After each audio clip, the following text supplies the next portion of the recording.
And so too, Yerushalayim, written in all the Tanakh, without an extra yod in the middle, just Yerushalem, but the Kri is Yerushalayim. And the Mefarshim and the Mishnayos, the Gemara already point out, you can have Tainus, but the Goyim got it wrong. They call it Jerusalem, which is as it says it, that's the Ksiv. They missed the point. Yerushalayim has a secret to it. That's why it's a Kriya Ksiv. The Ksiv is what's available for everyone to see. The Kri is what you need a Masorah on to understand. It's the Pnimi Seidim. We read Yerushalem as Yerushalayim.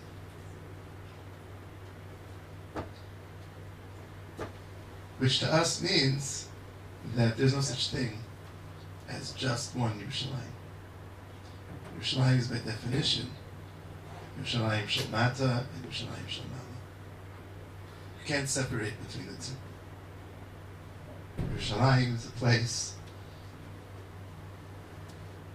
where we connect to HaKadosh Baruch Hu, connect to the Mikdash Shel Mala. There's a connection. In Shir Hashirim, Yerushalayim is referred to as Migdal, David, and it says, Migdal David Tzavarech, Banei L'Talpios. The Farshim say, Maharal, the Tzavar, the neck, connects the brain and all the messages that the brain gives to the nervous system with the entire rest of the body. It's the place of connection, the place where the messages come through. That's the base of Mikdash, it's the Tzavar. It's the Makom of the Tzavar, it's the place of connection. So this fourth grade Rebbe, Rabbi Kreisler, said to me, wow, this is great, we just learned Parshas Vayetze. I'll be able to explain this to my students. Because Yaakov Avinu lies down, and he wakes up and he says, Zeh Shahar HaShamayim. Yaakov Avinu sees the Sulam, Nitzav Arza, Rosh Magia Shamayma, Balatzurim, explains the Gematrias, that it's connected to the Mizbeach with the Kohanim going up and down, bringing the Korbanos. And the idea is that the Avodas Beis HaMikdash connects Shamayim Ba'aretz. Hashem is Nitzav Alav, and we're down here, and we have a way to connect, and we have a place to connect. And that's what we're mourning. We're mourning the loss of that connection. We had a direct line, we had a direct connection. We're mourning the loss of that direct connection. Now, if we think of it one step further, what that really means is that a mitzvah that we would have done in the time of the Beis HaMikdash and a mitzvah that we do nowadays, even if it's one of those mitzvahs that the Sefer HaChinuch tells us is not totally Bizman Shebeis HaMikdash Kayim, cannot compare.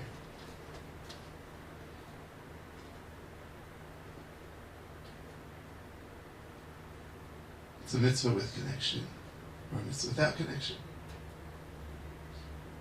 Medrash tells us they had many Bate Knisios in Yerushalayim in the time of the Beis HaMikdash. They davened. Can't compare the davening in the time of the Beis HaMikdash to our davening today. It's the difference between davening with connection and davening without connection. That means that our whole relationship to HaKadosh Baruch Hu is what they call Bize'er Anpin. It's like a miniature model. There's a place they just went there for a wedding. Mini Israel. Instead of going all over the country, you can see the architecture of the different famous places in the country all in one big parking lot area. Mini Israel. It's a miniature.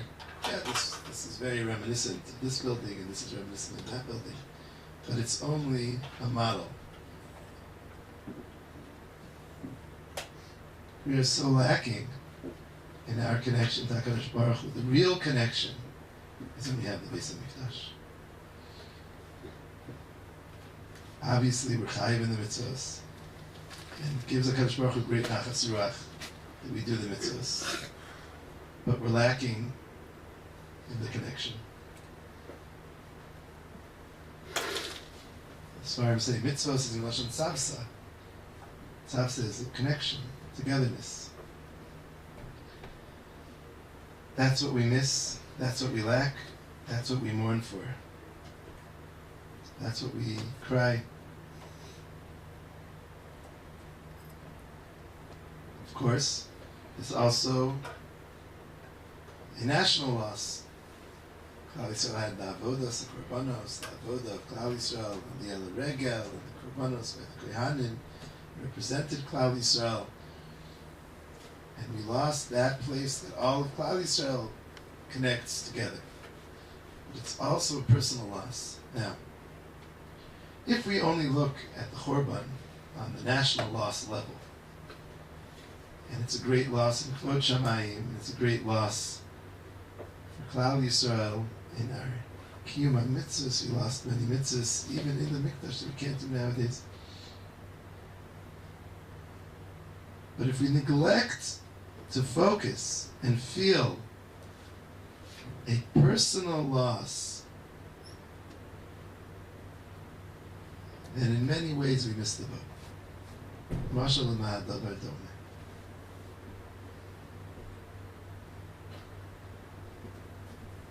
A person's walking down the street in Bnei Brak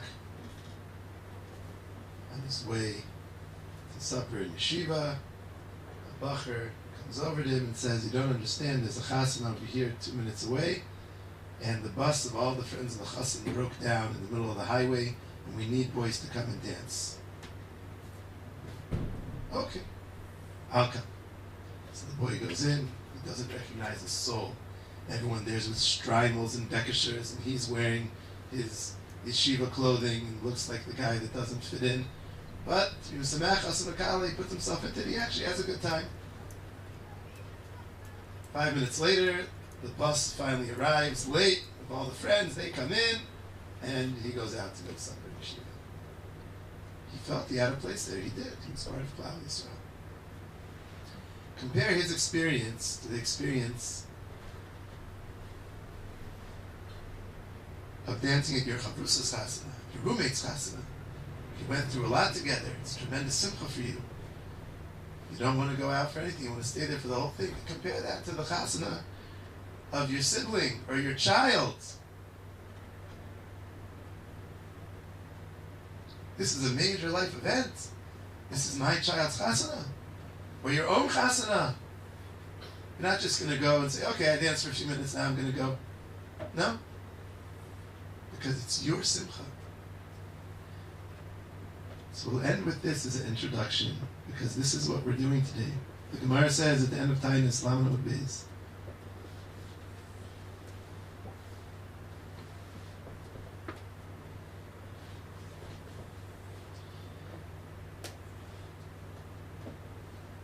Simchu es Yerushalayim v'gilu ba kalei havea. Sisu ita misais.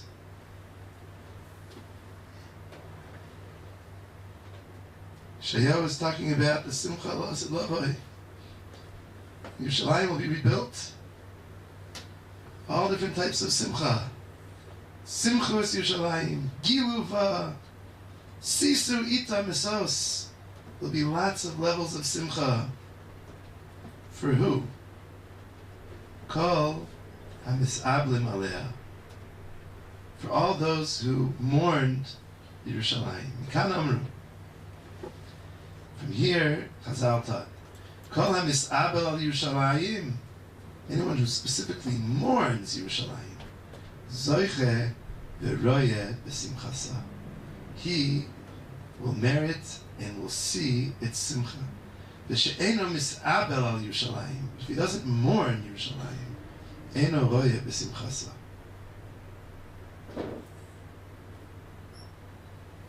How do Chazal see that you must mourn? Because the pasuk says, "Sisu ita masos kol hamis'ablim aleha." Why is it that only those that mourn will have the simcha? And the answer is, every Erlich Yid will be there. Be there. But some people will be there on the sidelines. Oh, look, it's someone else's simcha. I'm glad to be part of it because I'm part of Klal Yisrael. But it doesn't really speak to me. It's not my personal simcha. For whom will it be their personal simcha? For those and only for those who felt that it was their personal loss. It's not enough for us to feel it's a loss for the Klal, it's a loss for the Kavod Shamayim. We have to feel that as well. But specifically those who are misabel. David Cohen Shlita said a beautiful word. Avelus is only for someone who's your personal relation. Only a relative are you misabel for, not a good friend. You have to feel a personal connection to the loss of Yerushalayim in order to be called your misabel. So that requires that we think our personal avodas Hashem would have been different, is meant to be different. Our personal connection to Hashem is meant to be different and will be different and was different. When we're misabel for our own lacks, when we realize that our connection to Hashem is lacking and that our connection to Hashem has a bright future with the Beis HaMikdash, when we are being misabel, we feel a personal loss. Kol ha-misabel. Even if a little bit we feel that personal loss, we will be part of the simcha. Like we heard, B'Shem Rabbi Hadley was quoted earlier by the Rav. How much you'll be sameach will depend on how much you're misabel. But kol ha-misabel, even if you feel a little bit of personal loss, you will be zoiche v'royeh b'simchasa. So we believe, we know that through our avodah on Tisha B'Av, so Sasharm says every year, the further we are away from the Chorban, the greater is the power of the tikkun that happens in Misabel. And Be'ez Hashem, through the moments, to join the ranks of the Tzaddikei HaDoros who all felt the Tzar HaShechina, the Tzar of Klal Yisrael, and their own loss in their connection to Hashem, by being Misabel al Yerushalayim today. And certainly being part of this beautiful Maimed, this Mekadosh Shem Shamayim, to hear many different speakers, Chashav Rabbanim, coming and saying a Nekuda to be misponin on, gives the opportunity for each person to find at least some Nekuda to feel their own personal loss.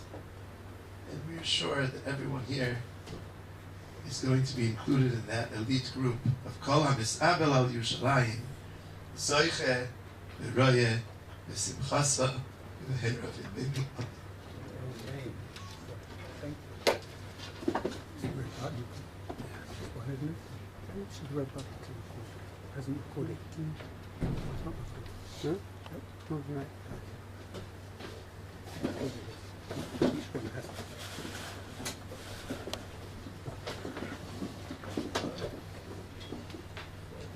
Thank you, Rabbi Lowenstein. We have to be misabel, we have to cry. I just ask if anyone thinks that in a little l'chaim cup, could we fill that l'chaim cup with the tears of every single person here in the room and who's watching or listening to this Kenneth? It's very unlikely. It's so hard to be able to cry over something we don't really know about. If we lose a relative, you can cry because you know the loss. If you lose something in your life, if we lose a godel, the door, you can cry. But how much can we cry? And imagine if you knew obviously you knew the relative, you knew the what was happening. But here we've never seen the Beis HaMikdash. we've never really appreciated what is it that we're missing. I want to share with you that I had an opportunity with Rabbi Hammond and our wives this last week to be able to go and see parts of Yerushalayim that have only recently been discovered, and it could make you cry because you realize this is what Yerushalayim really was. And it can help because when you have a personal relationship to the thing that you feel the loss for, you can cry. We saw beautiful things. We saw where David HaMelech was crowned. No one's seen that. It's not in the Kever of which they say is David HaMelech, which isn't. But if we are able to see, get to see parts of Yerushalayim, the parts of Yerushalayim that we do see. We see the Western Wall. We got to see the Southern Wall. A lot of people may have been to see that. You can get so close to it today. But underneath all that area there, they're excavating, and it's worth going to see in order to feel what we really are missing. But what did the nations, the Goyim, do? They covered everything over, but they didn't just cover it over flat. They built on top of it. And they built on top of that in order to show that this is never going to be rebuilt again. But we know differently. So, without hesitation, I want to introduce you now to, now has become almost a family member, a very good friend, through very good friends of ours. And I know his family are going to be listening, hopefully watching him, and they're looking forward to it. Rabbi Hammond is been a lecturer and a Rav in Gateshead, one of the focal points of the Torah outside of Eretz Israel. Rabbi Hammond.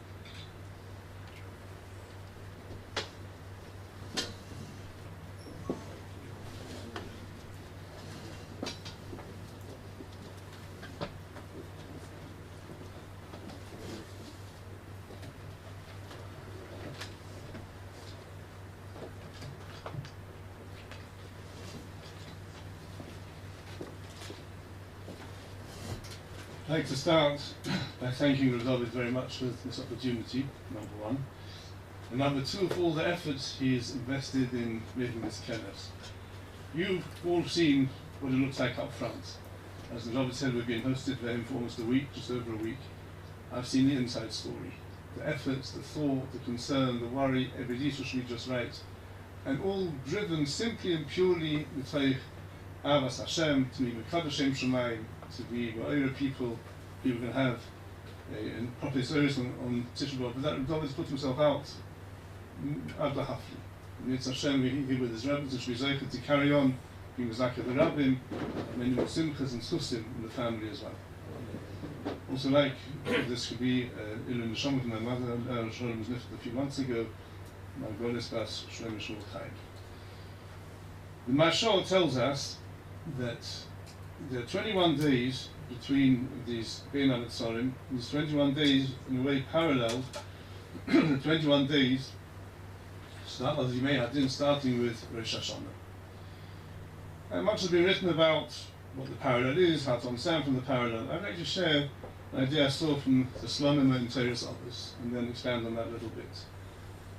He suggests the following. He says, you want to draw a picture, paint a picture. But your picture is not some picture of bright, vivid, striking colours. Maybe flowers, we don't know what it's going to be, but the point is the colours are very strident and striking.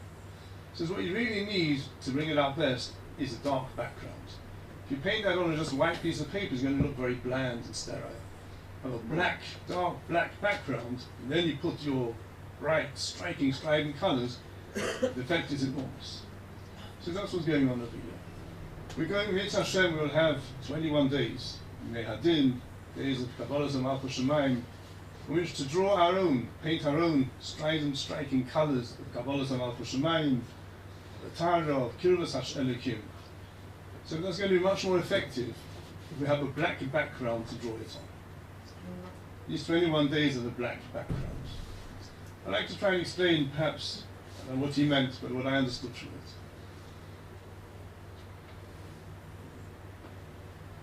It means we now come to the climax, the end of painting our black background. And we know, we heard from Rabbi last night, Tisha B'Av is a Moed. Moed is a time of meeting. And it's not an easy concept to understand that Tisha B'Av, a time perhaps of the greatest sorrow, greatest depth of Avedus in Klal Yisrael, is called a time of meeting. So Rabbi said something last night. I'd like to take it a little bit further perhaps, an idea I heard from Rabbi Volbus from the Rebbe many years ago. Volbus had over from his Rebbe, Rabbi Yerucham, he says, yeah, usually a meeting, a Moed, comes up ideas in our mind of kiruv, of closeness, of celebrating joint experiences, enjoying each other's company, further developing a relationship. That's what a meeting usually means. But Yerucham said sometimes there's a Moed of Richuk. Usually it's a Moed of kiruv, a meeting of kiruv. Sometimes we need a Moed of Richuk. He said there's also a meeting, and that's the point he's saying. Tisha B'Av is a Moed, but a Moed of Richuk. A meeting of distance. Why is that called a Moed? That was the problem. Why is it called a Moed? So he explained like this. He said, you know, we all go through life and we get very caught up. That's one of the challenges of life. We get very caught up in ups and downs and the challenges and the necessities and the humdrum of life. And we do our very best. We try with all of that. We show Torah mitzvahs to keep a focus. But he quoted Rabbeinu Yonah. Rabbeinu Yonah is saying very sharp words, which I hope doesn't apply to us, but just get the concept, the idea. So Rabbeinu Yonah, there's some asher ovad cheshbon mikerav libon. They haven't really got track, losing track of where they're up to. Not sure where they're up to. There's a chazal which evokes the same kind of idea. Oishim ma'aseh zimri umavakshim schar kapinchas. That's the extreme, but sometimes we're doing something, we think we're okay, we're doing fine. We don't actually make a point of stopping to think. Where am I really going? Is it really good enough? Maybe I could do truth better. It's ovad cheshbon mikerav libon. I'm just not thinking, just the pressures of life and the necessity. I just keep moving, keep going. It's okay, I'm ticking the boxes, I'm doing the right thing. I don't stop to think. When Yonah says about such people, kamahim b'dyuta ha'tachtoina. It's a very severe, very bad place to be. And the Rebbe was going to explain like this. He said, imagine taking a matter of interpersonal relationships. You have two people who have been friends since kindergarten, very close friends, have been through everything together, the ups and the downs and the ups. Unfortunately, at the moment, there's a bit of a breakdown in the relationship, a bit of a breakers, and they know what happened, and they know how they're not really comfortable with each other at the moment, but they know where they're up to, they know there's this breakdown. So compare that to two people who are only casual acquaintances. You don't really know each other, yeah, you smile, say hello, good morning, how are you? But there's no real depth of connection in their relationship at all. So which one is a deeper relationship? So obviously the first one. Even though at the moment, it may not sound as happy and friendly as the second one, there's a relationship there.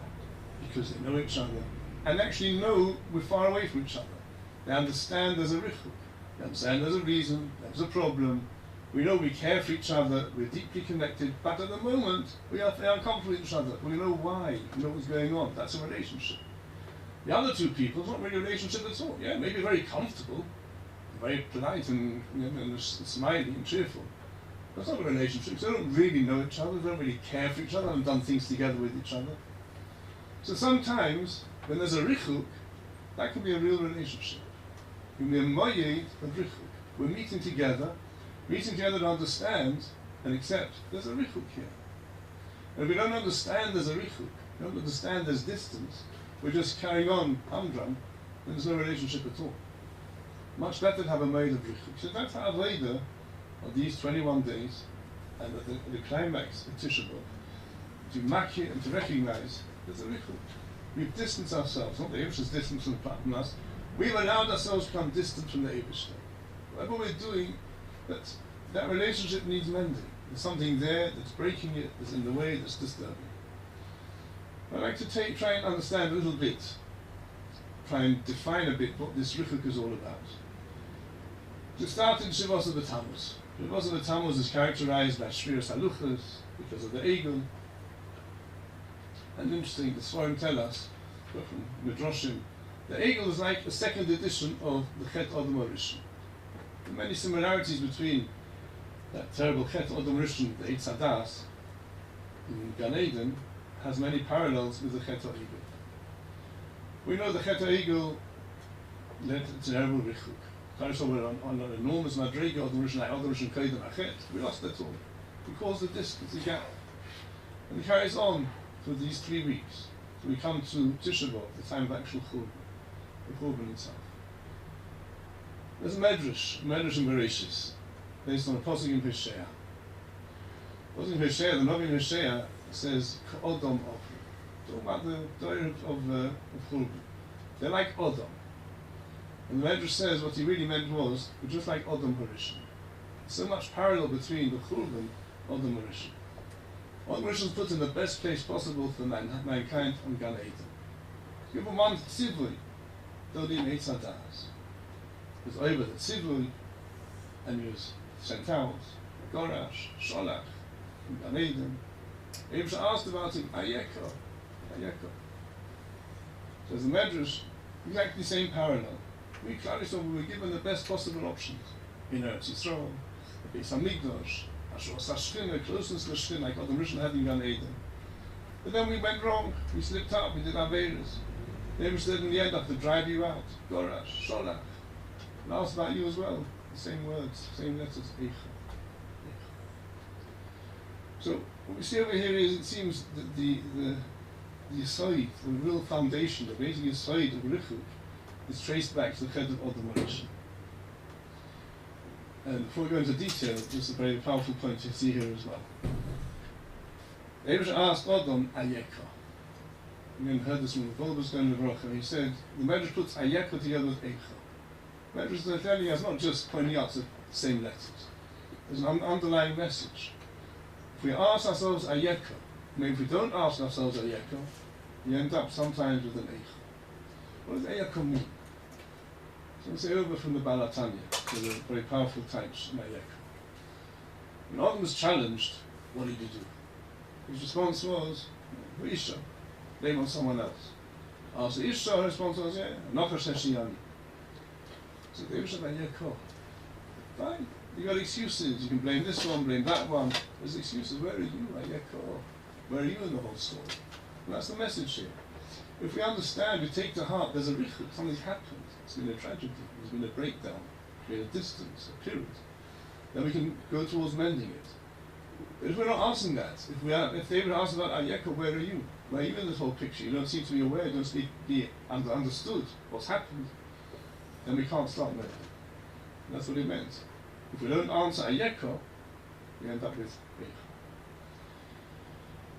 But what was the Ayeka? What was the underlying problem? What was the side of the Chet of Adam Rishon?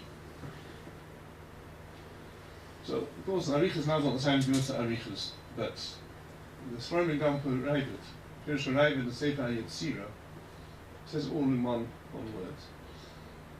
Adam Rishon, Chava actually said, Hanochash Heshi Ani. So the Ravid Heshi Ani, the same words as Yesh Ani. Yesh Ani. So that's the problem. Let's go back a little bit. So Bimsu Ramban. Ramban says, what's Adam Rishon Kaidem Achet? Kaidem Achet, Adam Rishon is a person, had no desire of his own, no chayfetz, no cheshik. All that exists in his world was rotten up by it. There's nothing else. It wasn't as if, I want this, but I prefer that. There was nothing. It was such. This is really the climax of Buddhist experience. This is a shlemus of Lishma. But I'm doing what has to be done. It's not because I want, but because that's the material. So the only thing that's real is rotten up by it. That was Adam Rishon Kaidem Achet. The Rosh came along with one little phrase. After Yom Elikim L'Seipim Eitz Hagam. So the Torah HaKohen, in that one phrase, he's turned the whole world upside down. So you've got to read the words like this. After Yom Elikim L'Seipim Eitz Hagam. Even though the Abraham said, don't eat. We all know that from that league you carry on, but maybe you can. Maybe there's other eats. Because I'm telling you, Nachash opened up for them a new world. Tried to bring them into a new world where, yeah, Abraham said, I'm sorry. But you know what? There may be other viable options as well. Again, without going through the arichas, how the Nochash was able to nevertheless persuade him to do something, to eat Eitz Hadas, thinking that's also not an Aboire. At the end of the day, there's a break. It's a terrible break. It says the right, but the side of the break was Yesh Ani. It's not Eibishter, there's me. When it's Ani, myself, my feeling, my rots, when that becomes an important player, there's going to be period. When it's a matter of what I want, what I feel, what I decide, what I choose, and that's not necessarily not because the Eibishter wants, it's because I feel this is the way to go forward. Even if I feel this is the way Kadosh Baruch Hu wants me to do it. When it's I, I'm in a bad place. When it's I, that's the source of period. Let me try and show you in more practical terms what that means. We all like to do everything l'shem shamayim. And it's right, and we should do. And there's so much we try to do l'shem shamayim, being serious, being focused, being ehrlich about it. But we've got to know, doing something l'shem shamayim is very challenging as well. It's a very interesting Rashi. Rashi in the end of Vayisha.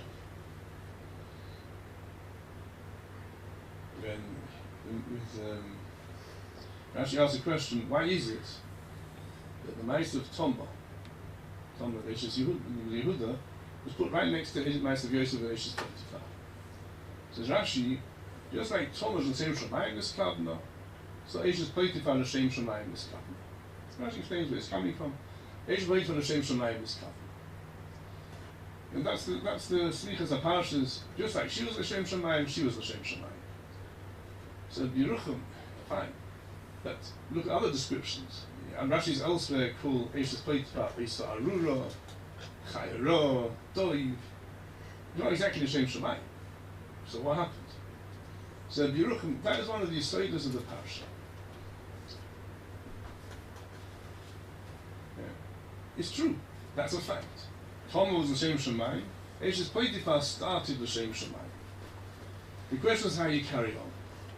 It's clear again that the arichas, every juncture, every point, every time Tom had to decide what to do, the shayla was always one thing and one thing only. What does the Eibishter want me to do? She knew her l'shem shamayim was she needs to have a child to bring the Shalshelis and Mashiach into the world. But it never became my project, my thing.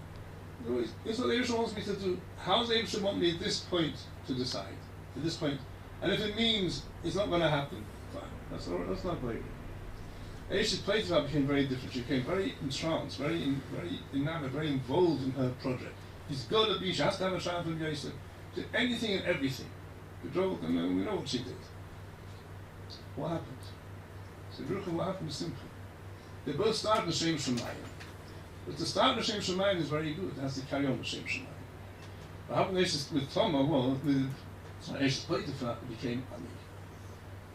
She got involved. Became me, my project, my interest.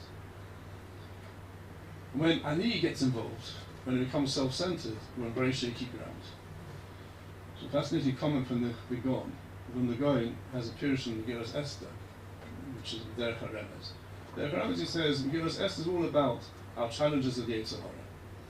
So he tries the Pasuk as like, Kesheves HaMelech HaKaresh HaKisei Malchusai. So the Goin is like, there's a kisei, and there's a melech. So I'm saying what he's saying is, the kisei, that's the actual malchus, the ethos of the malchus. What's the empire all about? What wants to achieve in the empire? The ideals of the empire. And the throne really stands for that. It's not just a nice, comfortable chair the king sits on. The throne represents the malchus. This is an empire. We established the empire to achieve certain things, to rise to certain ideals. That's the malchus. That's the Kisei HaMalchus. Now, it's very theoretical. It's got to happen. You need a melech to make it happen. The melech's job is to sit in that Kisei and lead the people, direct the people, guide the people to make the Malchus happen. So the Gon Azar, the Kisei HaMalchus does it gaiva. The melech does it taiva. In the same Mishnah invited various other people. They had Paras Modai. So the Gon, there's other good middles, the Kaas and the Kino and all of these Sachen. it's clear that when the Gon talks about Taiva, he means not, sorry, Gaiva, he means Zich, the sense of Ani. And that's the point. When Ani is involved, and it becomes about me, self-centered, then it generates everything, every bad midah. When it's all about me, then my Taiva has to be fulfilled. I want something. It's part of the expression of who I am, that I am the drive, I've got to have my Taiva. Likewise, if it's Ani, it's all about me, then I'm the big boss, I'm bigger and better than everyone else. I can look down on others, be mavazal from the point of view of Gaiva. And when it's Ani, of course, it's going to be Kina. So a world which is based on the Ani, there's going to be bad midas. These bad midas, the Kina, the Taiva, the Kovod, so the Mishnah tells us, no, it seems Odom and not Olam. So it's what's the Odom it takes out of the Olam? The Tselem and the Kin. It takes the Tselem and the Kin away from a person. When a person is driven by Ani, is no longer working, no longer connected to Tselem and the Kin. And that's the Yisod of the period. That was the foundation of the Chet of the Rishon. I'm not sure you can understand it. And that's the Yisod of the period. When there's Ani, then I'm not working with Tselem and the Kin. And that goes across many, many ways. We saw in the Kinnis this morning. The ego, Kinnis said one of the causes of the ego was the lack of Hakaras HaTorah. When it's Ani, where's Hakaras HaTorah? If I'm self-centered, how can I be grateful? It's another bad midah. To be grateful means I'm not self-sufficient. I appreciate other people, aware of other people. Hakaras HaTorah, that's a midah of connecting Tzelem Elikim, it's from the higher part of my being. When it's Ani, there's going to be a Kriya Taiva. And Kriya Taiva can bring to an ego. And can bring to so many other things, so much Sinas China. Once had a very incisive comment from Rabbi Jacobson, he said, whenever I have in my mind a critical or cynical or negative thought about someone else, I know it's my ego speaking, not my real self. And that's the point. When it's my ego, then yeah, I can be critical of others, cynical of others, put them down, and we know what comes from that. And they can develop terrible pirud and machlokas and sinah. When it's my deeper self, my reality, when I'm connected to my Tzelem Elikim, then it's positive. If I see myself as Tzelem Elikim, I see everyone else as Tzelem Elikim. I'm not going to be negative and critical and cynical. But that's the point. When it's Ani, there's going to be pirud. That's the yesod of the pirud. Another point, it's not really for me to speak about, I come from Kutzmas, I don't understand everything, as if we can't give anything over, but Machlokas. You know, unfortunately, there's Machlokas. There's a concept of Machlokas Shem Shamayim, because everyone's Machlokas of Shem Shamayim.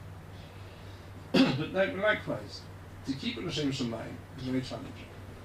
The Mishnah tells us the classic example of Machlokas Shlomo Shem Shamayim is Korach. And the Prussian point out, Korach was talking about big things. Korach, what do you want? What did Korach want? Korach wanted ruchnius, take us to Eibishter, connection. Korach wanted the best of the best. So I was very Shem Shamayim. So the point is, the Rashi points out, the Rashi, other Midrashim, where's it coming from? What's driving the Machlokas? Why do you want big things? But it doesn't mean it's pure. When there's a sense of zich, and it comes from Kina, it comes from Gaiva, even a Korach could have been blinded a little bit to believe he's driven by his real sukkah for shifa, for connection, for kirah to Eibishter. But because he comes from Ani, deep down, it can go wrong. The same with every Machlokas. And the Rebbeinu B'chai tells us, where does Machlokas come from? So the Rebbeinu B'chai comes from Yom Sheni of B'yas Ha'olam, by Yavdeh. When there's Havdalah, the Yom Sheni Havdalah, the concept of Havdalah in the world. What is Havdalah between Mayim and Mayim Elyon and Mayim Tachtayim? There can be any kind of Havdalah. So the Rebbeinu B'chai, frightening words. From here is the opportunity. People can go against Rotzen HaBoyer. How? With what? Because of me. Once there's me in the picture, there's spirit from the Eibishter. Once there's spirit from the Eibishter, there's spirit from Tzelem Elikim. And there's bad midas, Machlokas is not a Shem Shamayim, Machlokas is between Machzik and Machlokas. And like, it's clear there in the Meister Korach. Machlokas is an age. Machlokas is a terrible, terrible destruction. Machlokas is the biggest spirit from the Eibishter. But all comes from the person allowing the Ani to take front seat. If Ani is taking the front seat, then I'm on the way, can't be L'Shem Shamayim. It's not only L'Shem Shamayim, that would be anything L'Shem Shamayim. There'd be so many other things diverting me, the bad midas get in the way. But I work very hard to recognize and to understand when a feeling, a regesh is coming from the Ani, when it's coming from my reality. come from the deeper part, from the Tzelem and the Kim. The two don't go together. And if the Ani is there, that Ani is the Yisoid of our Pirut, the Yisoid of the Richuk. And that Richuk, like we saw in the Medrash, that Richuk ultimately brings to the ultimate Richuk, the Tzaddik Golus, the Churban. So we have to understand the blackness, the darkness of these days. How being without the Eibishter, being disconnected from the Eibishter, it means we're black, we're bleak. There's Richuk, there's distance, there's Pirut. But the point of that only is to move forward. Yitzchak Heisenberg Chovas is very powerful. He said the Russian used the Rishon and the Churban. Russian Gerushin and Shiluchim. Gerushin is mashma bakaya. Shiluach is made different mashmaos. Shiluach means you're sent out on a mission. You're sent away, you don't belong here. You're going for a job. Gerushin means that's it, gone, finished, end of story. Shiluach means I'm sending you to go somewhere. Send you out to do something, send you to achieve something. He says that's the message over here. All Rishon sent out of Gan Eden, Shiluach. Not trying never to come back again. He was sent out to do something. He was sent out to understand where the problem was, to be in his body, to realize the depth of the Richuk. You caused that Richuk, you caused that separation. You allowed that Ani to become an integral part of your being. You allowed that Ani to inform you what you're doing. You stand on a mission now. Go through the world. Yeah, the world's a challenging place. Lots of ups and downs. So many opportunities to slip up. So many opportunities that Ani should come up on the top. But always, each opportunity is also a chance to think again. You know, what am I doing here? It shouldn't be Ovad Cheshbon Mikerev Ribon. I should keep Cheshbon. Why am I doing it? What am I doing? What am I trying to achieve? Is it really the Shem Shemayim? Is it really because that's what the Eibishter sincerely wants? Or is there some element over there of the Ani speaking, the self-centered speaking? Am I really working with a sense of true Hakaras Hatoi, real appreciation because I can go beyond the me, beyond my self-centeredness? Is that how I'm living my life? That's the message, that's the Shiluach. We've been sent here on a mission. Other Rishon sent on a mission, and the same Lashon, exactly the same Lashon used in Psukim, Shalach Me'al Ponai. It comes to Golos and Churban. Not Stam, don't come back again. We're on a mission. We slipped up. We allowed that period to slip in again. We allowed that Richuk to slip in. Go out in the world, yeah, a difficult world, a bitter world, a challenging world, the world of Golos, the world of distance. But understand the distance. Understand, you're meant to understand the distance, not just brush it over. You can't be Ovad Cheshbon Mikerev Ribon. You've got to try and understand where we went wrong, what's happened. And then we can begin to build again. The Torah tell us it's no coincidence. After the Gimel of the Koranusa, we have Shiva de Nechemta. Because when we're down, we can't move upwards. In essence, Shiva de Nechemta is the Richuk. That's not the bottom line, it's not what we really are. That doesn't define us. We're not those people. That's not who we are, it's not our essence. Our essence is Tzelem Elikim. We're good people. Yeah, we slipped up. We allowed the Richuk to get in. We're good people. Understand where we are now, that's not our reality. Where we are now is good people who slipped up. Shiva de Nechemta, lift us up. Nachman, look at it differently. Pull yourself together, refocus, re-identify. Find again that Tzelem Elikim inside you. Find again that connection to Bari Yoyla. The Shiva de Nechemta take us right up to the beautiful Kafal of Yom. And it's when we're Zeicha to understand the Richuk, the black of the Richuk, then we can paint very powerful, vivid, striking colors. The Kabbalah's and Malchus Shemayim. And the real sense of Malchus is there's nothing out of the Bari Yoyla. All we want is Rotzen HaBari. And I'm completely machniyah to the Eibishter. That's the real power of Kabbalah's Malchus Shemayim. Shlizoicha, that Avodah, as we've said in this beautiful Maimah, will help us along to find that, understand the Richuk, understand that really the key to overcoming the Richuk, we keep overcoming, to rebuilding, is within our hands. We should do so mitzvah Hashem, Yizoicha to find the Nechama, to find the true Nechama, the Bin and Habayis, which should come to a successful Yom Neroim. Kabbalah's Malchus Shemayim should also lead to Bin and Habayis and Be'ez and Mashiach Sheyom B'Nei.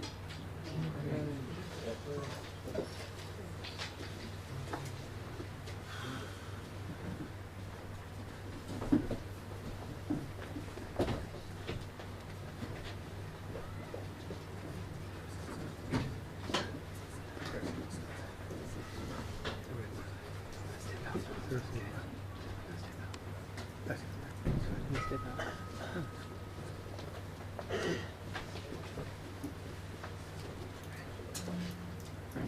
We heard this morning that from Rabbi Kaplan how Neve Yaakov is a place of B'nai Torah, and as a result of that, this doesn't apply to anyone here in OHOLEI Yaakov, but anyone who's listening from outside may have experienced and may still be experiencing certain technical problems. Unfortunately, well, maybe fortunately, we are not technical people, so we don't understand entirely how it works. If anything doesn't work properly, I hope everyone will understand. I recall a very profound story. Don't worry, I'm not Rabbi Rubenstein. I'm going to speak at length in a minute. I recall a very profound story which I think many of those people here may have heard already once before. It goes like this. There was, and I might be shortening it, I might be saying it not exactly the way it is, but the message will get across, I hope. There was once a soldier that was injured in Gaza, not so long ago. And when he was brought to the hospital and his family came to see him, they found that he lost a limb and he had lost an eye. They also, the doctors said, they're not sure what's going to be with the other eye. And they operated.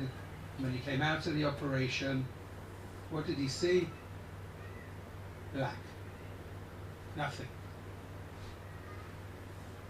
So the story goes like this, that he was asked, what do you feel? And he said, it's to be continued. It's a lesson that we will have to take. When things are black in our life, it was described like being in a movie theatre, which I'm sure none of you have been to, but come to the end of the theatre and the lights are still out and the screen goes blank, black, everything's black. There's nothing to be seen. Everything looks black, everything's going wrong. But if we have a positive attitude in life, then we will know that there is a story to continue. This story, Rabbi Rubenstein will tell us much better than I can, because this is what I heard from him last year when he came to address us. First of all, I forgot to thank Rabbi Alexander Hammond very much, all the way up in Gateshead, for words of inspiration. There is another community a little bit further north than Gateshead, and that's called Glasgow. I hope I said it with the right accent. Which anyone that is not familiar with Rabbi Rubens's accent, from here they will be familiar with it, because one of our members is also from Glasgow. So without ado, it's almost time, but I'd like to introduce you to Rabbi Rubenstein and words of inspiration. Bryce, I just want to say, the government doesn't want to announce that it's lo na'im lo, but there's many costs involved, obviously, in hosting these shiurim, and every year people come together and benefit. Please don't forget to make a donation. It's at least, the minimum they're asking is 20 shekels a shiur, which, you know, shouldn't be too difficult, or at least 50 for staying all day, 3 or more. Please, even if you're not going to give it now, you don't have the cash on you, I think they have from TORAH Plus. There's other ways to donate, please don't forget. Thank you.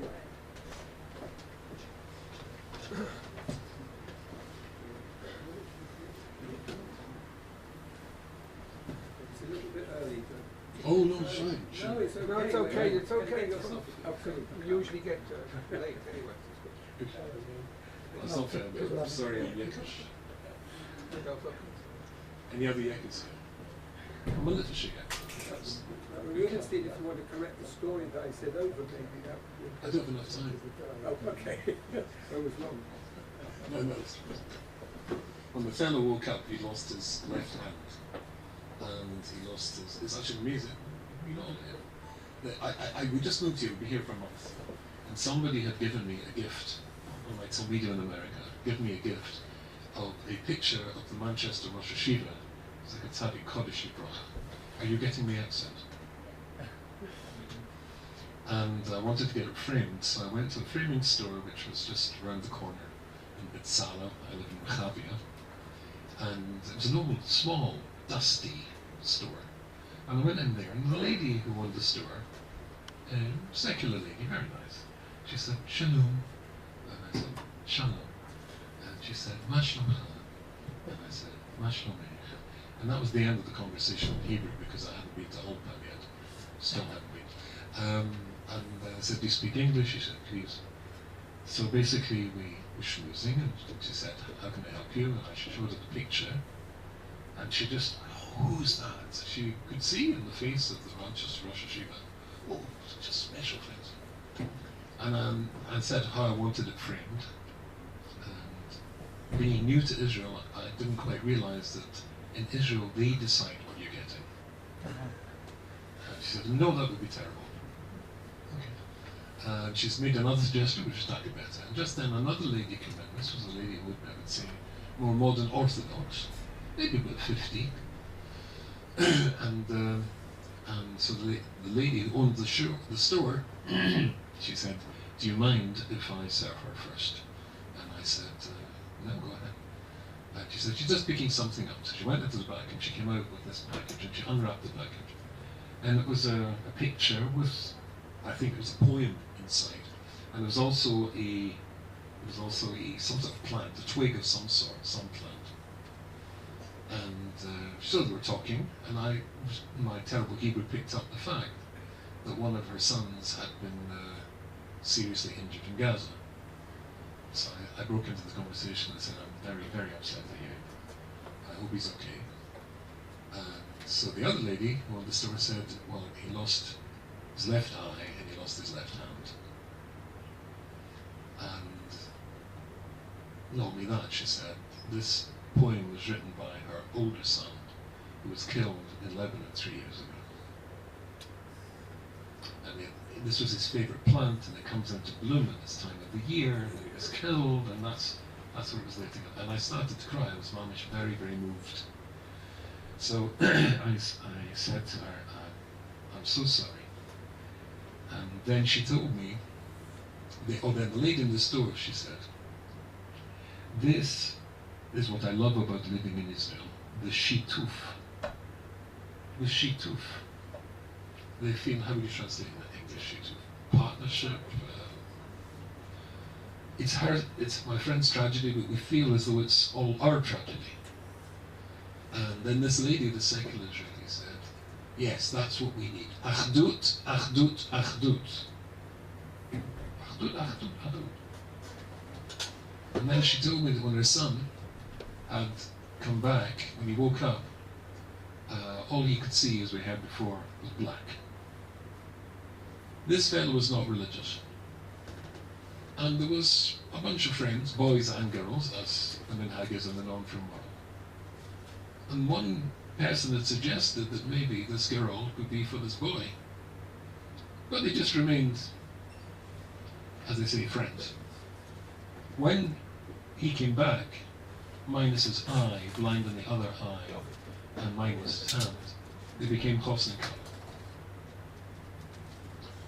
And the mother said that when he woke up, all he saw was black. And he said, as you had before, it's like the end of a movie, when apparently they got all the things, the names of the producers and all that stuff come down, and then it goes completely black, and it just says 2 words, the end. The end. And that's how he felt.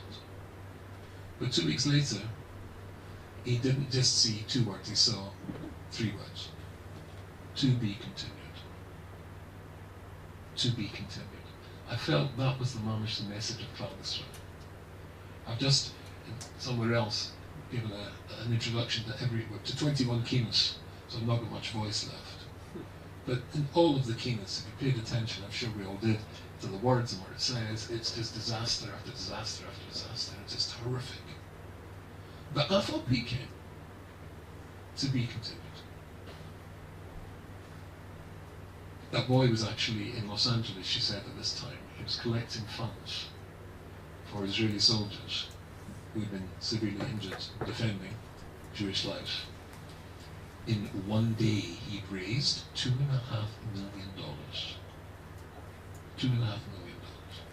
I felt that that was the message of cholesterol, to be continued, no matter how schwer it gets. And I've got more to tell you about that now, actually. So we can definitely start. Official, again, extension.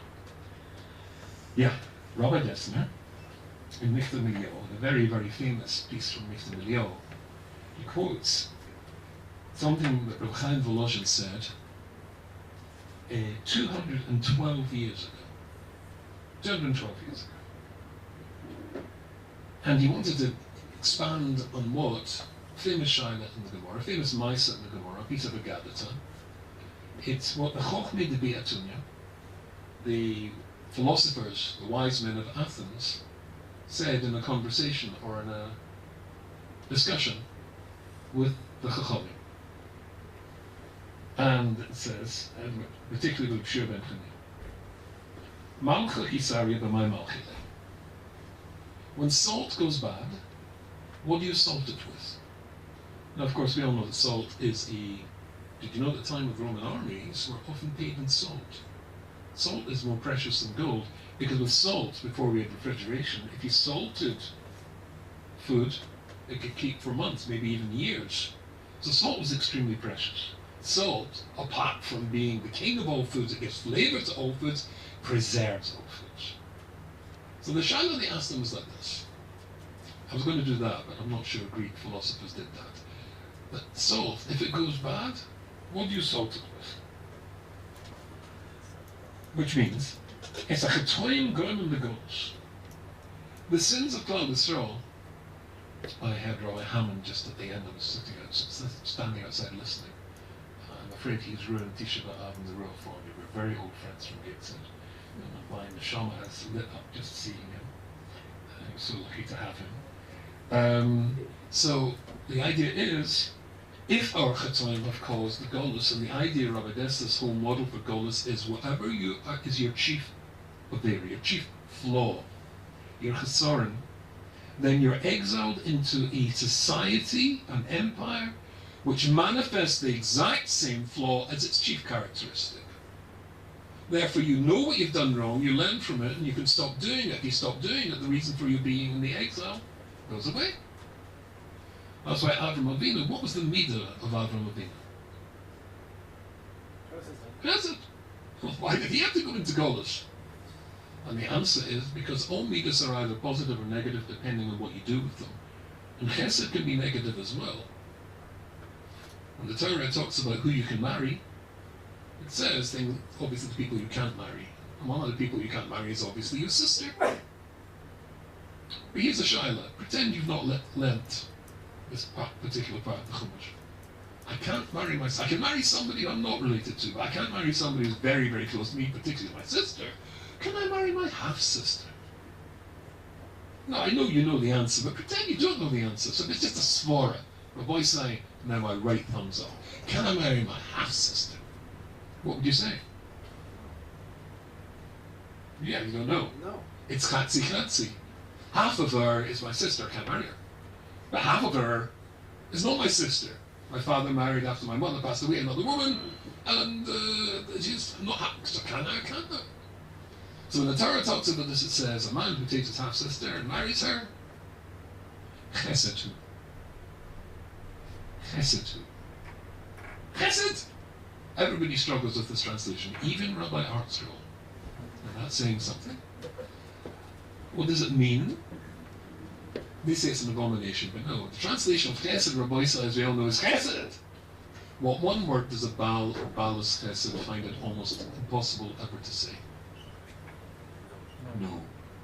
Can you lend me some money on Purim? Sure. Can you give me some money on Purim? Sure. Can you help me push my car before we had electric cars? Can we help me push my car? Of course. Can you babysit my budgerigar? Naturally. Whatever it is. Yeah. But there are some things you must say no to. Avram Avinu had to be shown what could go wrong in society, but forgotten to say no. He's taken to Mitzrayim, where Paro's, as we know, married assistants. Very common. Look in non-Jewish history books to find all about it. It was actually a device to keep the money in the family. Incidentally, the Rothschilds only married cousins to keep the money in the family. Well, this is foreign. But therefore you have to be shown that what can go wrong with the Mida, and if the Mida's already gone wrong, then you certainly have to be shown. So when we were thrown into Golas Bovel, what was wrong with Claudius Roll got thrown into Bolas Govel? You know what I mean. It's been a long day. Golas Bovel, yeah. And Golas Bovel, and the answer is, well, three answers. It was Gilead Shifkus Dom and the Avodah Zarah. Murder, Jews murdering other Jews, and then Avodah Zarah, and then Gilead Rise. But the Gemara concludes and says that the Gilead Rise was the Ikar. The Avodah Zarah and the Shifkus Dom was only because of the Gilead Rise. If somebody's wife is more pretty than your wife and you want to take her, well, I would imagine he might object, her husband. Kill him! Oh, you feel a bit guilty about that? A plater of Jewish guilt? Reform it, or bring in a new religion, and we'll move forward from there. So therefore they had to be exiled into a society which was Meshuka in Znus. And if you look up any English dictionary, incidentally, the word Bovel, Babylon, in English, to use as an adjective, a Babylon, or a noun, is a society which is corrupted by Znus. Sure. And so it goes on, and of course we've got Yaakov Avinu's Malachim going up and down, 4 Malachim, according to the Rambam, each one is the Malach of the society, the empire that's going to control Klal Yisrael, and we all famously know that the last one, Esau, goes up and never comes down. Yaakov Avinu is very upset, and says, will he never come down? And Hashem tells him, Afilu Sagbia Kenesher. Osad Nevadia. Afilu Sagbia Kenesher, Obena Kachol Som Kinech. Even if he flies like an eagle, and amongst the stars makes his home, even from there I'll bring him down. What's it talking about? Never occurred to you, what on earth is it talking about? Even if he flies like an eagle and between the stars makes his home? Well, boys, and that's your lifetime. It's only in our lifetime that that makes complete sense. After all, when in the 1960s when a man landed on the moon, and the message came back to NASA control in Houston, Texas, what did they say? Anybody know? The eagle has landed. I always ask people, what was the name of the spaceship? And they always get it wrong, and they say it was the name of the rocket ship, Jupiter, whatever it was, Apollo. But the thing that actually landed, that was called Eagle. The Eagle has landed. And you can see if you go, I think it's every 10 minutes, you can see the space station zooming round and round and round. It's like every 10 seconds. In our time, even at that time, particularly at this time, he can still come down. Sure. So the question that they're asking is, if Melech, which is supposed to preserve Klal Yisrael, that means to say the Golas that they've been put into, Golas Edom, is supposed to preserve Klal Yisrael, and we all know, I'm sure you've heard many people already saying this, and you already knew it anyway, the Gemara and Gita and the Yerushalmi says if you live in a generation that doesn't see the Beis HaMikdash rebuilt, it's because you are behaving precisely as they were. So it keeps going up, it's doing very well. So therefore it's not working, the model doesn't work. They get sick of Znus and stop doing Znus, they could go back. But here, the Midah of Edom, the Hashkafa of Edom, alive and well by the God, I mean alive and well in Klal Yisrael as well. So the model falls to bits, that's what they say. But my Malchilei. So they turn around and says to them to answer them, or maybe a little bit of Rabbi Dessler, in Cain, if that's so, Matikba Yesh is Kapra Yisrael Lebeside. So if that's the case, how do you any hope the Klal Yisrael will ever get out of this mess, this garbage? And Rabbi Shua ben Hanina says, oh no. When salt goes bad, you salt it with Salata de Kanaisa, with the afterbirth of a mule, the placenta of a mule. But a mule is a barren animal. It's a cross between a donkey and a horse. And it can't have any children. That, by definition, it doesn't generate a placenta to look after the children inside the womb. So what is this? So he says, but it does a placenta, but does a donkey have a mule have a placenta? I said, no, and the salt go bad. And that's the answer. So it's very nice. Salt go bad. Yeah. And let Rabbi Dessler fill in the gaps. Climber. If it's had a child, if it's given birth, if it is a placenta, it must be that it can have a child. And is not barren. In other words, the model hasn't failed. This exile does have an end. But that says that Chuvasa, and that's the answer to their challenge. Became a melech in Mesrach, salt never goes bad. Perusha Shabris Melech Shulkodish Baruch and Yisrael, because the bris between Hashem and Yisrael is called Melech, being around us to the fact that it keeps us alive, keeps us going. Ein loy beetle chas v'sholem. Don't think that it's ever going to fail us. Hashem will never fail us. Being ein Yisrael eisen tshuva. Now listen to these words carefully, because that's very important. Ve'im ein Yisrael eisen tshuva. And then the next words, which will make you feel very Tisha B'Avdik. HaKadosh Baruch Hu ma'amid lahem melech shegzerosov koshes mehomen. Ve'im eisen tshuva. And if Klal Yisrael will not do teshuva, then Hashem will bring along a ruler whose gezeras are as evil as Haman's, or Hitler's, or Hamas's. And that will compel us to do teshuva. In other words, when we get to a stage where we can no longer, we've got no choice, we can no longer believe in anything or anyone else. Think of Rabbi Chanan Wasserman's Kavitz Memoriam, when, and of course he's talking at first hand just before he went to his own death at the hands of the Nazis, knowing exactly what was going on. You think the democracies are going to save us? You think anybody's going to save us? As David HaMelech, who incidentally used to live in this very city, pointed out, you're an idiot if you trust human beings. He didn't say it quite that lashon. You get the idea. V'im ein Yisrael osim tshuva, HaKadosh Baruch Hu, v'im ein osim Yisrael osim tshuva. But that means we can. The thing is, if you don't, it means you can. You've got a choice. So I thought, at this stage of your day, you'd probably, even if you didn't have to introduce 21 Kemas, you'd probably just prefer to hear stories. So I'm going to tell you 3 stories. And I have my show and tell here.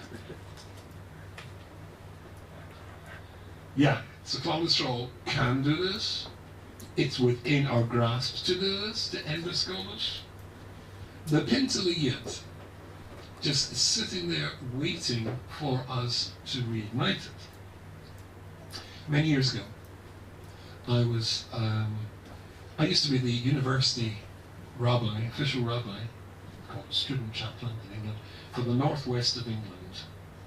So all the universities in the northwest of England, like Manchester and Liverpool and Lancaster and all sorts of places which any Americans here?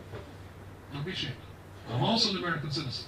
But you won't have heard of the rest, so I won't tell you. So basically, I looked after 3,000 students every year. And there was also Hill House, which I was in charge of too. And they had an annual fundraising event.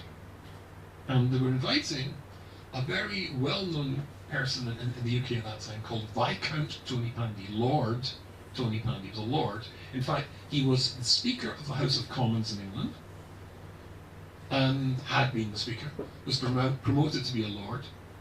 His real name was George Thomas, and when you become a Lord, you get to choose your title. For example, when I became a Lord, I could call myself Lord Neve Yaakov. You can get to choose it. And he came from a little mining town in Wales. And so he became elevated to the peerage. They called him Viscount Tony Pandy. And this old fellow lived in London, obviously. When he was asked, no, he wasn't Jewish. He was a Christian minister, a Baptist, in fact, a lay preacher, which means he sometimes gave droshes in their little tifla. Then he was a great admirer of the Jewish people, supporter of the Jewish people. And when his beloved Jewish people needed him to come to be the speaker at a fundraising dinner for Jewish charity, even though he's a man just in his 80s and dying of cancer, he schlepped up on the train from London to Manchester to speak. And I was sitting, because there's two speakers, him and me, and I was sitting next to him at the table. I have to tell you, sometimes you just fall in love with the person straight away. This man was a wonderful fellow. And he stood up, he spoke first. Lords before Scotsmen. And he stood up first, and he told the story of the first Jew he ever met. So when he was a little boy, I think he was born around about 1910. So when he was a little boy, about 7 or 8, in this Welsh mining town, there was one Jew living in the town. And this Jew was called Isaacs. And one day Mr. Isaacs got hold of this little boy, Geordie Thomas, and made him a proposition. If he would come into the Jew's house on a Friday night, and on a Saturday morning to light the Jew's fire, of course what we knew as a Shabbos guy, one Jewish friend to help us out in Shabbos, he would earn for this tuppence, 2 pennies. In Britain, we still have a 2-penny coin. So you're American, right? Oh, tuppence, 2 pennies, okay? Anyway, so the agreement was struck, and the little boy came proudly home to show his mother his first wage. So he came into his house, went into his mother's kitchen, she was washing dishes, and at the corner of her eye she saw this little boy standing proudly holding up his tuppence for his mother to see. She dried her hands and she said, "Where did you get that, boy?" in her Welsh accent. He said, "The Jew, Mr. Isaacs, he gave it to me, mum. I have to go to his house on a Friday night, a Saturday morning, to light his coal fire. If I do that every week, I get a tuppence." "Take it back, boy." And Viscount Tony Poundy telling the story said tears welled up in his eyes. "But he said I could have it." "Take it back, boy." "But it's mine." "Take it back." "Why? You don't take money from a man to help him serve his God." And so the little boy with these tuppence goes back to the Jew called Isaacs and explains why he's returning the tuppence, but the Jew called Isaacs would hear nothing of this and marched the little boy back to the mother. And there started an argument between the religious Jew and the religious Christian lady over the fate of this tuppence. And they reached a compromise.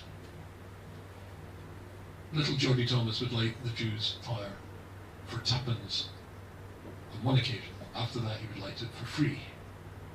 And then he turned around to the audience of about 400 people and he said, "And you Jews, you've forgotten who you are. When we in this country were living in caves, you'd already built your golden temple in Jerusalem. When we in this country were wearing bear skins, you'd already written the book that would be the ethical and moral inspiration of mankind. Never be ashamed of being Jewish. You've forgotten who you are." And Tisha B'Av, we remind ourselves that we forgot who we are. And we're still forgetting who we are. Story number 2. In Manchester, there's a very, very close friend of mine who's called Rabbi Yossi Chazan. He's a Lubavitcher Chassid. He wasn't born in the Lubavitch background. He went to Torah Vadas under Rabbi Yaakov Kamenetsky, and then in the Tia to Hasidus and to Lubavitch, and he said, "Fine, off you go." He's an Iluri, and he knows Shas inside out. In fact, he knows everything inside out. And he's a good man, and he and I fought many a battle together on the same side on behalf of Klal Yisrael.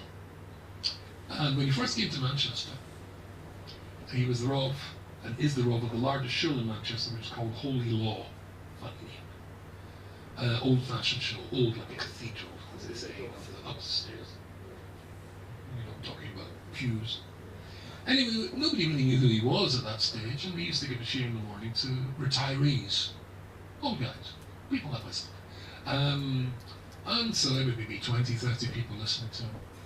Now, if he gives a shir, 400 people turn out to hear. Remarkable fellow. And he told me a story that when he was the first rabbi, and that first be'erach around this time of year, one of his old chevra, one of his old talmidim, was very not well. And he's not well, and it was obvious that he wasn't going to be getting to shul in Rosh Hashanah, and Rosh Hashanah was just a couple of days later. And this is the first time in his life that he could remember he wouldn't be in shul to hear the shofar. So Rabbi Kazan said, don't worry afterwards. In fact, people not have blew the shofar. Rabbi Kazan, don't worry afterwards. I'll come and I'll blow the shofar for you. Sure. We cheered him up a little bit. And indeed, Rabbi Kazan came and he blew the shofar for him. And sadly, the old guy passed away a couple of days later. But the whole story, the point of the story was not the old guy, it was his son. Because Rabbi Kazan was sitting in the rabbi's seat at the front, and there was all these old-fashioned pews, and sitting there was his son. Now, his son was probably, I would say 50s, maybe 60s. And this is Rosh Hashanah, when everything that's going to be happening to you and I is being decided in Shemayim, and not just you and I, but our families and our kehilas and Klal Yisrael, the whole world. And there was a fellow cracking jokes, and talking about golf, and talking about the stock exchange, and why aren't you davening for your father? Your father is seriously ill. Could have died, did die, but this guy was paying no attention. So he thought to himself, I mean, he was new, so he didn't know his Tehillah yet. He thought maybe the reason why the guy's not davening is because he doesn't believe in God. That would be a reasonable excuse. And then he thought maybe, Chas v'shalom, the reason that he's not davening is because the father and the son don't get along. And sometimes that happens too. Kalila. But when the old fellow passed away, when he went to the Sheba for the first time, he discovered, in actual fact, the father and the son were very close. And he was actually quite a traditional Jew, where they kept Shabbos, Kedas v'Kedin, I'm not sure, but said they kept kosher and stuff. He certainly was on mining. So he wasn't an atheist. So again in his mind he was going around and he was saying to himself, so why wasn't he davening for his father? He came to the conclusion, it wasn't because the father and the son didn't get along. It wasn't because the son didn't believe in God. He came to the conclusion because the son didn't believe in himself. Didn't believe that anything he could do, anything he could say would make any difference whatsoever. That was his conclusion. And I remember my wife comes from California, and her parents, my late father-in-law, Sean, he was a professor of physics and engineering at Stanford University. That was the official thing.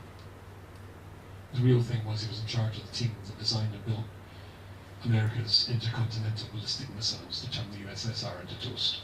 And he didn't speak of that. I don't know if anybody here knows the West Coast, but the San Francisco area is home to about 500,000 Jews. But there's no Yiddish guy there. I mean, obviously there's a couple of Arabic places, and there's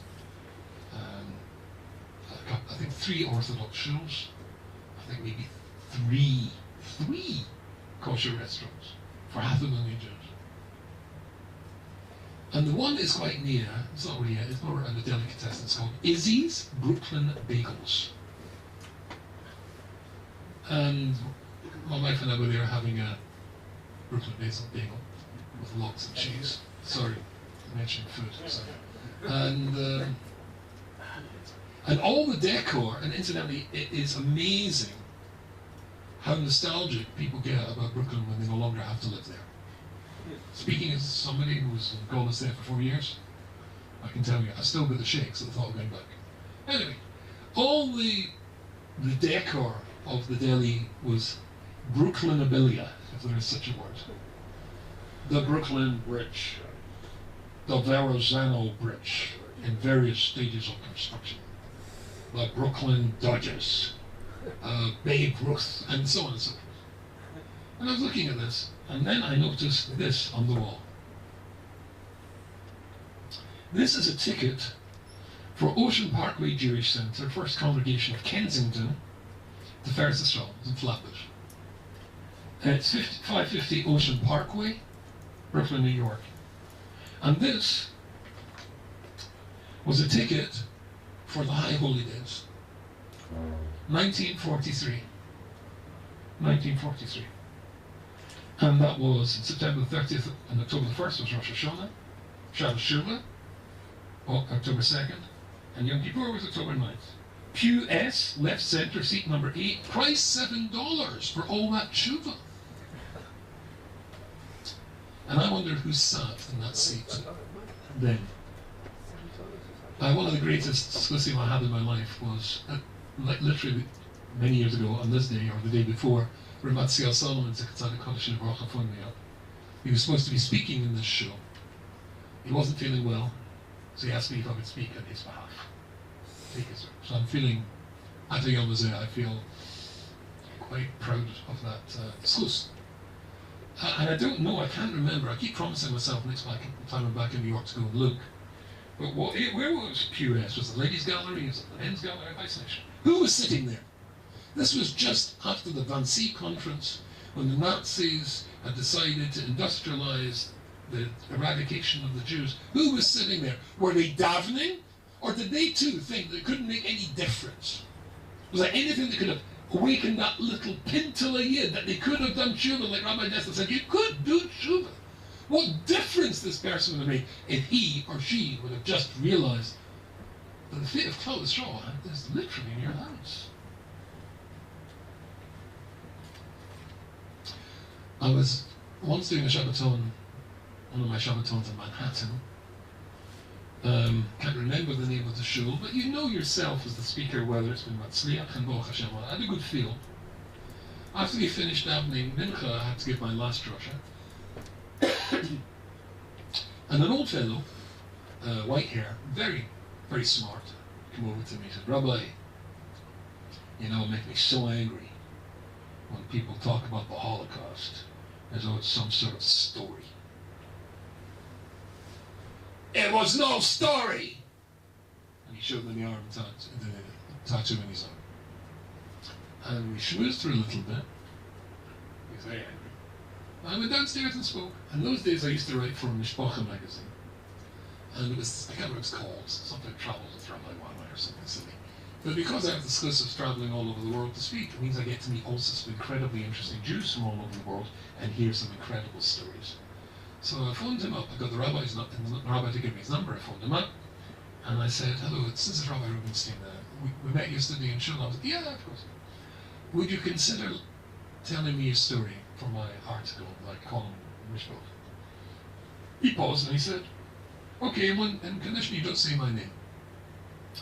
Sadly, he's passed away, and I think he had the Shem or something, like the video. His name is actually Renee Slotkin. One of the most remarkable Jews I've ever met.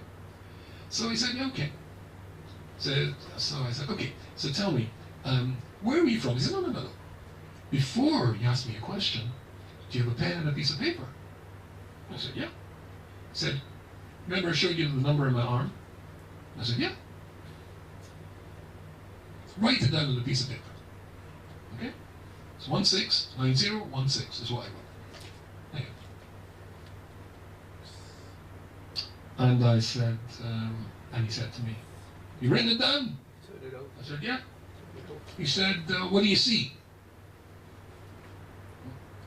"What do you see?" He says, "I was looking at this number in my arm yesterday. And when I was looking at this number in my arm, yesterday was the 23rd day of the Omer. And suddenly it struck me, if you had 1 and 6, you get 7, 1 and 6, you get 7, and you had 9, you get 23. It's the 23rd day of the Omer. And I just spotted that on the 23rd day of the Omer. And what's the 23rd Psalm? Gam ki elit magid salmogus la'ir ki ato imodi. Look, Rabbi Stein, don't be upset, but I'm a Catholic, and this doesn't do a lot for me. I said, no, it's nice. So where are you from? No. Look at the number. What do you see? So he said, what do you see? See, that's what I see when I look at my number. But it's meant to be that way. That's my number. And if you see it that way, you get 9 and 1 is 10, and 9 and 1 is 10, and 6, and what's 9 and 1? And 9 and 1 is 6, 26. And what's 26? The Shem Havaya. Yeah, very nice. Then I'm a Catholic. And then he said to me, and if you add 23 and 26, what do you get? 49. And how many days are there in the Omer? 49. And I thought, nice, fine. And then I said to him, where are you from? And he said, Czechoslovakia. which camps are you in? Theresienstadt and Auschwitz. And then he said something which totally flummoxed me. I was 6 when I went to Auschwitz. I'm looking at the younger faces here to see if they get that. I was 6 when I went to Auschwitz. What's wrong with that, gentlemen? Straight away. The children were killed straight away. Quran Islam. The children were killed straight away. And then he said, forwards. Forwards. And these 4 words, if you know that English expression, my blood ran cold? I've heard it, I've used it, I've written it in books and things, but it never actually happened to me until he said those next 4 words. So take a deep breath, because it will have the same effect on you. I was a twin.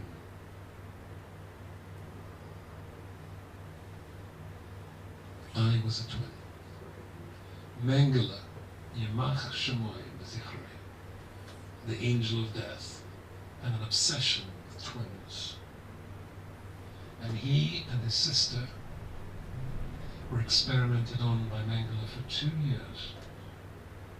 He said most of the experiments were done on my sister, and I was the control. You know, they do that in science. Some of them were in me. And yet, you know, when my late wife had cancer, and we used to have to go to the cancer hospital in Manchester for treatment, no matter how bad the situation was, we had to walk past the building after the car park. We had to walk past the building, and there was a sign outside. And the sign outside said, Young Oncology Unit. Young Oncology Unit. For Rahman al-Islam, children with cancer. And no matter how bad their situation was, that put everything into a context. And we don't want to think about that Selexia and the Kinderlach and the Eladim immediately going to the left with the Bobbas and the Altazidis, etc. But imagine going through that. And he goes through all of that. And what does he think of when he sees this number in his arm? Oh, that's wow, it's 23rd, it's 23rd day of the Alma. Oh, what's Psalms 23rd? You can't get in again. Oh, the other way around, of course, that's the way it should be. UK Wolfgate. Mika Uncas. Hammond said before, we're just good people that forgot who we are for a while. 2 years later, I was saying on Shabbos, I was in Catskills, speaking at, can't remember the name of the town, a little town, it's got a very big show there. I was, of course, being the guest speaker at the front, so I was standing at the front. No, it must have been about 200 men there. And there from the back, I saw a man standing up with white hair, walking towards me with 2 little grandchildren in each arm, a little boy and a little girl. This was grandchildren, to show me some of my children, just about the age that he and his sister were in Auschwitz. We forget who we are for a while, but just a while, and then we remember. We can remember ourselves, our Rahman al-Islam Hashem will bring along somebody who's Gezeres that is difficult, or as evil as Holland, and that reminds us, but we don't have to wait for that, because this little fire that's inside every single one of us, my goodness, a 6 or 7-year-old little boy survived 2 years of, I just can't even put my mind to think what that must have been like. That's Cloud Israel. That's who we are. That's who we have to remind ourselves that we are. And take inspiration from people who are way, way beyond my saga of greatness. We can make this the last Tisha B'Av. We can. You can. Even I can. One last thought. Rabbi Loza Kalier, who wrote most of our Kenos, often he has to do this anyway. They will encode their name in it. I always wondered about that. Why do you put your name into it? It means, Khalila, it almost sounds a little bit like Ivor. But it's not. I think what he's saying was very simple. I am in this Kina, and he's in all the Kinas he wrote because the Kinas are for us. It's not a recollection of what happened in Chulun B'Shishim or Chulun B'Sheni. And it goes into all the details, but we know that. We know that. I think he encoded his name, he wove his name into it to let you know, I'm talking about myself. All the stuff that we're talking about that happened then, we're doing now. Aye, I'm guilty of that. But we can change, and we can stop this. Because we are Clonstra. Jimson will never let it happen. If you don't get out of this mess. You're getting out of this mess. But let's take the easy route. Let's make it matter of Bachira. Let's make it because we want to, not because we're forced to.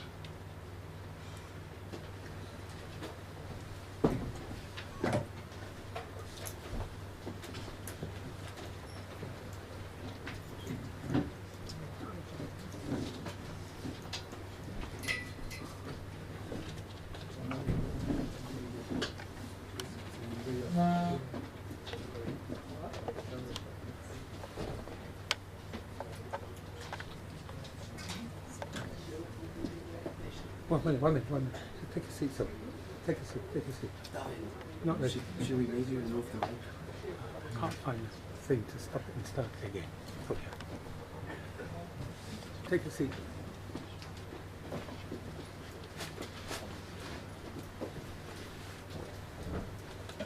Thank you very much, Rabbi Yehuda Yonah Rubenstein, who's often more known as YY, and I used to wonder, why is he YY?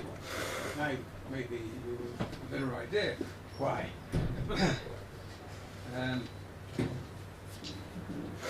I think anyone here with a white beard, maybe not anymore, because a lot of people have white beards, but younger, will remember what Rubenstein mentioned about the eagle has landed.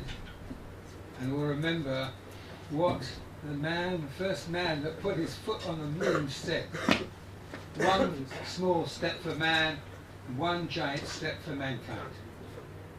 And you will remember, those of you who've been listening, you have heard that when we were in the old city in the excavations last week, underground, right underground, under lots of buildings built on top of it, and we saw the path that goes up to Har HaBayis.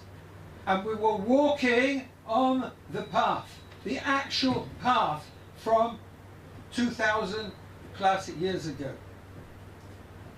And there engraved into the, not engraved actually, it was shown in light. It stated, and this is another statement, I don't know if it's true, but it states, Neil Armstrong, he was the man to step foot on the moon. And what does it say? I'm more excited stepping on these stones than I was stepping on the moon. I thought that was such a profound statement. Is he Jewish? No. Someone told me he was Jewish. It sounds like something that a Jew would say. But to go on those stones, remember when we see the stones, when we see the Beis HaMikdash, when we see it in ruins, that's what we're missing. When the Chachomim, the Gemara at the end of Makkah states, when the Chachomim saw the Churban and were crying because the foxes were running through the Azorah, and Rabbi Akiva was laughing. What did he say when they asked him, why are you laughing? What's there to laugh about? It's Tisha B'Av. What are we laughing for? And he said, because I see there is a future. There is a future for Klal Yisrael. So where are we today? There's a future for us. It's to be continued. That's what TORAH brings. When it's all dark and black, it's to be continued. Now, I know that Rabbi Minchas is going to bring a few smiles to our faces, and it's going to be hard to hold them back on Tisha B'Av. But I have a different problem, and that is whether to use this microphone or put the microphone on mute, or put it on this level. If you feel that it's not enough, you'll let me know. Rabbi Minchas, thank you very much for that.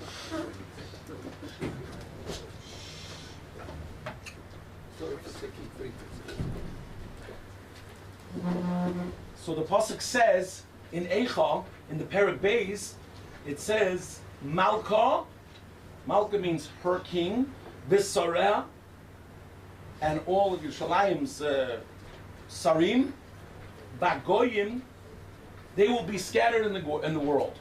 When our king and our ministers, our nobles, will be scattered in the world, so then what does it say? Ein Torah. There will be no Torah.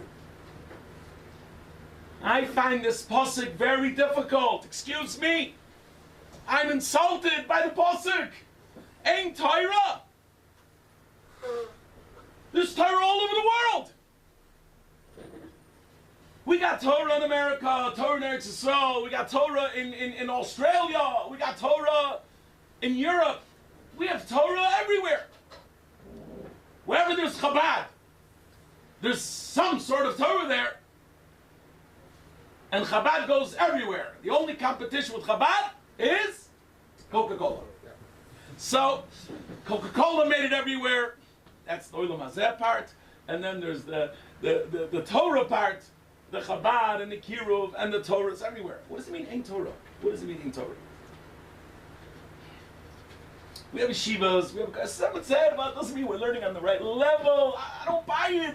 Ein Torah means there's no Torah. It doesn't mean less. It means none. None. Don't tell me less Torah. If it would say Pachot Torah, okay, I'll deal with that. But Ein Torah, Ein means zero. How could you say that?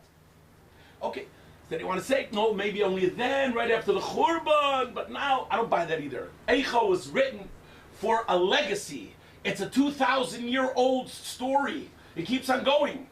So that means Ein Torah somehow has to be Chal, even today. Ein Torah. The guy tells me that, I'm going to bump him in the nose. How dare you tell me Ein Torah? But that's what it says. Ouch. It's an ouch. So I want to present to you, my beloved Tzibor, a tremendous Chiddush that can change, Be'ez Hashem, your lives. Not only your Tisha B'Av day, but your whole year.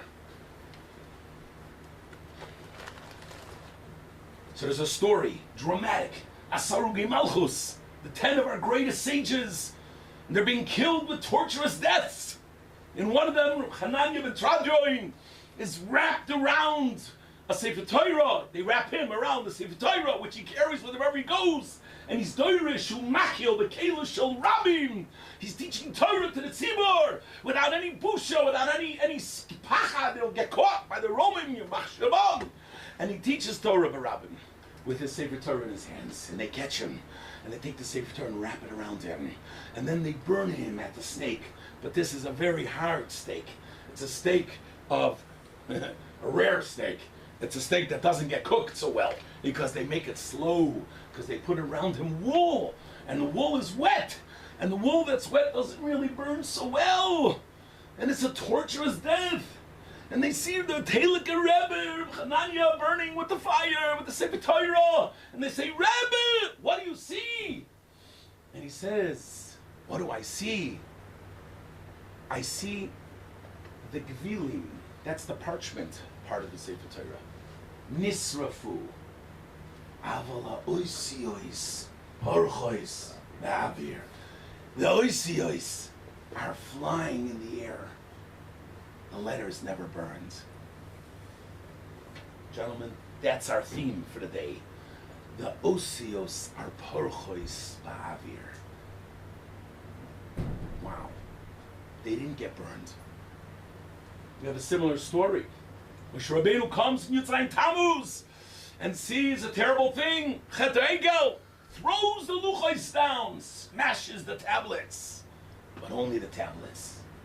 The osios are porchois ba'avir. Again, the letters are flying in the air.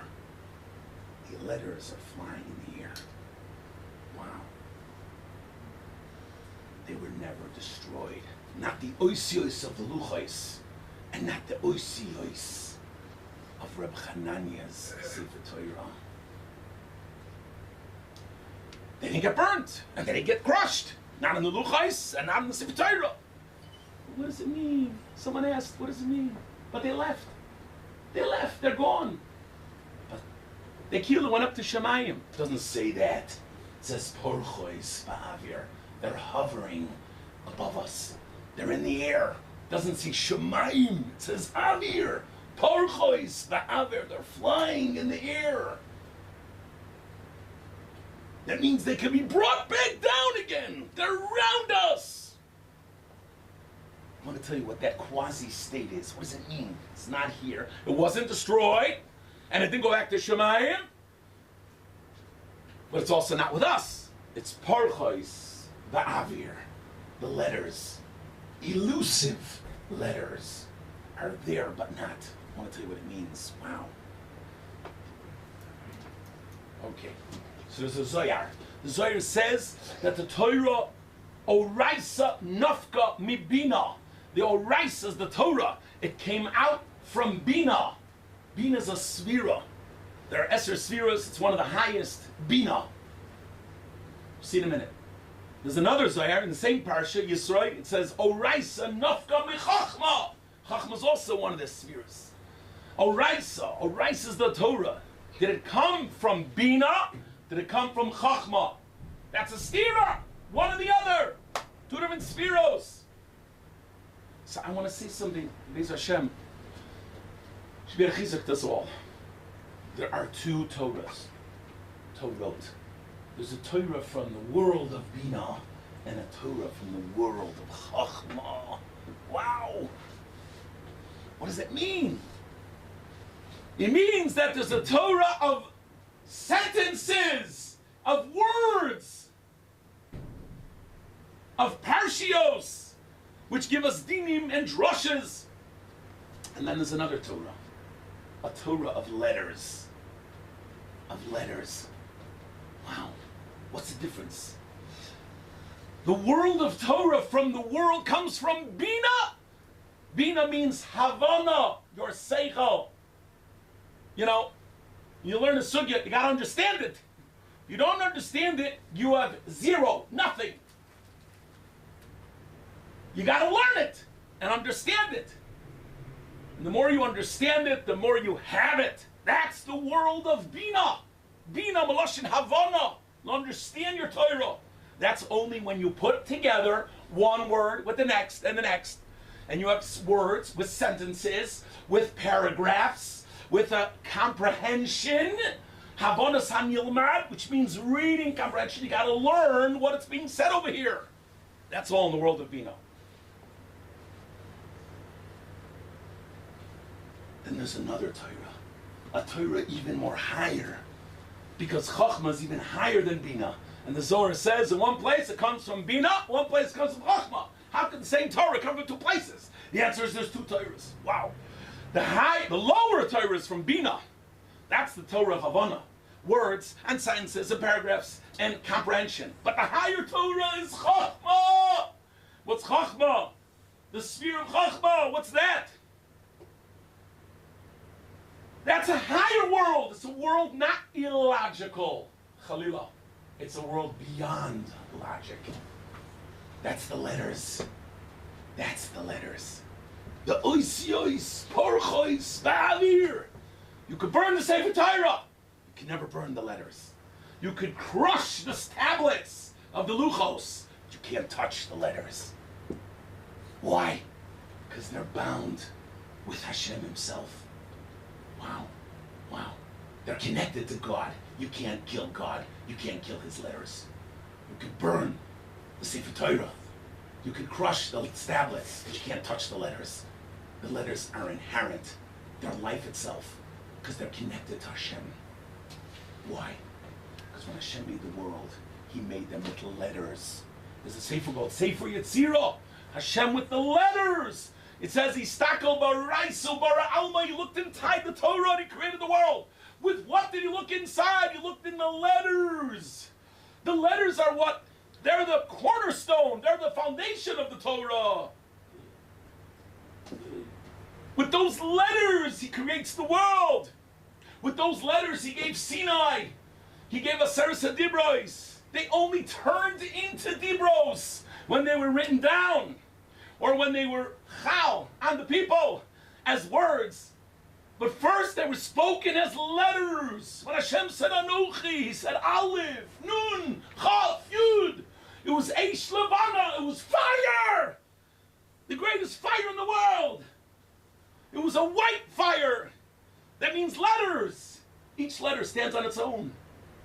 Only when it goes on top of an Eish Shchoira, a black background, does it become words. Because then there's a background, it's a base, and the letters fall into place and give you the Torah of Bina. But before that, it's Chachma. Chacham, Gematria Chaim, 68. Real Dveikus, real Chiyus with Bari Olam is in the letters, not in the words. The words are in lower level. The words are when you take the letters and you put them in certain combinations. Then you have another Torah, Torah of Havana, very chashuv. We spend most of our life with that, but it's not the highest. It's not the highest. Remarkably so, the Gemara in Baba Basra says, we have a predicament. We have the last 8 psukim of the Torah. The last 8 psukim of the Torah are written, the Gemara says, by Yeshua. It has to be. Can't be written by Moshe, because it says Vayomas Moshe. Moshe dies. The Torah can't say sheker. He can't be that Moshe writes it and then dies afterwards, because it says Vayomas Moshe. The moment Vayomas means he dies. But on the other hand, we got to finish the Torah. What are we going to do? So the last 8 psukim are written by Yeshua. All right, I didn't think that was so bad. He's a good guy. No, but it's Torah's Moshe. It has to be written down by Moshe from the beginning to the end. How can you have some psukim not having Moshe in the Torah? He's not only the author of the Torah, he's the one who brought us the Torah. It has to be, those psukim have to be written by him as well. How could you do that? Here's the trick. The Gemara says it was written b'dema. B'dema. Pashup Pshat means with a tear. He wrote it with tears. But that's not enough. So, still sheker. Oh, I'm sorry. I'm writing it. I'm really not allowed to write this because, I'm supposed to be dead. I'm going to die in a minute after this. But I'm going to do it with a tear. Doesn't help. Says the going, Moirit Gevort, Vilna going. Says no. It says exactly what it says. B'dema means mixed up. Dema could be tears, or it could be mixed up, like Truma and Chulin together is Meduma. Meduma. Get out of my sight. Meduma. What's Meduma? Meduma is the mixture of Truma and Chulin together. So over here, the letters. The Torah was written as a mixture. As they start to going, what's mean mixture? Moshe only wrote the letters. Wow. He only wrote the letters. Then Yeshua came and was Mesader them and, fixed it up like any good sefer. You have to scratch a little bit here, erase that, put that there, and he turned it into words. Letters could be written without a word, Vayomas Moshe could be one long word. You have to break it in the middle to get the word Vayomas Moshe. Moshe wrote the Torah because it has to be his. It's his Torah. He's got to write every single part of the Torah. But wait, how can you write the words? It will be sheker. Vayomas Moshe means he died. He can't write those psukim. Okay, Yeshua write that. Wait, if Yeshua writes it, then it's also no good because it's got to be Torah's Moshe. Moshe's got to write it all. Says the going, the Gevort. There's 2 dimensions to Torah. The Torah of words and the Torah of letters. Moshe wrote the Torah, of course. Inherently, it has to be every part of Moshe, of the Torah has to be Moshe. He wrote them as letters. Letters! Only then Yeshua is allowed to be Mesader them and turn them into words. So when it says Vayomas Moshe, it was indeed Moshe already died. So it wasn't sheker. It wasn't sheker. Yet at the same time, it It was all written by Moshe, at least in the letters, and then Yeshua takes up with the words. That's Moira. That's absolutely fascinating. We see here there are two separate aspects of Torah. There's the Torah of letters and the Torah of words. They're both Torah. They're both very special. But we'll see the difference. Watch. So I'm going to tell you right here, I have to apologize for the tzibur. I'm so sorry. But I was a little bit, this happens often with me. I get a little bit excited, maybe the word is impulsive, and I get all mad at all these people that are bringing their little yingale. He's 2.5 years old, almost 3, and he's going to cheder with a talus around him. I'm so excited. And he's going to cheder, and he's going to show them, they're going to show him the aleph beis, and he's going to lick the letters with honey, and it's so nice and so beautiful. And Minkus gets up and says, Sheker! He doesn't understand the word he's saying. In Hebrew they say, Ato vedalai! You're fooling me! What kind of business is this? Oh, you bring him to the Torah. Yeah, he doesn't know what he's doing. Yeah, you know what I mean? Could you tell me what you read? You have no idea. Could you tell me anything? Did you learn anything? No. Until I realized this year I got the answer. No, Minkus, you're wrong. This is beautiful. Because they're inaugurating him. They're being mechanech him. That there's even a higher Torah. There's a Torah of letters. A Torah of letters is a connection to Hashem inherently with letters. It's even beyond the world of Avona. He doesn't understand anything, but he has everything. He has the letters of the Torah. Wow. What a buzz. What an excitement.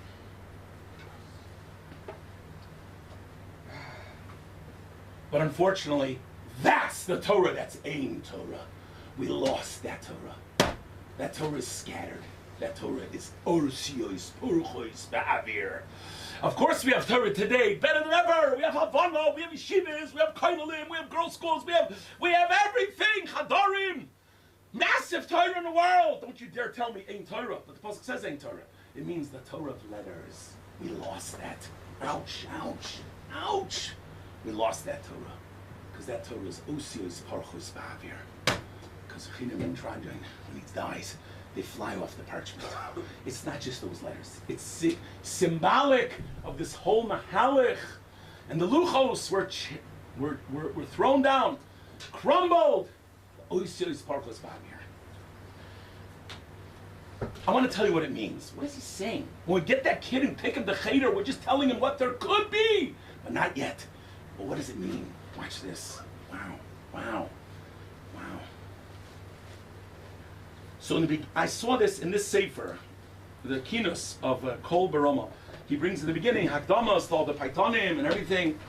And one of them he brings, Reb Lazar Kalir, he goes up to Shamayim. You could do this if you know Kabbalah Maisis, say certain Shemus. I mean, I wouldn't suggest it, but he does it. He goes up to Shamayim, he meets Machal, Shalom Aleichem. He says, how does the Shira of Malachim work? The Shira of Malachim, angels. He says, according to the letters of the Aleph Beis. We're doing Aleph Beis. Should I stop? Are we good? Okay. You guys have changed that. Nothing's going to stop me. Here we go. Aleph Beis, Shiras Malachim. We do the Shira and Shamayim with the Aleph Beis. You hear that? We take the kinderlich, the yingel, the cheder, 3 years old. Gaga. Where's your pacifier? Okay, good. And then he's licking the letters and the malachim. We got from the lowest to the highest. Everyone's doing this oisiyot Aleph Beis business. So Kalir heard this. Leslie says, okay, I'm doing all the kinos with Aleph Beis. Did you look in your Eicha, by the way? Do you see Eicha's written according to the letter of the Aleph Beis? Can anybody tell me that? Oh, so nice. That's good for my 3-year-old kid. You got the Aleph Beis there. I'm so touched. What does it mean? It means this. The secret of Geula lies in the letters. Get the letters back, you have bingo, you have Geula. Because we have a lot of Torah today. Only in Avodas Halimud, in the comprehension, in the words. But we don't have the letters. Of course we have the letters written down, but we don't have the secret magic that the letters have. What's that? Torah, Ein Torah. There's a Maral. He says when we're scattered in the world, the Maral Tiferes. So he says the Torah also goes in the Golus. What does that mean, Torah goes in the Golus? Bye. She's in the Golus. What does it mean, Torah's in the Golus? We have Torah today. We're learning Torah. According to this year, today, thank you all. Thank you, David Alexander. I love you. Amish. You bring Nechama to Tisha B'Av. You bring Nechama to Tisha B'Av. Wow. Yitzhahara can't stand you, that's for sure. But we love you. Wow. Okay. Nechama, here we go. So we have the Torah. What do we have? Ein Torah means the letters of the Torah. What does that mean? Watch. Here we go.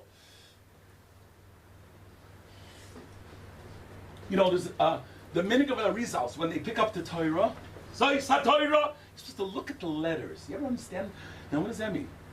You're supposed to find the letter of your name. My name is Yaakov, so I'm supposed to look for a Yud and a Vez. It's very hard because they do a Hagba real fast, and you sit down and you can't get there unless you throw 30 people out of the way. So most of us don't end up really getting there. But if you're the Hagba guy, at least then do it. You're the guy doing this. You're doing Hagba. And maybe go a little slower for the rest of the tzibur. But if you're doing Hagba, at least then, try to find the letters, the first and last letter of your name, inside the Sefer Torah. Oh, very nice. What does that do for you? I don't know. They say do it, so I do it. Now you're going to know. I'm looking to bring back the letters. The oisiois, parchois, ba'avir. The letters that are hovering above can be brought back by us. We got to search for them. There is the written letters there today, of course, but they're used as words. We don't have the chachma of divrei seifrim. The Gemara says the Kedushin used to count letters. Oh, ain't that nice? The Gemara says they're called divrei seifrim. The rabbis, they count letters. You ever wonder what that means? Count letters. And then we say we lost that chachma, the Gemara says. We don't have it anymore. What are you talking about? Excuse me. I know how to count letters. You know, algebra, calculus gets a little hard. Maybe I won't do that. But I can count 1, 2, 3. What's the problem? The problem is to understand. You can only count the letter if you understand it. You can only understand it if you have the Torah of Oisiois. What is each letter saying? What's each letter connected to Hashem? We'll see in a minute. That's the research. Wow. There's amazing halacha, okay? If you ever want to be a sefer, there's a halacha that when you write a letter, so each letter has to be separate with the other letter, from the other letters. Now, I always thought, of course, because if you write them all together, it's messy. You can't see one letter with the other. No. Even if you could clearly read, right? Bereshis, 6 letters. Every letter I could see, each letter separately, even if they're a little bit touching in the end. So what? Why does it have to be totally separate? We have one of the greatest sofrim in our neighborhood right here. Zalman can help us if we have a problem. He writes beautiful parshios. This is a persomet, yes, but it's free, I think. Unless I could get something after this. But he's an awesome cipher. Zalman's an awesome cipher. Okay. Now, so tell me if I'm doing right, if I'm doing good. The letters got to be separated, irrelevant if you can read them or not. It's got to be called Mukaf Gavil, right? I'm saying good? Mukaf Gavil. What does that mean? It's got to have a little bit of white around it. Why? I can read the letters without it. You know, in cursive we write, and all the letters, you know, Minkis. You could write the M-I-N-K-U-S, one long line, you know? So why can't I do that in the Torah? You know, put the letters connected. You know, it's slightly connected. No! Mukaf Gvil! It's got to be surrounded by the white. It says Minkis. This is with my chaber also. A Yid, a very choshev Yid in America, Yosef Chaim Aryeh. We had this together on the phone. Wow. They blew our Tisha B'Av right out of the water. This was a few days ago. The reason why you need Mukaf Gavil is because you have to remember the letters are supposed to be also separate. Separate! Letters are separate! Meaning, of course, the way they're written down in our Torah today, they're written as words. If you see them too separate and you can't read the word, that's a problem. So we have to put them, you know, Vayamos, and then Moshe, and then each word, Bereshis, Bara, Elikim, each word has got to be condensed closely. You know, condensed, not the right word. Next to each other, linked, no, also not the right word. Next to each other, okay. But you also have to remember there's a Mukaf Gvil. There's a little around surrounding it, each letter, with its own white space, which separates them to tell you, a remez, that these are also supposed to be just letters without the words. That's my, huh? I gave you an oomph now? Alrighty, I want parshios for my tefillin for my next 20 kids for free. Alrighty, good. Alright. I know, I'm a businessman. Here we go. So, what am I telling you? I forgot what I'm saying. Where am I holding? Oh, here we go. So we have the letters today. They're Mukaf Kavil. So what's the problem? What does it mean, Ein Torah? What does it mean we don't have the Torah of letters? I want to tell you what it means. If we had the Torah of letters fully, not just written as a remez, Mukaf Kavil, but absolutely fully, when you would open up a Sefer Torah, you could take the biggest chiloni in the world, get this guy right in there. You know, the what do they call that? The Beit Mishpat Elyon, you know, Supreme Court, you know, or that lady, I'm not gonna say her name, but you know, the Attorney General. Bring her in there. By the way, they say that her grandfather was a from Jew. That's why she's so anti, you know, the one who's causing trouble. But anyway, you open up the Sefer Torah, and she'll see the letters. Fire comes out of the letters. The fire of Hashem, the Eish Das Lamai, the letters of Sinai, which were given as fire. They were given as fire. They were given as fire when they came out of Hashem's mouth. Kaviyachol. How come we don't see that today? That's Ein Torah. Maradik. That's the whole shir. We lost that ability to connect to the letters with inherent kedusha and inherent dveikus. You see the letters, you should be like, wow, I'm the first guy in the world. That's it. Minkis, no more Lashon Hara. That could happen. That could happen. If I see the letters, the way I should get a buzz every time I get an aliyah. We should faint from Kedusha. We see the letter. Faint. We should go up to Shemayim. Nafshi Yotza B'Dabroi. You see the letters of Hashem. It's like seeing Hashem himself. What does it mean the letters fly? They're angelic because they're godly. The letters are godly because they come from Hashem's mouth. There's a pasuk. Zeh hayoim asa Hashem nagila b'nismach, 2 gersos. Either bo, okay, bo means Hashem, or bach means, or bo means, yeah, or bach. No, bo means in the day, or bach means in you, in Hashem. Bach, says the Medrash, Yalka Shemaini, bach is chaf beis oisias. The beis chaf, turn it around. That means with the chaf beis oisias, I have you. That means we're missing Hashem today. What are we missing? We're missing Torah and Torah. We're missing the Alephes, the proper Kedusha. Seeing how it comes back to its source, the mouth of Hashem at Sinai. The Eish Levana, before it gets to the Eish Chayra and becomes words, and it falls onto the Klaf. Even after that, it's still Mukaf Kvil. There's still a remez. It should be remembered. These letters should be seen separately. But it's from its source. It's called Kulei Eish Levana. It's the connection to Hashem.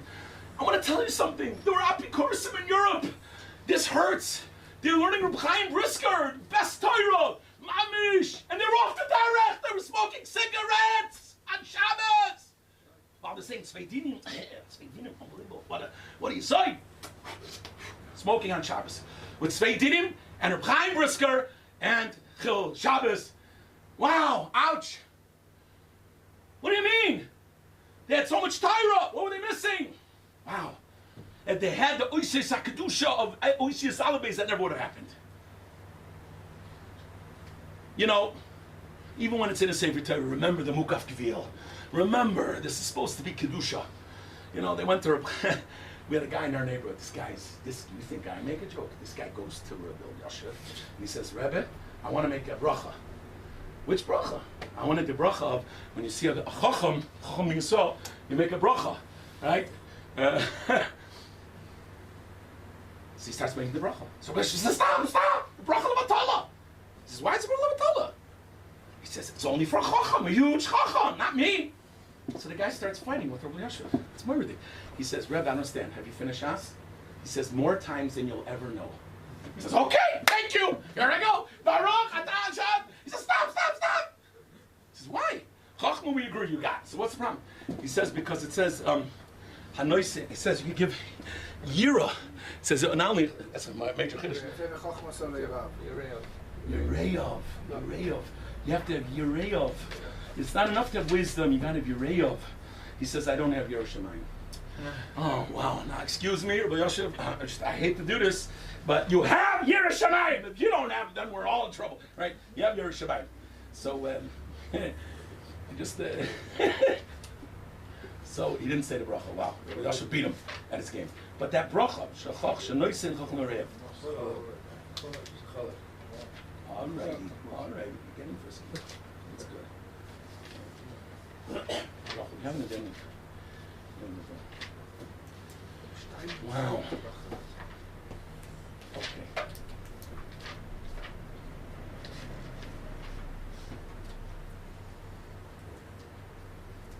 Avoid Chacham Chachmas HaTorah. Baruch Atah Hashem Elokeinu Melech Haolam Shecholak Mechachmaso Lireyav. You have to get Chachma from Hashem, Chachmaso, but Lireyav, you have to Yerushalayim. That was Rabbi Yoshev's Chiddush, that even if he should be enough Chachma for the bracha, but not enough Yerushalayim. What do you see in the two things? So I want to say again, the Chachma of Torah for sure. You'll get that from the Torah Havanas Alimut, but from the Lireyav, remember the Oisyois, Hakadushois, Shiyotsu Bepiyas Barach, Shivoi, with tremendous Kedusha. Okay. That's the Ein Torah. We're waiting for that to come back. Lasid Lava in Bekaroi Mamish, we're going to open a Sefer Torah. The Chayr is Dafka Sefer Torah. This is not Torah Shebal Peh. Torah Shebal Peh is Havana. If you don't understand Torah Shebal Peh, you have nothing. And Torah Shebal Peh is not written down at all. There are no letters in Torah Shebal Peh. Torah Shebiksav is written down. On two levels, the higher level of Torah Shebiksav is the letters. Wow. Torah Shebal Peh, Kol Kulei Havana. Starts with Bina. Chachma. Chachma is Ksav, Oisyois. You have some Bina in Torah, because you can learn the Parshios, that's true. But the Iker higher levels, beyond Das, beyond the Bina, it's something called Chachma of the Oisyois. Wow. And that's what we're yearning for. Yearning. Now, I have to do this, I have to. So we have Sefer Torah, we have Aron. And inside the Aron, they take out Sefer Torah. And to dance, and Simchas Torah. Now they have two Sefer Torah inside. They have the ones with the gartel inside, and one with the gartel outside. You ever notice that? The gartel inside means it's a kosher Sefer Torah, fine. The one that has a gartel outside, right? Rebbe, am I doing it right? You're outside, that's a puzzle Sefer Torah. They got to give it to Zalman fast and fix it. But till they do that, it's puzzle, right? So one day, I'm having a bad day, they give Minkus the puzzle Sefer Torah. So, you want to step outside. What kind of biz is that? You give me a puzzle Sefer Torah to dance with. What am I, a puzzle Jew? Give me a kosher Sefer Torah. I was all upset. Until I learned this sugya. Unbelievable. This Gemara in Shabbos. It says we save a Sefer Torah. In Kuf Yud, Dalet and Beis, you save a Sefer Torah on Shabbos from a fire. Even if you have to go from one house to another chutzner and there's no Eruv. You're going to be metalto. It's only the Rabbanon, but still, it says to the Rabbanon to carry anyone Rishus to another Rishus, even if they're both Rishus Yachid. Says the rabbis, we waive that halacha if you're going to save the Sefer Torah. Okay, good. Cover the Sefer Torah. What about if it's Apostle Sefer Torah? Still Sefer. What about if most of it is missing? I would say you go off the road. No. As long as there's 85 letters, the amount of Ayib and Saron, 85 letters, we'll save that Sefer Torah. So I said, okay, fine. That's because you have us the whole Ibn Saron full. No, says the Gemara. Even it's mefuzaros, it's separated, scattered all over the Torah. I ask you, gentlemen, what is a Sefer Torah worth if it has no psukim in place, no parshios? You can't learn anything from it, and it has letters scattered all over the Torah. 85 of them. Then it's enough. You could save it from Shabbos. The answer is Arvorit, because letters are a connection to Hashem. Even on a higher letter than words. That's the Sefer Torah that you're saving. I just realized what they're doing. They're giving Minkus the puzzle Sefer Torah. Because he's connected. Wow, what a buzz. They're giving me the Sefer Torah with the puzzle. You can't read from it. You have no Avanas Alimut. But you have the letters. The letters given to Kedusha Sefer Torah. I don't want the one that's puzzle. Because with the gartel outside. Because that shows this idea. That there's a level of a Sefer Torah even beyond the words. It has letters. Those letters give me connection to Hashem. Now we're coming to a close. I want to do something with this. It's all very nice. Gave me a nice shear on this. What does it do for me today, Tafshin Pei Vav of Tisha B'Av? So, okay. So everyone's talking about crying in Tisha B'Av. I don't know if you know me. Maybe you do. Maybe you don't. I'm not from the big criers. All right. I do hold of crying, right? For sure. Very, very valuable. But with a message. A message. What's the message of the crying? So in the keynotes today, I had such a buzz. I got up off the floor and I started dancing in the middle of the keynotes. What can I do? They thought I was crazy, right? But here we go. Listen to this. By the way, I suggest you use a keynote. I mean, next year you won't need it, but with a pirush on the side. Read the pirush, because the piyut is too difficult. Look at this last final piyut. We have the Rav or somebody chashiv to learn it, to read it. Right? Eli's a groan. It's Zion of Zion Varel. It's cities. Kimo Isha b'tzireha ukibsula chagura sak al bal neureha. We should raise up our voice and cry. Zion, Yerushalayim, cry over what? Cry over what? Two cryings. Crying over a woman who's giving birth, like a woman who gives birth. She has contractions, it hurts. And cry like a lady who lost her husband. So everybody knows the lady who lost her husband. That's very sad. That's very sad. I agree. You have to cry that. Also that cry. There's another cry we don't do enough. We have to get on the bed and start giving birth. And cry the crying of contractions. That what? Do what? That give birth to a baby. We're giving birth to a baby. It's not only about what was. We lost our husband, lost our wife, 2,000 years. We're crying over that. Where's the crying about the baby that we're about to have? The future. What future? Which baby am I talking about being born on Tisha B'Av?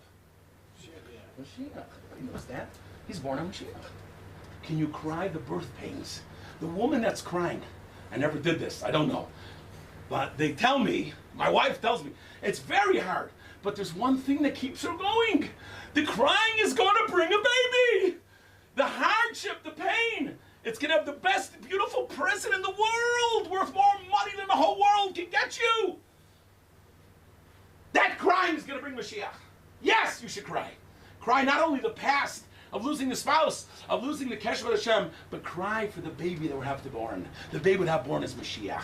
When Mashiach comes, you'll open up a Sefer Torah and you'll see letters. Whoa! Fire coming out of the letters! The fire of Hashem, the Kedusha of Hashem, the immediate inspiration. You'll see it going, wow! Let me at it! Grab the Sefer Torah and run away with it. That's what you should be doing. Be'ez Hashem, we will.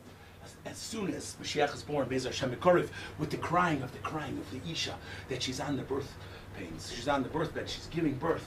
Be'ez Hashem, we should all be zoicha to that. We should be zoicha to, yes, also remember what we had, but also remember what we will have, which is the Mekoriv Mamish, with Bias HaMashiach, Oisiyos HaTorah HaKadoshos, Mipi Yisbarach Shemai, B'Koriv Mamish V'Noimar. I'm sorry, that was weak. One more time. Guys, it's Tisha B'Av, you're not in the basic chorus. Mamish, let's go. We should be zaycha to the letters of Torah, the Kedusha, the connection to Hashem, the Mekaroi, Mamish, V'Noimar. Amen. I love you all. Just a friendly reminder, anybody's benefiting from these shiurim, even if you're not, but if you're here, please, you have 20 shekels a shiur. 3 shares or more is discounted to 50 shekels. You can give more if you like. Please support the shul. For Rabbi Minkus' share, 100 shekel, no less. At least. Just wait a minute. Give it to him. Brother, Yankee, I've got to say thank you, but there are a couple of things I've got to add on. First of all, you're right, there are 2 Sifrei Torah inside the Aron Kodesh. Neither of them have the gartel around. One of them, the main one, was written by yours truly as well. But I'm glad you didn't mention me because Zalman has got a debt there of how many to fill it for your grandsons. Wow. So I have great grandsons. And maybe if he does that, maybe he'll write another Sefer Torah for us for the shul. Of course. The other thing is, the other addendum is that on I saw a couple of people looking in their Eicha after you mentioned about the Aleph base order, but you forgot to mention a very important. I'm going to put this on because I'm not quite as loud as you are. I always would do it.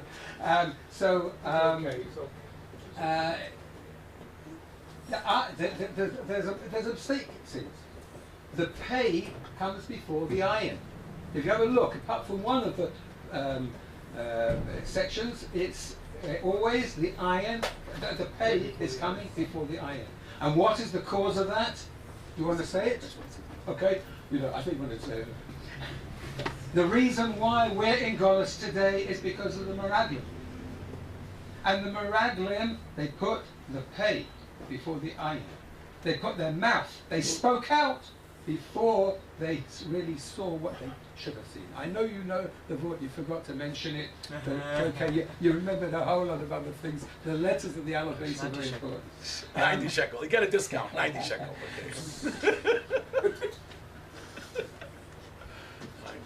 Immediately after the audacity of that wicked man that took down the Twin Towers in New York over 20 years ago. I don't want to mention his name. No, I don't want to hear it. I have had the opportunity to speak at Shmira Soloshen rally that I was organising in those days, and I mentioned, it was right afterwards, and I said, the Americans are never, ever, who am I to predict this, I'm not a Navi, but they're never going to be able to rebuild those two towers again. Not on that spot anyway. They'll never have that audacity. They were taken down, they were destroyed for no reason, maybe because they thought there were a lot of Jews in there, but there was no other reason. So I look at the Beis HaMikdash and I say, it's been taken down by Rishoyim. As I mentioned before, you all have to go and see what you can see of the remains of what is the Beis HaMikdash. They're describing all things up to Har HaBayis. Can't go any further than that until Mashiach comes. There's Hashem Shem later today. Amen. But we will have the audacity to build, and it will be built better than the first Beis HaMikdash, better than the second one, which was bigger than the first, and it will be better than the second Beis HaMikdash because there are more Jews around there today. There's Rosh Hashem. We have to look forward to wonderful things, and the only thing I can think of that is different is that the two towers were all physical. There's nothing spiritual about it. No ruchnius about it. The Beis HaMikdash was pure ruchnius, and as a result of that, the place, I can't remember now who said it, the mokum, this eretz that we are standing in, and anyone who's looking from overseas should realize that this is their home. And they should be coming, and anyone who's over the age of, I don't know what it is, over 10 around here, probably comes from Chutz La'aretz and should be, and knows what it is, all the difficulties of coming to Eretz Israel. They should be wanting to, everyone should be wanting to come here, because this is a spiritual place. When everyone is coming, whenever we know that when every Jew is keeping Shabbos, just one Shabbos, then the Beis HaMikdash will be rebuilt. That would be that big Beis HaMikdash that we're waiting for, that we're crying, that we haven't got it today. I know that Rav Dona, what is it? Rav Dona, born in Israel, right? But impeccable, the beautiful accent. If you just phone him up, you want his number just to hear the message on his answering machine is the most beautiful message I've ever heard, and you can ever hear. And I tell you, it's worth finding his number. What do you say? It's the way he says it. He'll tell you himself.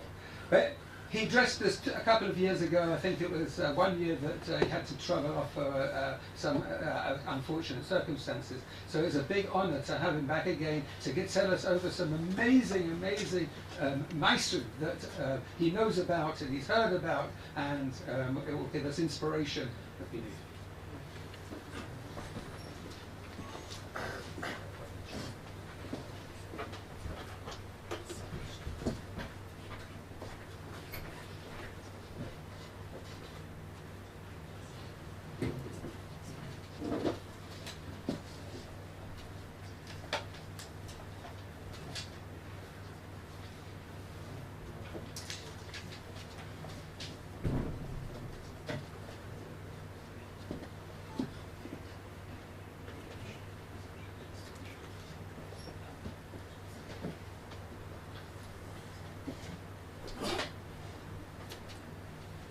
Who would believe that after so many thousands of years that we in pain, so many years of tsar, so many years that we waiting, so many years that we davening and crying, So many years that we still sitting on the floor, who would believe? How much tfilas, how much tears, how much pain Klal Yisrael went through. We read a bit in the Echo, how much we cried over the day, today and last night. This to see what Klal Yisrael went through in the history now. We don't have to go back of the history. Look what the pain that we are going through these days. How much redifes Klal Yisrael going through, how much pain, how much yesoimin, how much almones, how many families are broken down, how many children are going off the derech. Hashem Yerachem. Till when we gonna suffer from all this pain? When is gonna stop? How can we stop it? Till when we gonna sit still on the floor? How many years till we go through in this long golus? How can we stop it? Says the Chofetz Chaim, the only way to stop it, we all waiting and we all wish that this will be the last year, this year, that we sat down on the floor. We all wish to go out from this long golus, to go out from the pain. So many stories. Hashem Yerachem, how can we stop it? How can we do something that will tell Hashem, Zehu, this is the last year, please come back? And the answer is, the Chofetz Chaim brings the famous Chazal. The Gemara in Broches Daf Lamed Beis Amud Beis says, Miyoim shenechav Beis Hamikdosh, ize choimo shel barzel mafsekes ben Yisrael Avinu shebashomayim. It's a wall, it's a choimo of metal that is stabbing for all our tfilas and all our Torah to go up.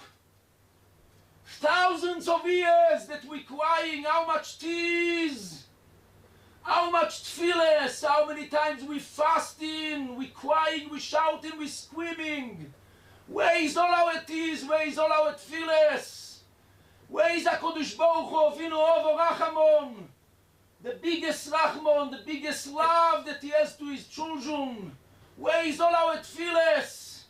Says Chazal, Miyom shenechav Beis Hamikdosh, from the day when the Beis Hamikdosh got destroyed, is a choimo shel barzel mafsekes ben Yisrael Avim shebashomayim. Says the Chofetz Chaim, all our tfilas and Torah stops in the middle. Where is this choimo? Where is it? I can't see it. Where is it? How can we melt? How can we break this choimo? And the answer is, this is what I thought a few times. The Chofetz Chaim later on brings something's very scary. The Chofetz Chaim says that when we speak Lashon Hara, we create ruches, type of malachim, ruches, that this ruches making sure that every Lashon Hara you say, every not nice word you say, they take it and they keep it on the side. And after it's when you come to daven, when you come to learn, he takes the davening and the learning and he's metamed the tfilas and the Torah, says the Chofetz Chaim. And then he's Messiah, the Kiviyachol. He says Torah also, only tefillah. Torah and tefillah. I'll read for you the words. The Kiviyachol Toshesho Chelo Kadisho. How a koyach is going nechlash the koyach of Gdushe. Alo nire ba'alil is a Zoyar, mi Zoyar HaKodosh, Chofetz Chaim I'm reading for you.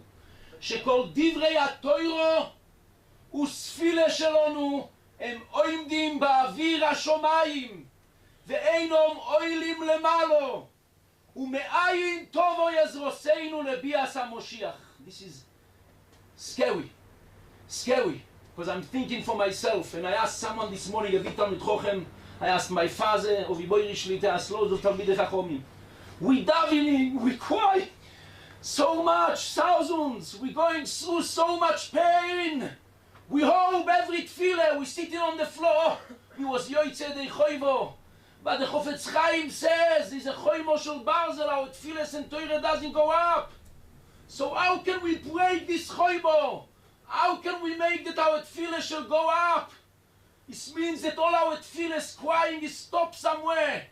Says the Chofetz Chaim in the beginning of the Akdome, the only way to bring back Moshiach is one way. The only way is the way that because of this the Beis HaMikdash got destroyed. The reason why the Beis HaMikdash got destroyed, says the Gemara in Yom Etes Amud Beis, says the Gemara, because of the Sinas Chinom, the Lashon Hara that comes from Sinas Chinom, that was in the end of Bayishen, and this is why the Beis HaMikdash got destroyed. Says the Chofetz Chaim, listen the words. Kevon שזה אויו עיקר לסיבס גולוסינו, this was the עיקר point, the עיקר reason why we came out to the long golus.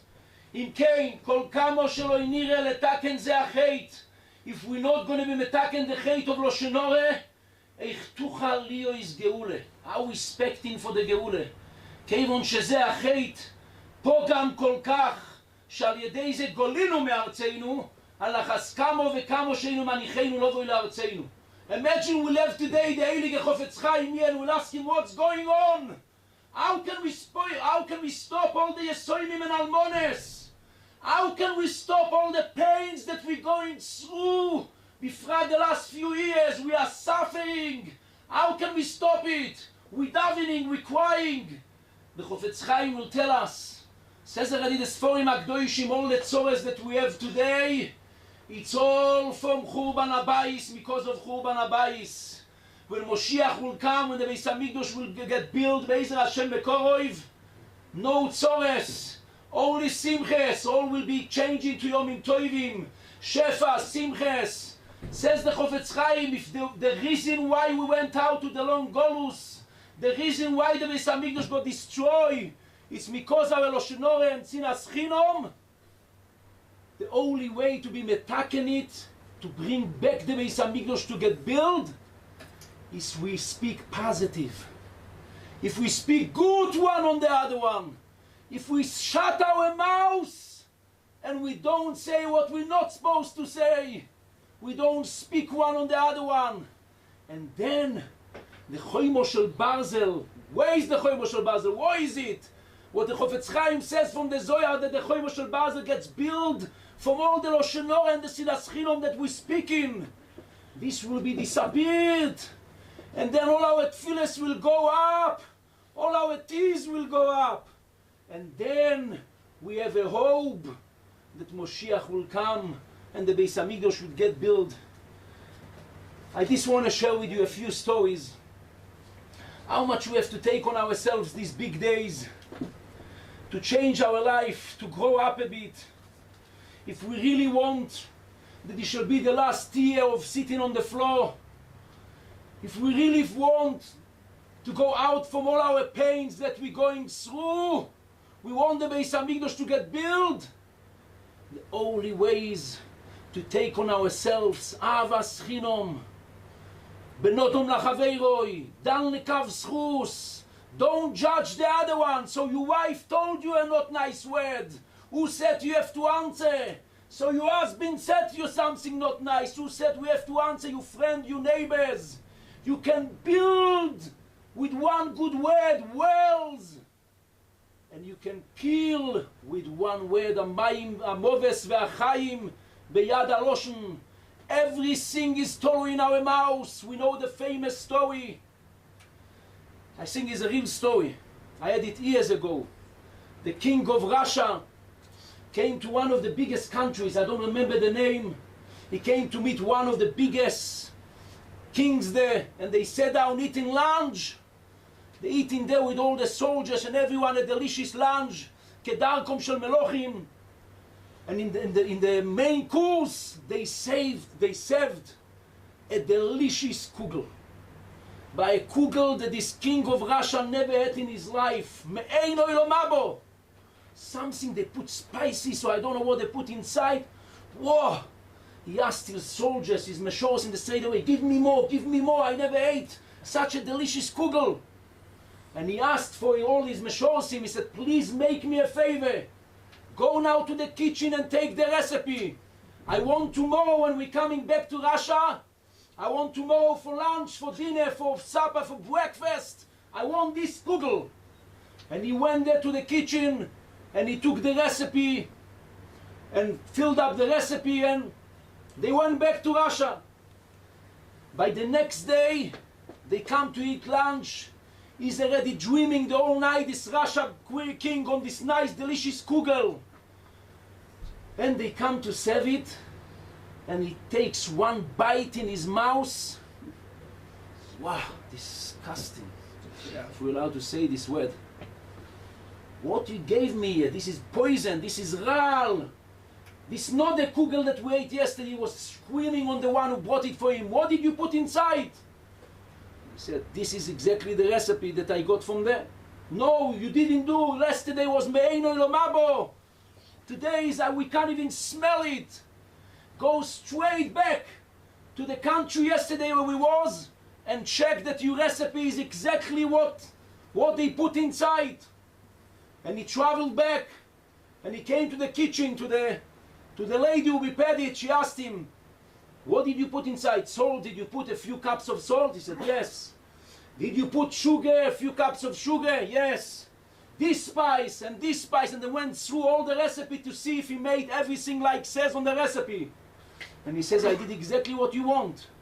And in the end, the lady asks him, and did you wash the dishes before you served the kugel on?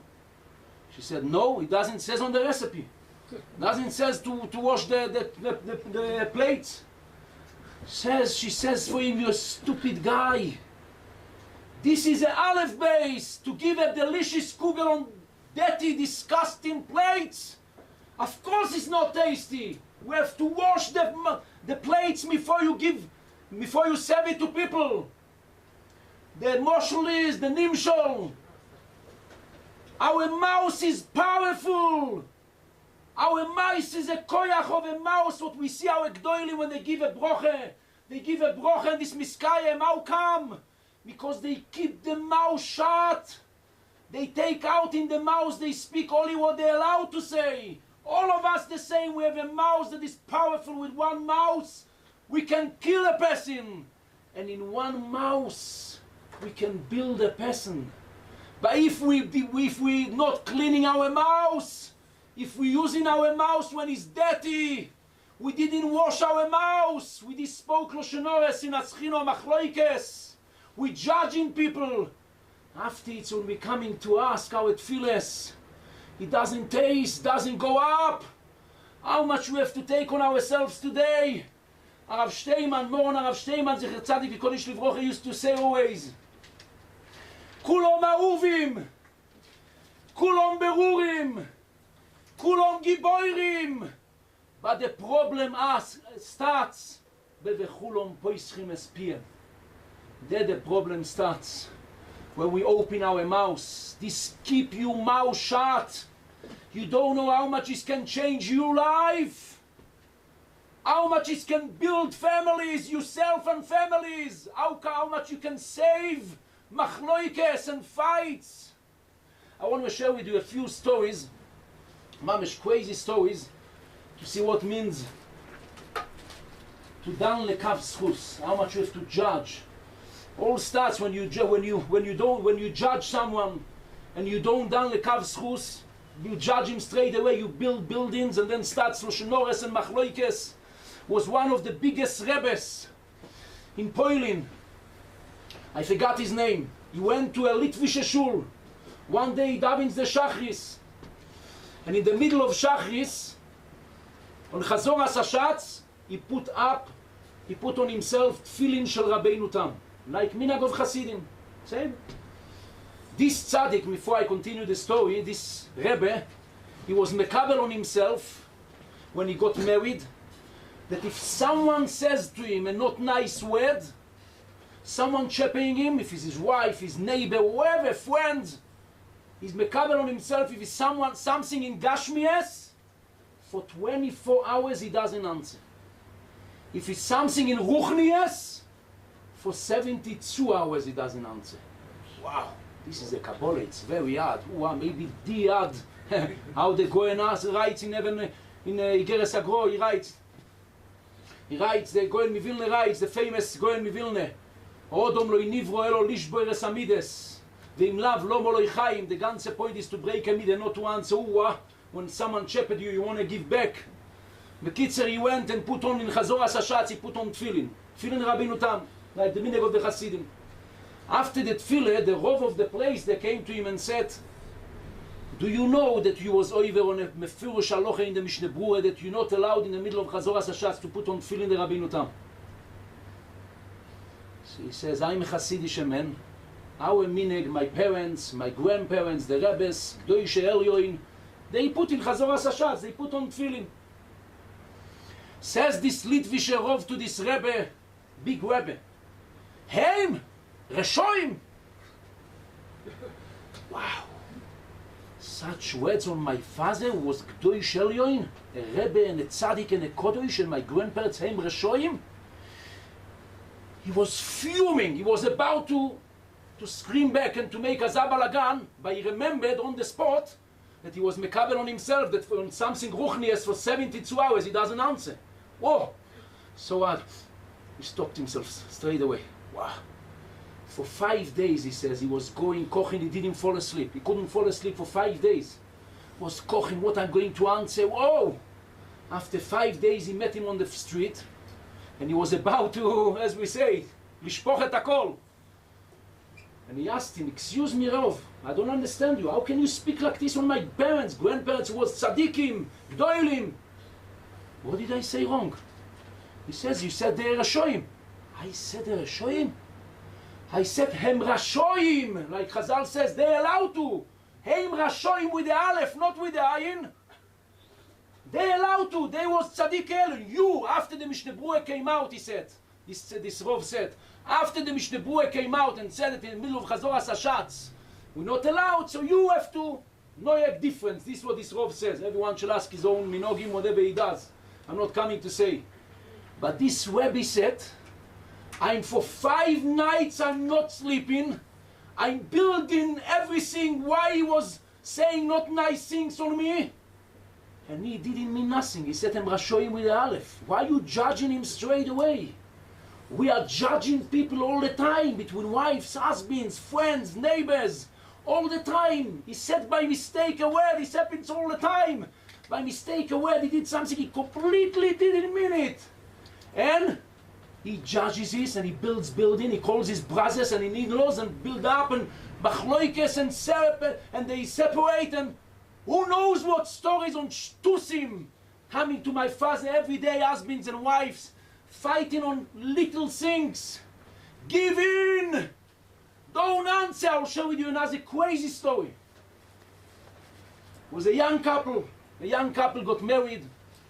Gishmak, Shombais, unbelievable together. A few days after they got married, the Shver, the father-in-law, came in to visit. They visit, they see how they live together, happy and smiley. Before he goes out, the father-in-law says for the son-in-law, can you do me a favor, please? I need desperate for 50 shekel. I need to go to Makolet to buy for my wife, for the shviga, something on the way. Do you mind to give me a 50 shekel? He says, with pleasure. Gives him the 50 shekel, and he walks out. As he's about to walk out the door, he can hear the son-in-law telling his daughter, the wife, בוא נראה מתי ה-50 shekel יחזור אליי. Let's see when this 50 shekel will come back to me. Wow. This Shver became an ois mensch, depressed completely. For a few days he couldn't speak, couldn't sleep. It's a true story. What? I married my daughter. He already has a chashad, what? Maybe he had on me something that I'm lending money from people, borrowing money from people and not giving back? What's going on here? He couldn't sleep, he couldn't focus, he don't ask. 5 days about, in the middle of the week, the daughter went up to visit the father. And she walks in, hello, how are you, smiling, young couple. And the father asks him, can I ask you a private question? He says, please, I'm sorry, it's private, but as I walked out, I had you, the son-in-law, your husband, said, אני רוצה לדעת מתי יחזור אליי this 50 shekel. What, he had on me any loshenore? Any not nice things he had on me? Tell me what's going on. And she started to laugh and laugh and laugh and laugh. She couldn't hold herself from tzchok. Pashut, laughing, and he couldn't understand. I'm coming to tell you, to ask you why I'm upset. And she's laughing and laughing and laughing. What's going on here?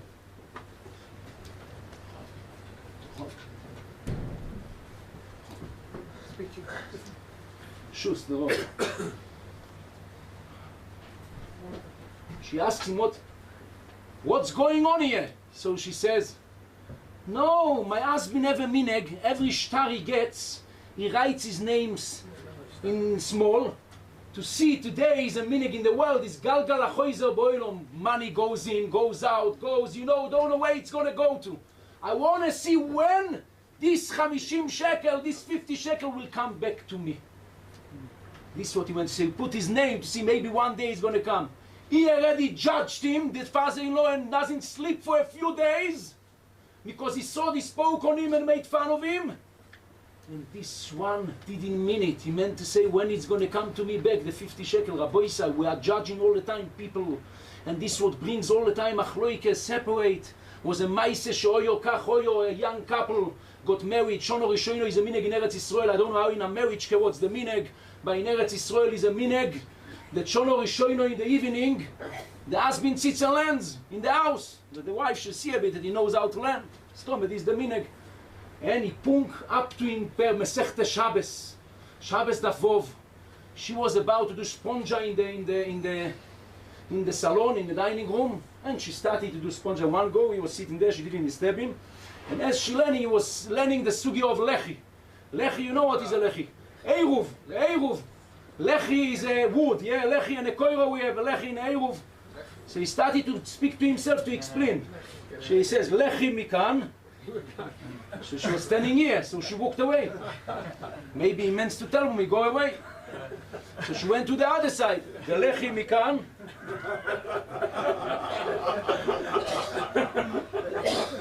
For a few days, she didn't speak to him.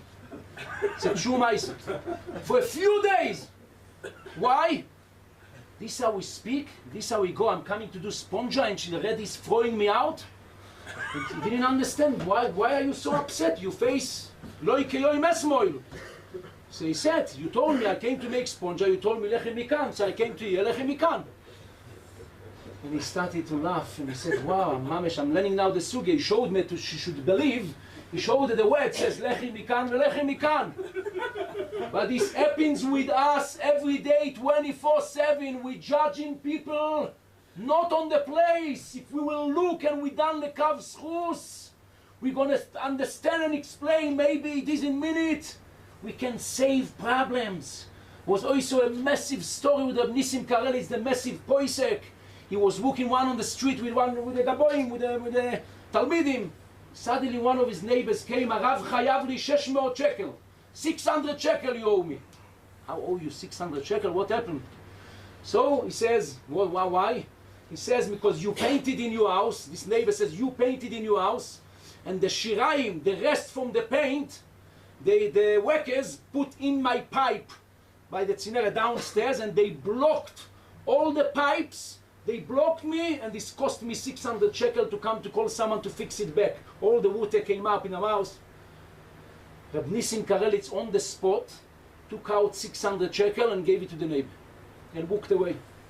He turned around to the Talmidim and he says, I have 3 reasons why I don't owe him the 600 shekel. He says, why? Number 1, paint doesn't make a steamer. Paint, you put paint, you spill in the pipes, it doesn't make a steamer, doesn't block. Number 2, come I will show you. His pipe is in this side of the chotzer, and my pipe is on the other side, where I live on the other side. And number 3, why I don't owe him? Because we never painted in our house. So they ask him, so why did you give him 600 shekel for? Said Reb Nissim, it's worth it for me to give him 600 shekel to save machloikes between the neighbors. He's gonna go now to all the neighbors, say you owe me, and they will have fights.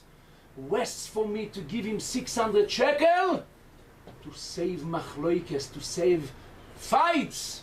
This we have to take on ourselves, to chap wine. The Chazal says, Kuf Chof Zayin Shabbos, Kol mi shedanes chaveiro lekav zchus, amoko im medineu lekav zchus, HaKadosh Baruch Hu will judge him lekav zchus. We know, Arav Shteiman and Arav Wosner always said, Me'oilom lo roisi odom sheviter umafsid. Arav Shteiman said, when my sister passed away a few years ago, so they made a big plakat. Na roisi, Arav Shteiman said, Gam zokanti, ve'lo roisi mevater mafsid. I never saw in my life someone who is giving in and losing. You only gain when we live b'sholem, when we live together, when we don't answer. This is the Ashruas HaShechina is there. We say in Shmoneh Esrei, Sim Sholom. After the Sholom comes, then comes all the Shefa Toivo Uvrocho on stop. On stop. Sholom is Rosh Teves. Mashe Ilosech Ve'inosel Noch. When you live with Sholom between friends, between neighbors, between husbands and wives, you can ask for whatever you want. Reb Chaim, is a moiradike story that I had from Keli Rishon. I don't like to say stories from Keli Sheni, is a shaila if it's mevashal or not.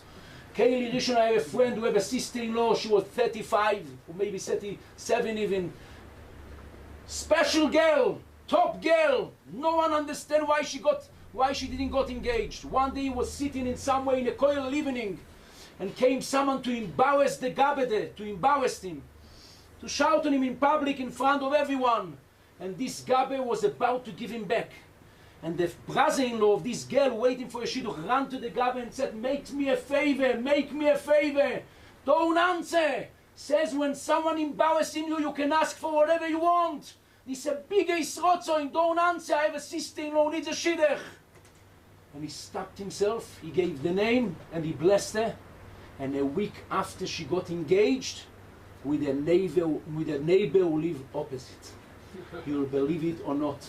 The koyach, when someone says a not nice word to you and you don't answer, is one of the biggest Yisrotzoin. Reb Chaim Vital writes, and Rav Shteiman used to say thousands of times. I will read for you the Loshen. Ilu oidea odom esmailas abizyoines. If a person will know what means the koyach, when someone embarrassing you, what koyach you have, you will be running on the streets to pay someone to be mevaze you. Someone embarrassed you, you don't answer. Uwa, you can ask for whatever we want straight away. Shoimer pivu leshoinoi. I must share with you a story now. Crazy Mamesh 10 my life. Shoimer pivu leshoinoi. Shoimer mitzorois nafshe. Was someone called Arav Shavkes. He passed away not long time ago. He was 96. He said this story in Bnei Brak. He was a big tzaddik. He said he was in the Holocaust. In the Holocaust we say, in the Shoah. In the Holocaust. He was there. Was a mineg there, Hashem Yerachem, he said. He passed away now, he was 96. He said, when was a mineg there, when they ate lunch, every evening, Hashem Yerachem, was a mineg that every evening, one of the Nazis, Yimach Shemom, gives an announcement of a man, he calls a name, and whoever he calls, he shuts him on the face. Every day someone else. He shuts him on the face, and zeu. Vayehi hayoim. One day came a 10 of the Nazis in lunch, and he says a name of someone who was sitting next to him, Rabbi Shavkes. Someone who sat next to him. He said Yaakov. We'll say Yaakov. Yaakov this.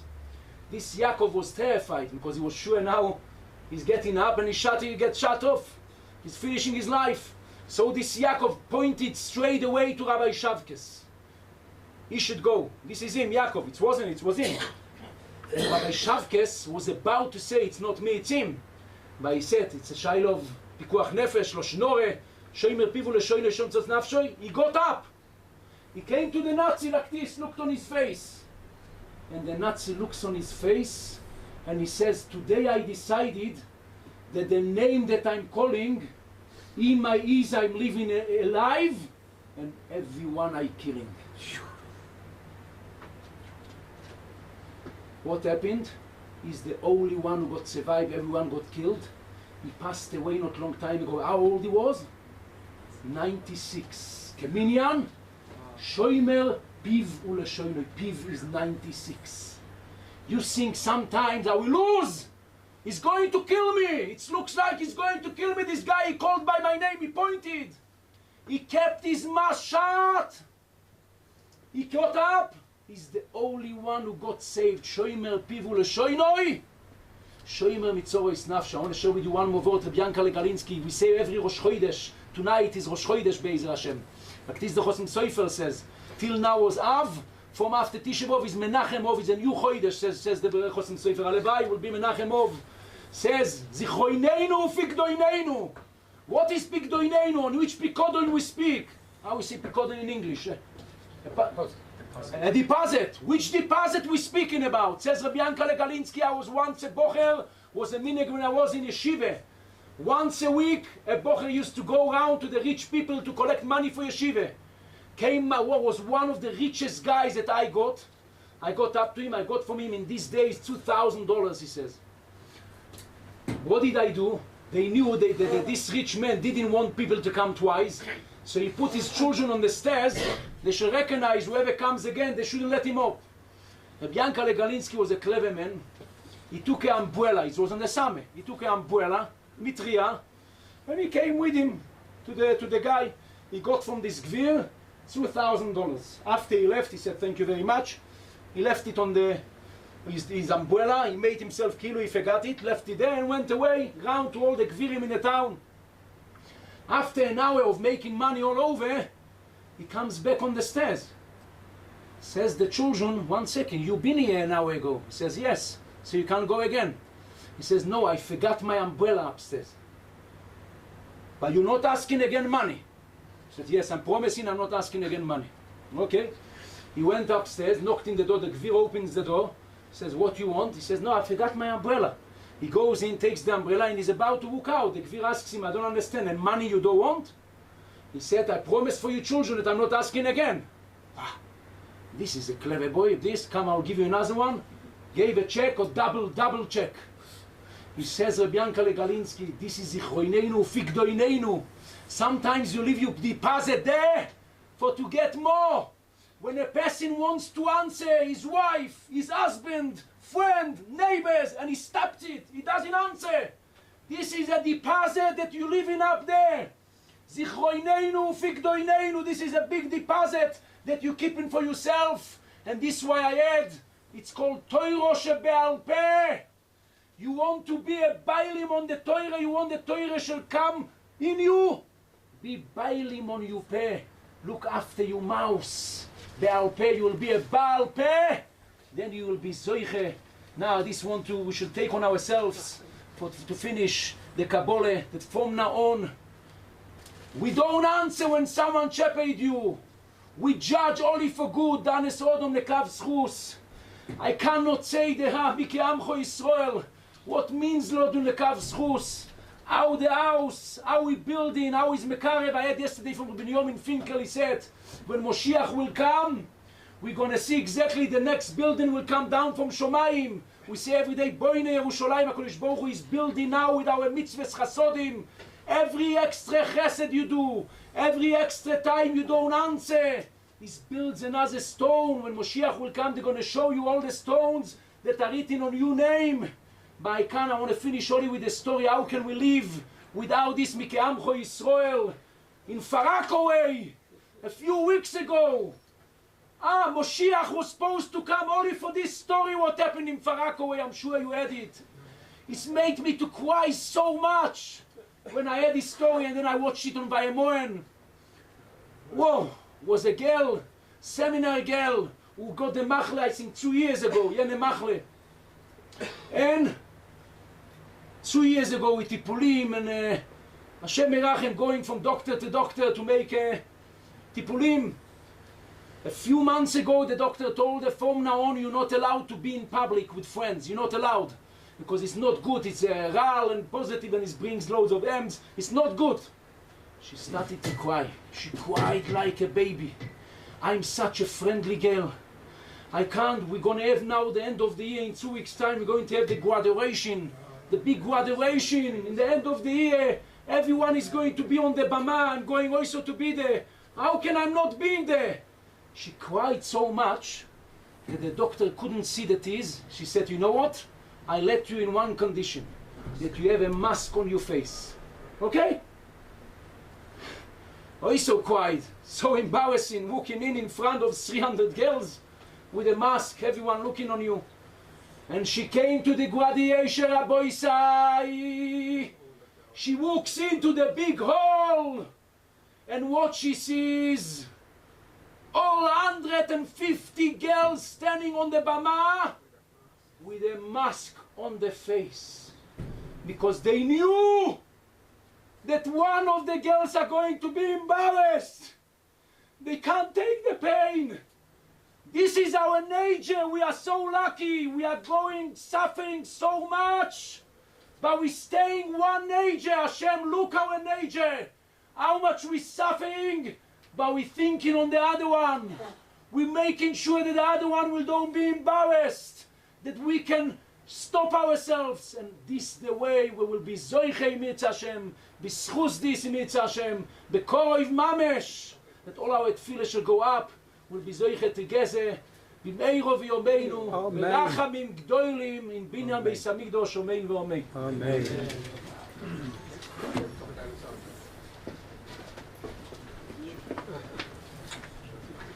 Thank you. Nishakoyach. Jose, you make me feel like a tzaddik when only a few weeks ago I was Nevada, but not just 600 shekels, but a few thousand shekels for exactly the same thing. Something that someone did, said they did, but they didn't. So you have a deposit out there. Deposit out there. A deposit there, you can ask for whatever you want. Oh, so you reminded me of something that happened many years ago. I've heard a lot of people, they complain that when you come to Eretz Israel, they say, Aleinu l'shabeach, too fast. And that was my prime thing. I used to, back in England, I used to say, why is Aleinu said so fast? And they said it to a good friend of mine. And the answer I got a few days later was, thank you so much. Why? Naleinu, we say, V'kol b'nei v'asa yikru b'shmecha lahafnos elecha kol rishei oretz. And he was saying, rishei oretz. Exactly the opposite. I won't say anymore, you look up the words, you say it every day, 3 times a day, you'll see it's very close. It can make complete different sense of everything. And so thank you very much. I'm sorry, I don't want to hold you there. Our next speaker is just amazing. He needs a chair. I'll arrange a chair. And the cameras will have to be readjusted. He's always been an absolute inspiration to me, and obviously this whole kenis is full of inspiration. Anyone who's heard any of the droshas has realized that it's all inspiration. One piece of inspiration, one piece of advice he gave me changed my life not so long ago. I've shared it with him, what it's done, and I'm quite sure that anything that he says, besides his brilliant eloquence, if you find an or an in what he says, you can go home without having to pay. I'm quite sure that is going to. No, I won't hold that to you because otherwise it's too much pressure. No, the Anderson Alpin, please.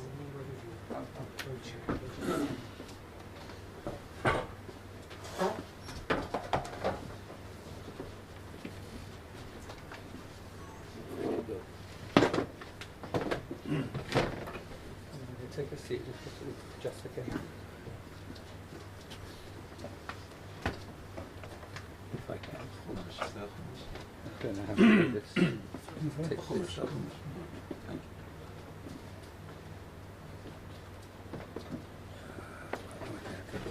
Excuse me, if I sit down after a long day, it's a little careless this morning.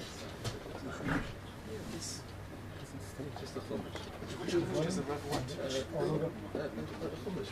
Chumash. Chumash over there.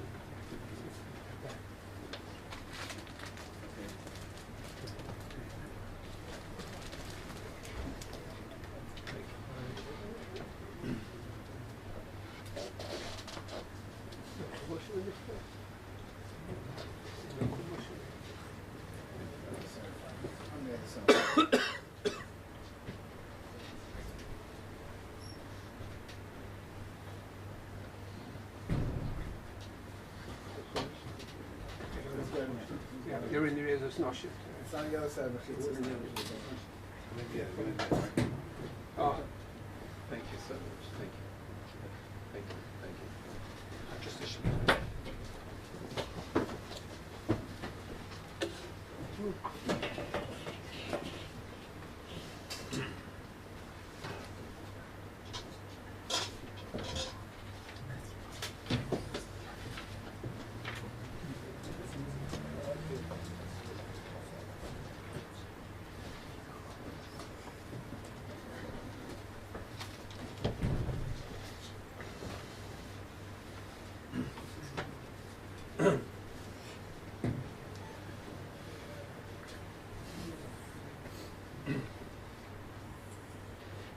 The Netziv from Volozhin wrote a parish on the Chumash called Ha-Mikdov.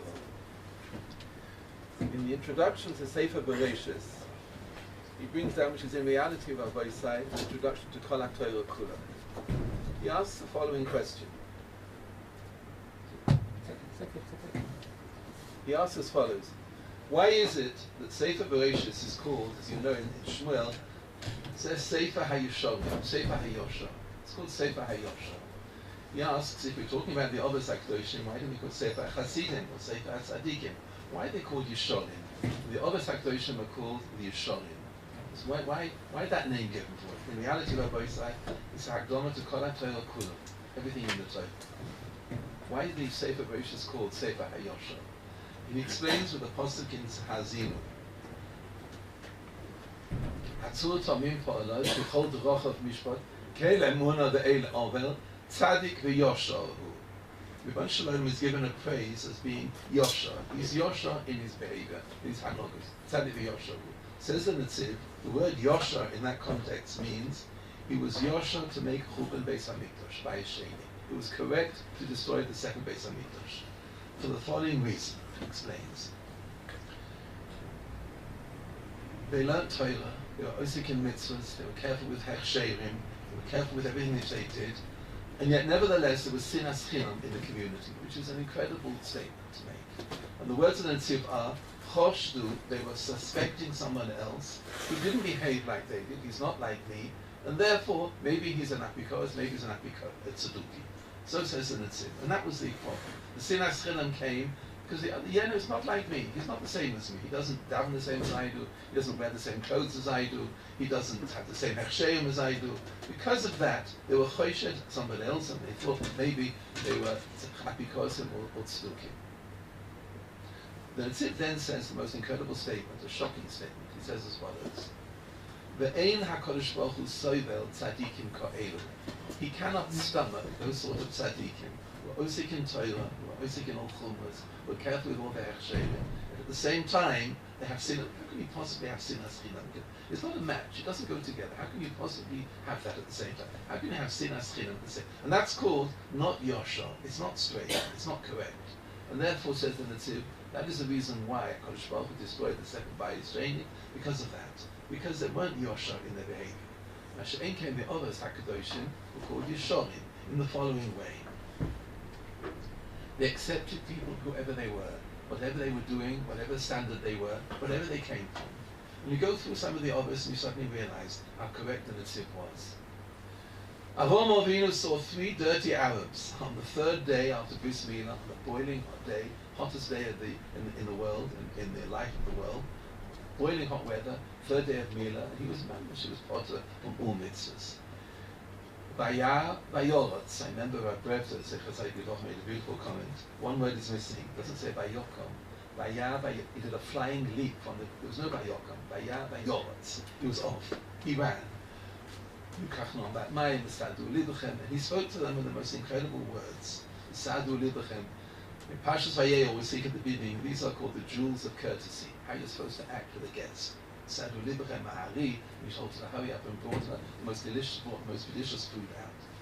Remember, Matis Yosef once made a beautiful comment. You know, by Avraham Avinu, he said he had an ayin tova. What was the ayin tova? It says Rabbeinu Yonah that he provided for each one of them a tongue, which is the most exquisite food with chaldal. Not just giving them something, but giving them something which is special. And a leiv tov is someone who is a native, but an ayin tova is the quality of how you do it, how it's done. And that's how he entertained them. And they were 3 dirty Arabs. They weren't necessarily people who you bring into your home. You see that quite clearly. He stood and he pleaded with HaKadosh Baruch Hu for people who he knew were Rishayim. They knew they were Rishayim and Anshe Tzvayim. Maybe they're 50, maybe they're 40. And he pleaded with the Bnei Shalom, please. Maybe you say, why did he plead with them if they were Rishayim? Because he knew that Borei Olam wants Kiyum HaOlam, not Churban HaOlam. He doesn't want the world to be destroyed. He wants people to live. And therefore, for that reason, he was such a native, he had such an ayin tova, that whoever they are and whatever they are, he wants them to live, whatever they are. Loit, he ran after to protect Loit. Incredible behavior. I remember reading once what Chatzkel said. It's interesting by Avraham Avinu when he went to buy Moas HaMachpelah. So by Ishtachu B'nei Ches, what did he bow down to them for? He said, when did he bow down to a mafia godfather? He was a mafia man. Why did he bow down to him? Said Chatzkel, because it's courtesy when you do business with somebody as the buyer to show derech eretz to the seller. It's courtesy. Courtesy, how to do that. That was the nature of Avraham Avinu. Whoever they are and whatever they are, whatever type of people they are, you learn from there. They were Yeshua. That's called Yosha.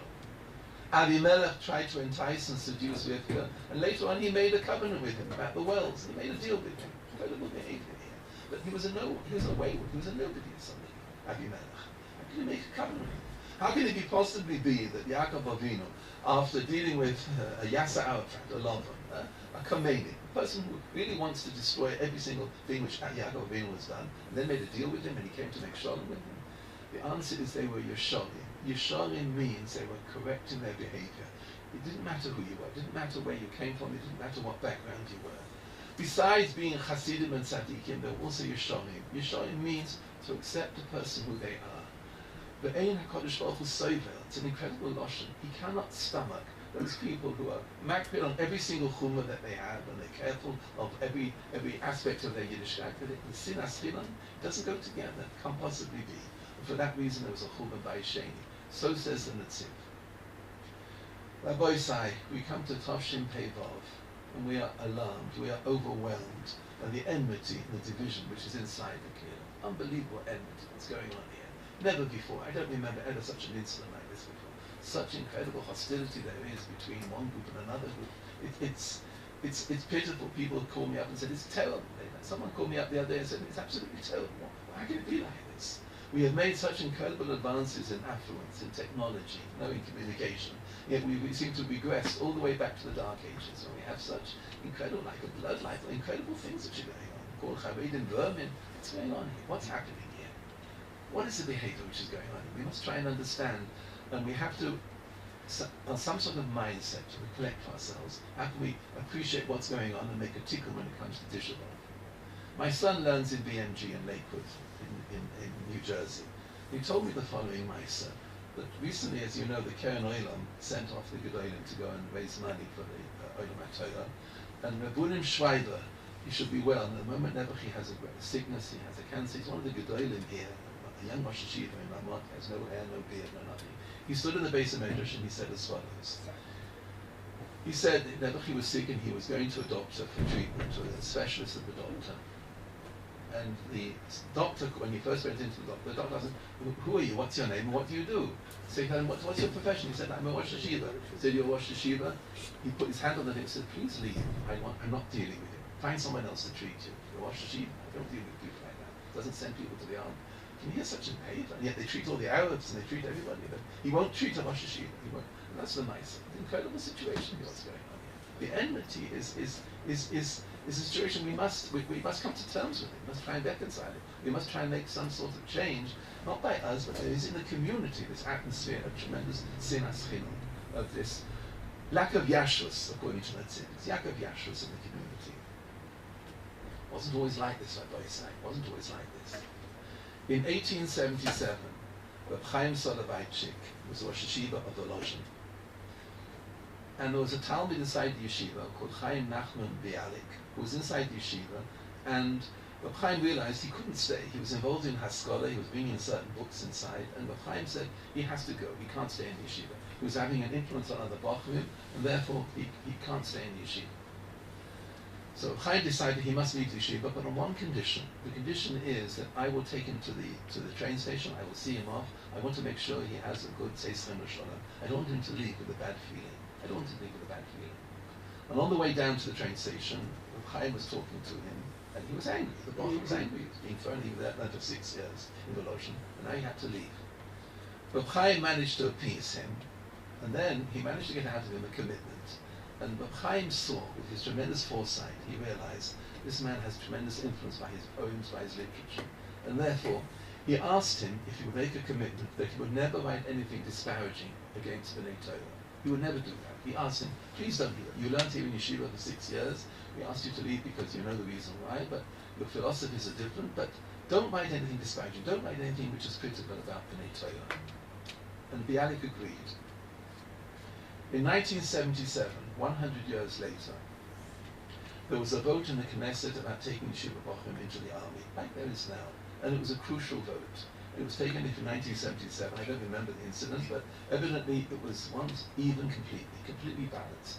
50% said that and 50% said no take that. One casting vote was in the hands of Moshe Dayan. Moshe Dayan, as you know, in the general Six-Day War, was the one who made the deciding vote. They called him in and decided against taking Yeshiva Bochum into the army. He said, we don't take them into the army. It was a tremendous yeshua at that time, and therefore the bill was scrapped, it was annulled inside the Knesset, and it wasn't going ahead. That's the reason why we're able to sit and learn like this all the time. And now it's come up again.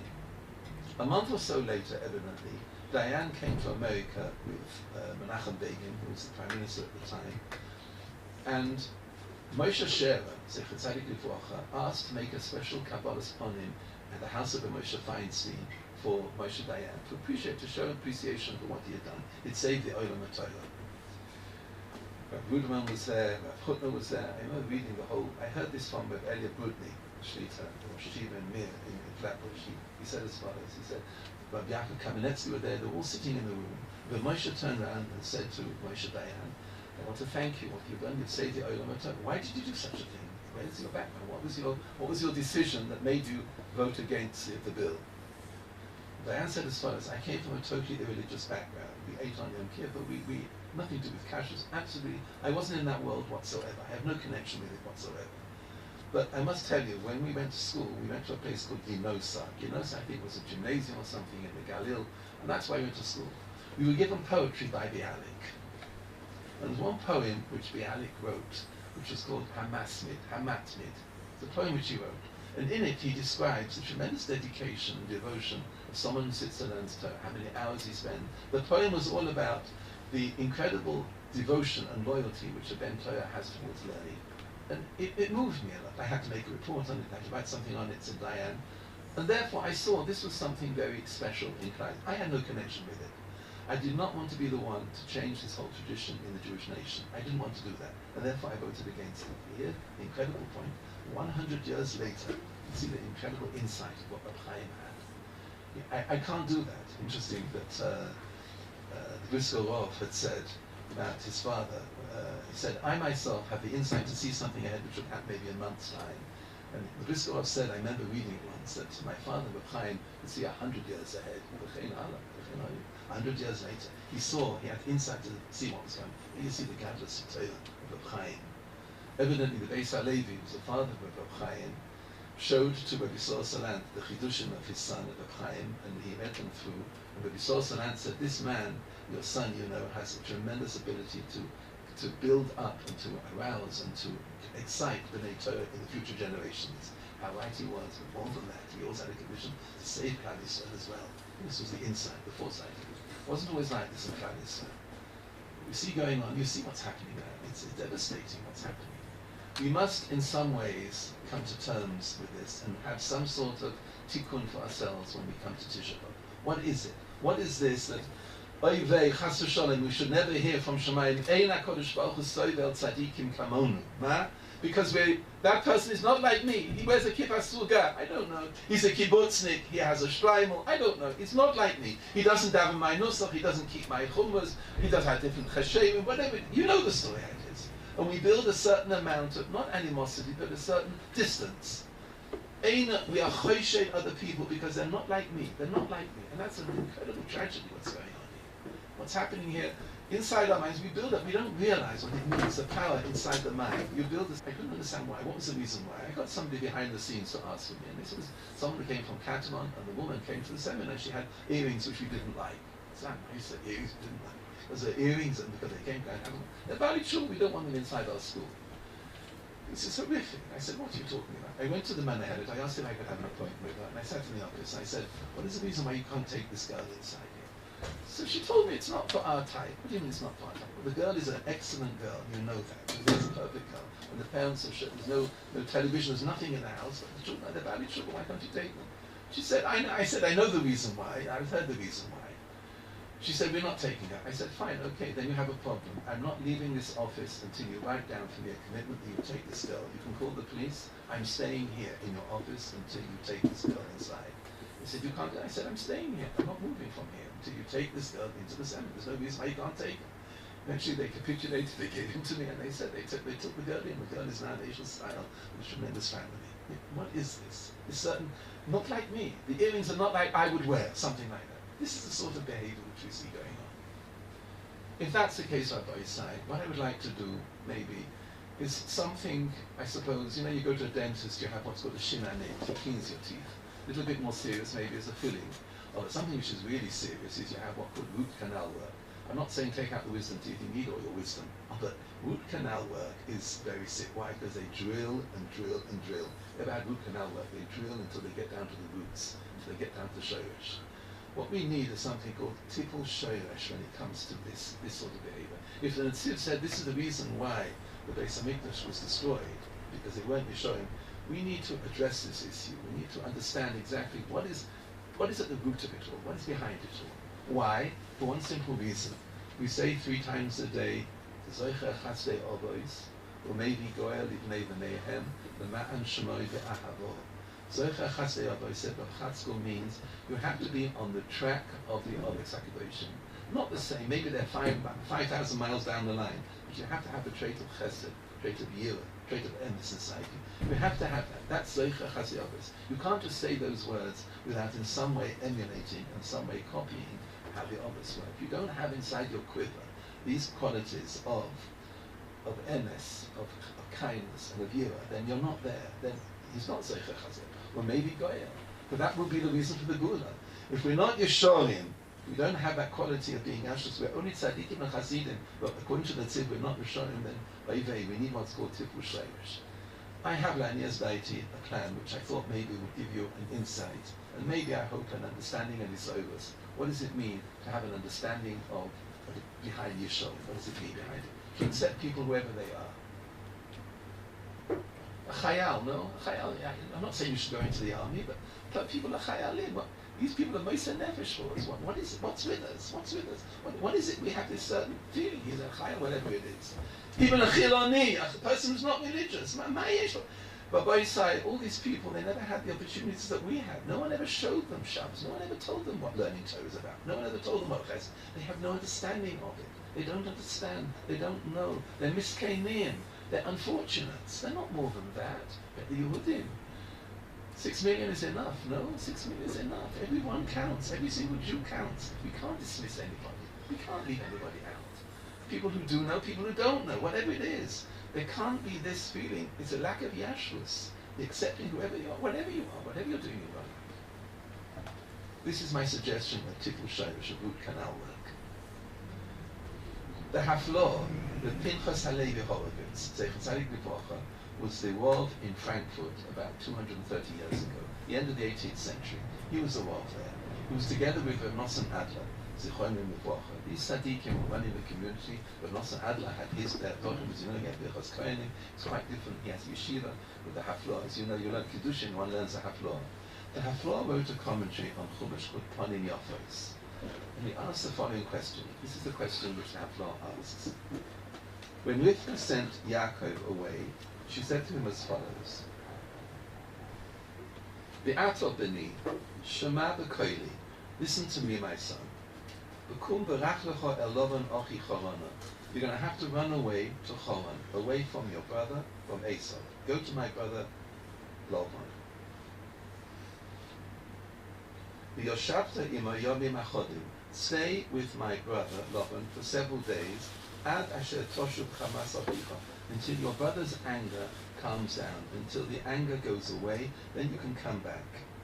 Next pasuk, Rabbi Yisai, ad shuv af achicha mimcha, until your anger calms down. You, b'shochach es asher asis alai, and you forget what you did to him. B'shalachti b'aticha misham. Mazeh, what's going on here? Esau hated Yaakov. Yaakov hated Esau. Mazeh, what is going on here? Says the Haflah as follows. In Kuf Lamed Tes, David HaMelech says, Tachlis sinos anesi. I hated those people who are Oved Avodah Zarah. Yaakov hated Esau for what he was doing in his life. And he hated him. That generated a hatred from Esau, and that came backwards and forwards, and that grew. And that was the motivation behind it. Says the Haflah as follows. And let me put it really in the terms where I read it myself, where I heard it. There was in Beit Began, an Adam Gadol Ma'od. I never knew him, but he was a phenomenal Talmid Chacham. His name was Shlomo Hoffman. Chavala de Abdin de Lo Hisiot. I never knew him, but I read his writings. He said as follows. He was a remarkable person. He was a Talmid of Isaac Sher. But Isaac Sher was Shiva Slobodka. When he came to Yerushalayim, he was living next to Hebron, and he made what's called a Chevra of Kluger Menschen. The Bel Schwarzman, the Gedalia Eisman. He made a Chabur of people. He realized that you need Mechanchim and you need people who look after Klal Yisrael. But Gedalia Eisman at that time was learning B'chavusa with Rav Shach in Yerushalayim. He wasn't Rosh Yeshiva at that time. And Shlomo Hoffman was a young man in his 20s. And Gedalia Eisman brought Hoffman to Rav Shach. Rav Shach immediately realized the man had phenomenal koichos of net, phenomenal understanding of knowledge, how people behave. He understood how to deal with people. I didn't know him, but I read about his readings and I wrote quite a bit about what he did in his life. They wanted him to become a mashgiach in Hebron, and he refused. He said, I prefer to work on a private basis with individual people. The Brisker Rob turned around to him and said as follows, Shlomo, your name is Shlomo, you do whatever you think is right. Whatever you believe is right, you're right. Chazanish held from him, Ponovitch, the Satmar Rebbe, everybody held of Shlomo Hoffman. Shlomo Hoffman, tremendously tzanua. I asked a friend of mine, the son of Gedalia Eisman, he learns in the Mir. I asked him if he knew of Shlomo Hoffman. He said, yeah, Shlomo Hoffman sat by the door at the back of Kol Torah. He sat like that, a tremendously tzanua person. He said as follows, there is one golden rule between a husband and a wife, between next door neighbors, family members, whatever you have, any social interaction that you have, there is one rule which has to be kept. And if you don't have this rule, everything collapses and breaks down. Whatever it is, a Rebbe and a Talmud, one rule, and the rule is in Pasuk in Mishlei. Pasuk in Mishlei says, Kamayim haponim leponim, kein lev ha'odom la'odom. That is the Shulchan Aruch, said Rav Hoffman of it. As you show something, so it comes back. As you show, like you look in the water, you see a reflection of your face, it comes back right at you. So is the Lev ha'odom. If you're looking at somebody and talking to somebody, you're talking to your wife, and you show something, Rashi calls it, and then Rashi in the end of Yeromus, in Kuf Yudan, it says as follows, you are mazbir upon him, and mazbir upon him back. If you're not mazbir upon it, if you don't show a good face, then the face comes back to you. Whatever it is, the Or HaChaim calls it the Or HaChoyzeh, a beautiful expression, the light which returns back to you. Hamayim upon him, like you look in the Kein Lev ha'odom, as you show your heart, so the heart comes back. It's an incredible notion. And therefore, we have to learn to appreciate what that is. What does that mean? It means it all depends not on Esau hating Yaakov, but Yaakov hated Esau. And that's what Rivka saw. Says the Haflah, that what happened was that Yaakov hated Esau for his behavior, his adultery, his immorality, his behavior, whatever he did. And therefore Esau hated him, and that's where it grew. And it grew out of all accounts. It was horrific what happened here. And that's the result of what happened. That, Rabbi Shea, is called drilling down to the roots. Meaning, it's not him, it's me. It's me, I'm the problem. The problem is how I look at him, not how he looks at me. Not how Esau looks at Yaakov, how Yaakov looks at Esau. And because of that, the momentum grew. And that is that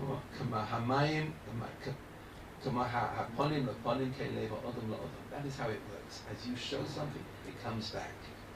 You cannot hide it. You cannot, as they say, be English. You know, English people have an incredible talent. This big smile on the face and put a dagger in the back. That's what they say. They're smiling at you, but from behind, something else. You can't hide it. There's no such thing as hiding it. Because whatever it is, the lave comes out. Whatever the distance is, it comes out. You can't, it's not a matter of distance. Even you can be far away, Rivka said. Rivka said, however far you are away, you'll know that once you're there, the angle will go and then you'll come back. But he was miles away. It doesn't make any difference. The distance is no question whatsoever. I was thinking about that. Maybe I have a wire for that. I don't know. He doesn't mention this. It's my own thoughts. Remember Eishas Lot? Eishas Lot turned into a pillar of salt. Rashi says the reason is because she was a miserly woman. She wouldn't give salt to the guests who came in. The Ramban disagrees. The Ramban says, no, that's not the reason why. The Ramban says as follows. Eishas Lot turned around and looked into Sloim. She lingered after her family and her daughters were still there inside Sloim. She worried about them. She wanted to be there. She was here. She could have been 1,000 miles away, but she wanted to be there, and there she was there. The weather at that time was Gofris or Melech in Sloim, so she became Melech. You hear the point? It traveled. As you are where you want to be, so it comes back. It comes back to where you are. She wanted to be there, and therefore, she became into soul. That says the Ramban. The lave is Machaber. The lave is Machaber. And that's the Pshat. Kamayim haponim el ponim, kei leiv ha'odam. The lave is there. It's not Yen, it's me. How I react in my behavior with somebody else, it will come back. Like Rashi says, the Or HaChois comes back as you are, so it comes back. Yaakov disliked Esav, and it built on that. And it became into an enormous disagreement between the two of them. It came from Yaakov, so it seems the Haflah is saying it like this.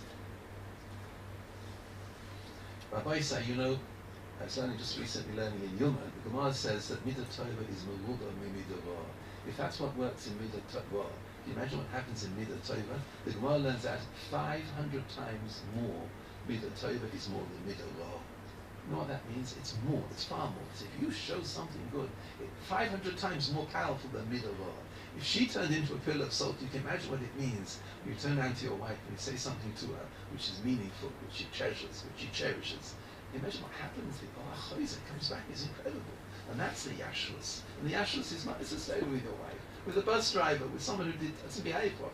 Whatever it is, if you can overcome that and build up a certain resistance, not to get aggravated, not to get antagonistic with somebody, but able to show the love, and it comes back to you. I'd like to share with you, which I think is this quality, the Midah Torah. I think I'm correct. I don't know, maybe correct me if I'm wrong. In Shulchan Aruch it comes out as well. In Tzadik Daled, the halacha is that you always face towards Yerushalayim when you're davening. Why do you face? If you're in the north, you face down the south, whatever it is. In America, they face east. Why do you face that way?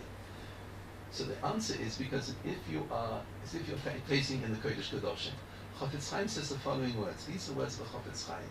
It says as follows: Ki'ilu ata oimei b'Kodesh Kadoshim. It's hallucinating, but I'm not. I'm in Chicago. I'm in Paris. I'm in Melbourne.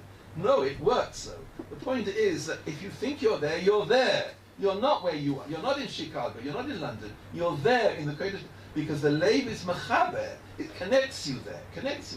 Maybe that's the reason why we have to stand still, put our head down, and stand with great Eimah B'Pachad. You're Oimed B'Fanov. You're Oimed Ki'ilu Oimed Ato. These are the words of Chofetz Chaim. Ki'ilu Oimed. You're there. And therefore, you see the power of the Lev is Machaber in an incredible way. You're connected with that person. That, I believe, is drilling down, root canal work. It's not him, it's me. What's in my heart, and it comes out. But Hoffman brings another example, which I'd like to share with you. For this, I've never ever in my life, except when I saw this Perush of the OHOLEI, I never really understood this parsha in the Torah. How could it possibly be that when the brothers came down to Mitzrayim, the Lo Hikiru, they didn't recognize you? He said, what does it mean? A brother? They didn't recognize the Lo Hikiru. Rashi says because he grew a beard. But boys, these were Shiftei Kor. These were geniuses. These were incredibly insightful, discerning people with tremendous perception.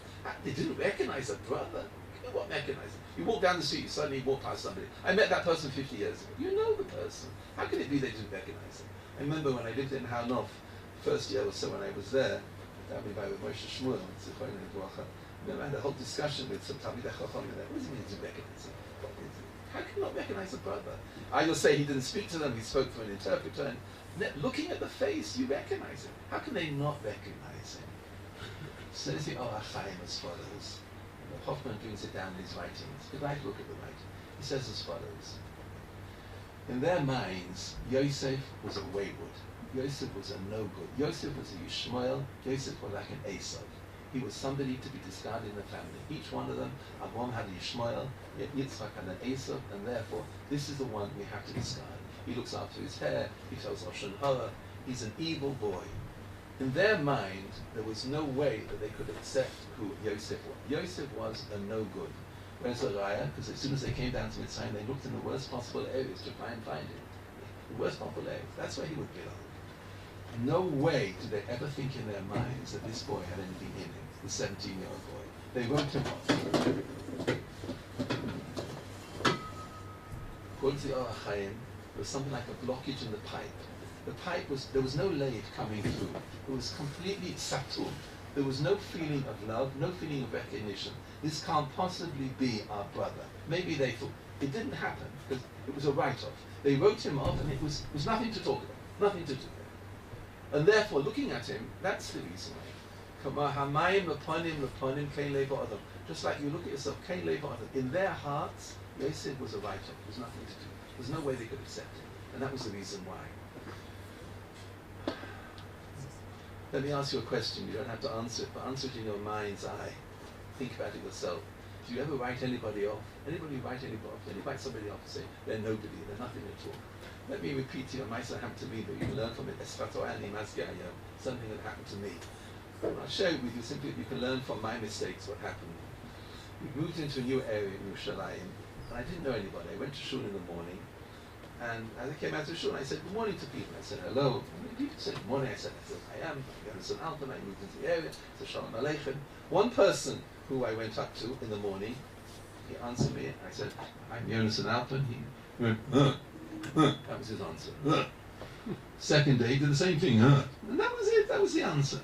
I wrote him off. A grunter. In my eyes, he was a grunter. I wrote him off completely.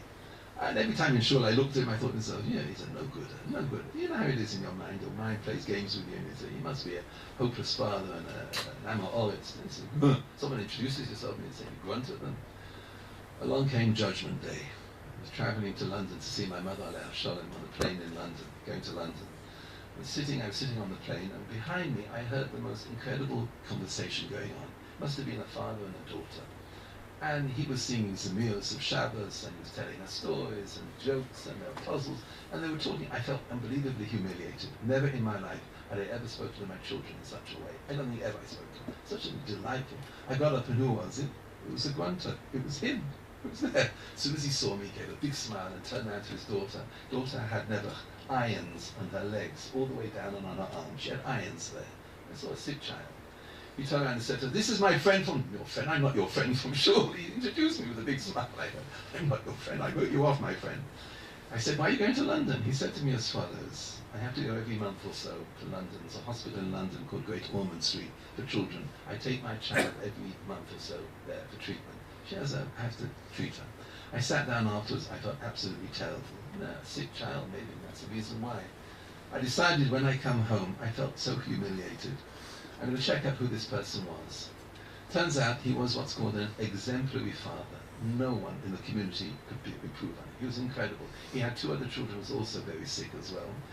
He looked after the family in an incredible way. He gave shiurim, dafayomi, shiurim, and Ian. He spent day and night looking after the family, looking after the community in Torah.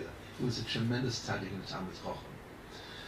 I realized to myself when he came to shul in the morning, he had no koyach. All he could do was, he couldn't do anything more. I wrote him off. You hear what it happens? You write people off, and it's all wrong. It's not Yosha. The Oves would not have been. Avram Avinu would never behave like that. No, Zeicher Chasdei was a maybe Goyal. That is what we're pretending. The role model for us, a profile, is to look at them, and that's Leman Shoi B'Yahweh. That's called drilling down. It's me. It's not him. It's me. I have to think a little bit further. Let me share with you a fabulous medrash at the end of Parshas Vayeshev. If I look at it, the very last medrash in Parshas Vayeshev, it's a phenomenal medrash. You must learn it. Sahar Mashkim did not remember Yosef. He forgot him. Said HaKadosh Baruch Hu, you didn't remember him, I did not forget him. Then the medrash starts as follows. Listen to these words. Mi machake, whoever would have anticipated Avraham and Sarah, Shahayu Zakenim, old age pensioners, Shielahem Ben, mi machake, whoever would have thought such a thing? You would write them off. They never have a child. Mi machake Yaakov, if you would have stayed there in Jordan, and he went over Makla, he crossed over the Jordan, and he had virtually no clothes, and he gave everything to Eliphaz, he would come back a multi-millionaire when he left the house. Mi machake. Mi machake Yosef. If you would have been standing by the bar as he was thrown into the bar with Nechoshim and a Akrabim inside, you would have thought to yourself, this man is going to become the Melech in Mitzrayim. Whoever would have anticipated such a thing like this, whoever, you wrote them off. No, you would have written off Yosef. Says the Medrash, Mi Machake Moshe. If you would have been standing there in the Nile and seen him in the little crib floating on the water, he was going to become what he became.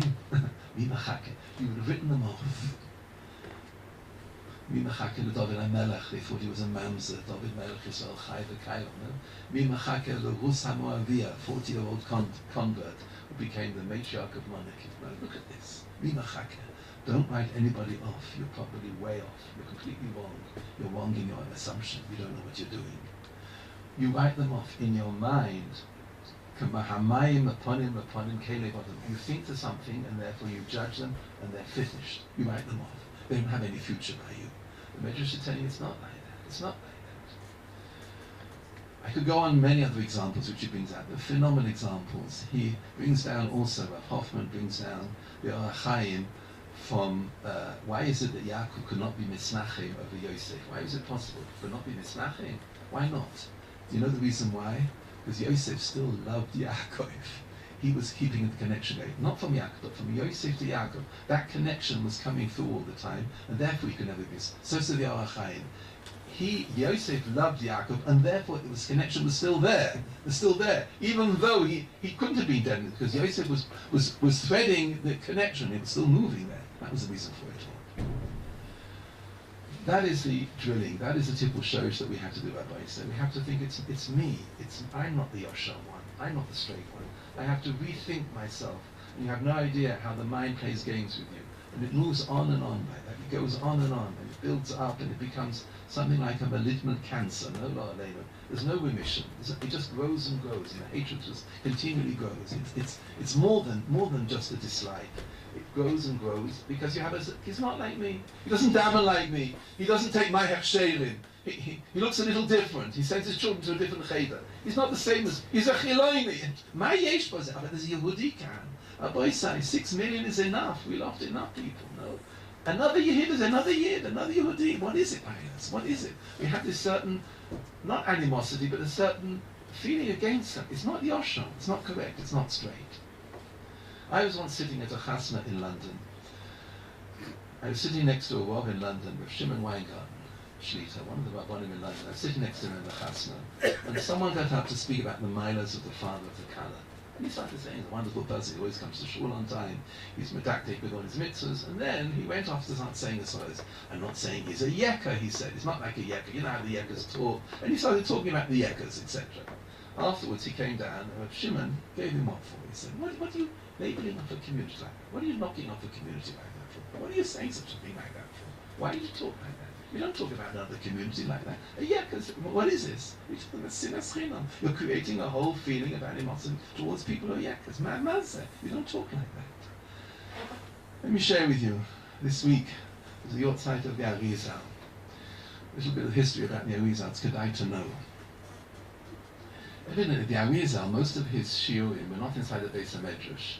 He used to walk all the time from Tzfas to Meron, and they used to pass the kever of Yehuda Eloi, and they used to talk there. And there was a place called the Idro Rabba. The Idro Rabba was the mokum where Shimon Bar Yochai sat with the Talmidim teaching the Kabbalah. And he would go in there, Arizal would go in and say, this is where Shimon Bar Yochai sat, and this is where Rav Chaim Vital sat, and he told them all, and the Talmidim, he had a small group of Talmidim, the Arizal, and he worked with them all the time. He said as follows with his Talmidim, there are 3 reasons why I'm here in the world. The first reason is to give over all the Sodas of Torah which I know to my Talmid of Chaim Vital. And Chaim Vital was the main Talmid. I'm here to teach, and also to open up the world of Kabbalah, of mysticism. People didn't know. He had incredible ingenuity, the Arizal. Second reason is in order to make people more aware and more conscious about careful zehirus and mitzvahs. And the third reason is to wake up a spark for Mashiach. He said, but whatever I'm doing with you, Chabur, these are the words which he said as follows, nothing will work at all under any circumstances if there isn't Shalom and Ava in the Chabur. The Chabur has to have complete affection and dedication and devotion to each other. Love and peace, nothing else. Otherwise, all my work will collapse. Nothing will work at all. In 1572, there was a plague in the Galil in Sfas, and everybody it was a terrible, terrible plague. The Arizal decided to take all his Chabur, and he found a courtyard. And he took all the families together, and they all lived in a courtyard together, in the one courtyard. They lived there for several months. After 5 months, a disagreement came about between 2 women in the courtyard, 2 of the wives of the Talmidim of the Arizal. And they argued with each other, and the husbands got involved as well. The husband got involved, and they started arguing with each other, and it became a full-scale argument between each other. It was Friday afternoon when it happened. They came to Kabbalah Shabbos, and the Arizal then went out. You know, where you see the Arizal Shul in Sfas, that area used to be a field, and that was where he used to go out to be Makabel Shabbos with the Talmidim. They all went out to Makabel Shabbos, and they came back into the Shul to daven Ma'ariv. Evidently, when Chaim Vital came into the Beis Medrash, he looked at the Rebbe and saw the Arizal had a long, long face. He was very, very down, very miserable. He said, Rebbe, Mayesh, it's Shabbos Kodesh, what happened to you? He said as follows, I saw the Malach HaMoves, and the Malach HaMoves told me that I don't have long to go, I have a few days to go. He told me this is the end. There was the Gzal Din against you, but now, since there's the Machlokes inside the Chabur, it's all gone, there's nothing I can do about it. The Malach HaMoves told him, you will die in a few days. He took sick on the Rosh Chodesh Av, and he was nifta on Hey Av. He was 38 years old, a young man, 38 years old, and that was the end. Chaim Vital then spent the next 47 years writing up all the Torah which we have of the Arizal.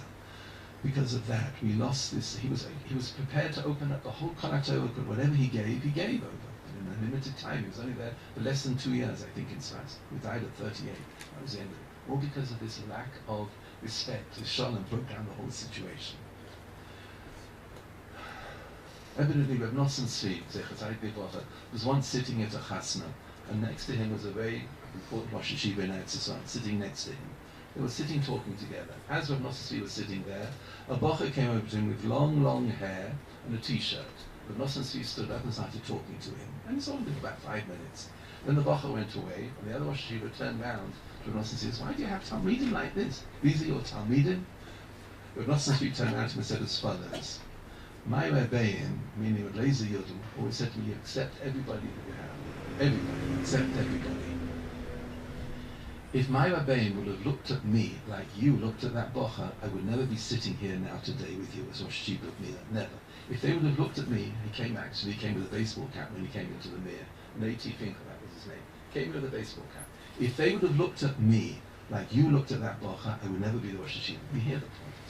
That Rabbi say is the Nakuda that we have to work on. The drilling down is the yashrus which we have to work on, I'm suggesting, is that. The ability to be able to see past it, to look for the good, look for the person who they are. That, I believe, is the Tippul Shosh. That is what the Netziv meant when he said, Eina Kodesh Baruch Hu Soibel Tzadikim. The yashrus, there's no yashrus there. There's no straightness. You accept people whoever they are, whatever they are.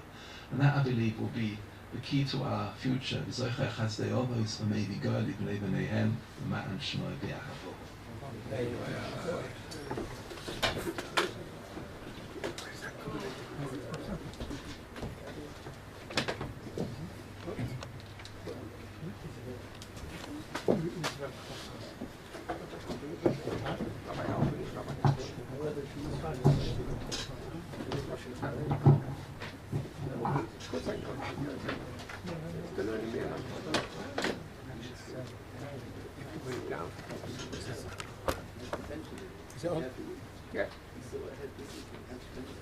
I must say, I told you beforehand, we've got a lot to look forward to in hearing from Rabbi Yohansson, who has become a good friend of mine. How can I say friend? He's a mentor, he's Well, I don't want in front of them, I don't want to say too much, I can say a lot more. Moshe, you want to say a few words, yeah?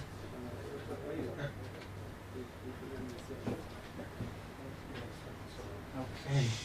This is for the Kehila, for the shul.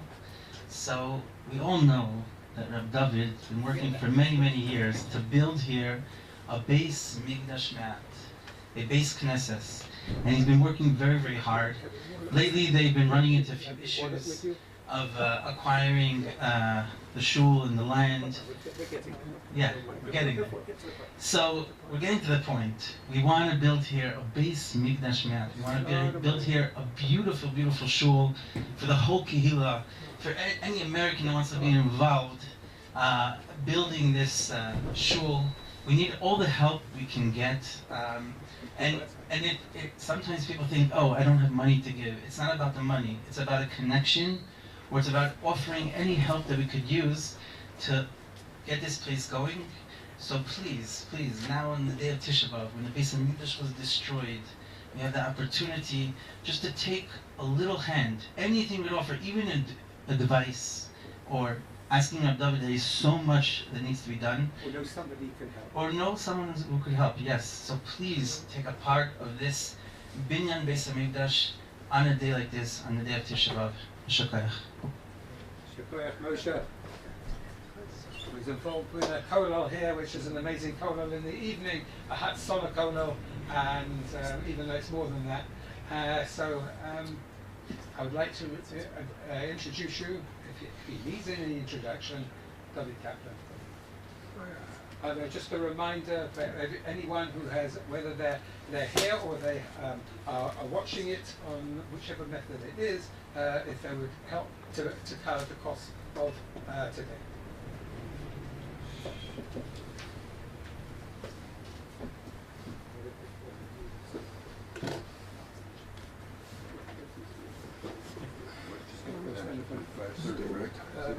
Mincha will start 10 minutes after you finish.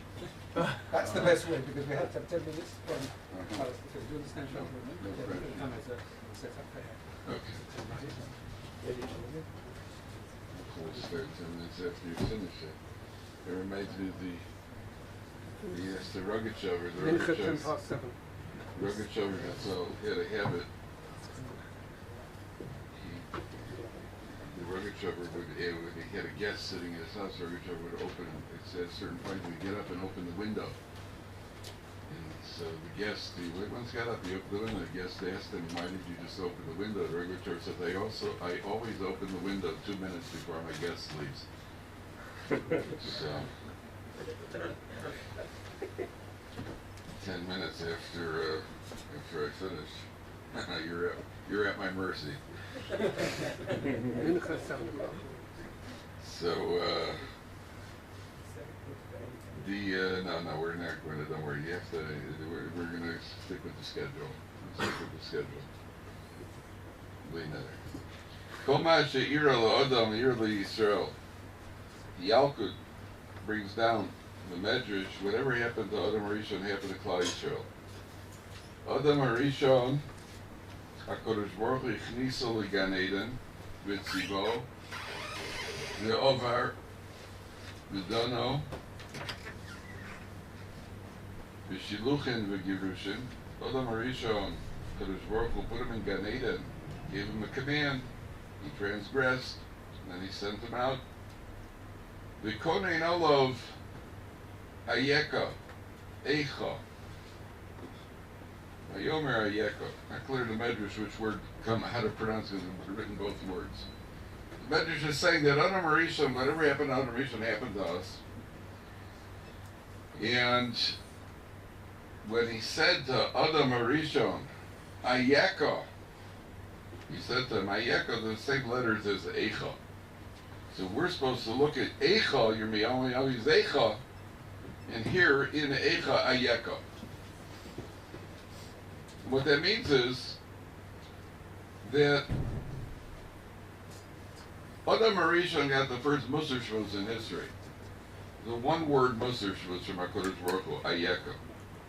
And ayeka doesn't mean where are you physically. Ayeka means where you're holding. Where are you holding? What happened to you? You were supposed to be and have achieved and accomplished in a certain amount. And what happened to you that you got to this point that you're all of a sudden you're in a state of ayeka?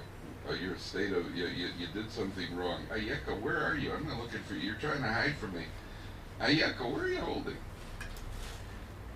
And the whole idea of Musar, the whole idea of Tochacha, Musar sounds a little bit too harsh. Musar is a little bit too harsh. Tochacha also doesn't sound like a party. But what's the idea of Tochacha? What is Tochacha? Tochech tochech es amisecha. One of our favorite mitzvahs. Tochech tochech es amisecha. Halacha says in the shul, Gorin bo. Somebody who talks in shul says in halacha, Gorin bo. Oh, make my day. I can't wait to go to davening. Gorin bo. So I tell the guys at the yeshiva, they ask me, they've asked about this. This is a halacha everybody knows, by the way. This is halacha Gorin bo, that everybody knows. And they want to know, who? So the answer to Gorin bo is usually that I tell them it depends. If something is bothering you, lemaisa, two guys are talking right next to you and it's in your ear and it's bothering you. So then you could say, everybody said, please, I'm having trouble concentrating. Make sure it's really bothering you though. But if somebody's talking the other end of the shul, and you're bothered by the idea of it, a chutzpah. It's not chutzpah, by the way. In the little circle, it's pronounced a chutzpah. A chutzpah. They're davening, they're talking in shul, and it's bothering me. For you to go over there, then a person has to ask himself, is that my job? Is that my role? Am I the one who should do it? I know of a shul where there's a rule in the shul that the Rav himself, he's the only one who's allowed to shush people. No one else is allowed to shush people. And I know of an incident in a shul. Unfortunately, I wasn't there that week. Two guys, I was already in Israel. My mother told me they was in shul on Shabbos. The two guys were talking, and one of the guys in front turned around and he went, shh. The two guys behind him were talking, and they continued talking. They ignored him like a fly on the wall. So he turned around and he clocked the guy behind him right in the middle of the shul. Which quieted him down, by the way. Quieted down the whole shul. And that was the one week that we happened to not be there. I missed it. I just gone to Israel. So, Musar, Tochacha, what is it really? That's really what a day of Tisha B'Av, a day of fasting is really what we're supposed to be doing. But not to others, to ourselves. Anytime there was one that's on Tzoros and Klal Yisrael, so people say, "Oi, what should we fix up?" Everybody thinks about what the other people need to fix up. This is a problem in Klal Yisrael. That's a problem in Klal Yisrael. That's a problem in Klal Yisrael. And the truth is that we're supposed to be looking into ourselves and fixing ourselves up. So what is Tochacha? So the word Tochacha comes from the word Hochech Tochiach, is related to the word Nochach. Shifchi kamayim libech, Nochach Penei Hashem. Pour out our hearts, pour out your heart. Shifchi kamayim libech, Nochach Penei Hashem, in front of HaKadosh Baruch Hu. Pour out our hearts in front of HaKadosh Baruch Hu. That means the ultimate Tochacha, the most effective Tochacha, probably the only Tochacha that works, is taking the person and placing the person in front of himself. This is you, and this is what's expected of you. This is you, and this is what you could be. Ayeka, where are you? You are here, but you could really be over here. When you speak to a child, the way you say, give Tochacha, the most effective Tochacha to a child, a boy like you doesn't do that. So what's the child heard? He's heard this on the one hand, it's a boy like me. I'm a Baal Madrega of sorts. A boy like you doesn't glue his sister to the wall. So B'tzad Echad, there's the Maisa which he shouldn't have done. A boy like you does it. You're beyond that already.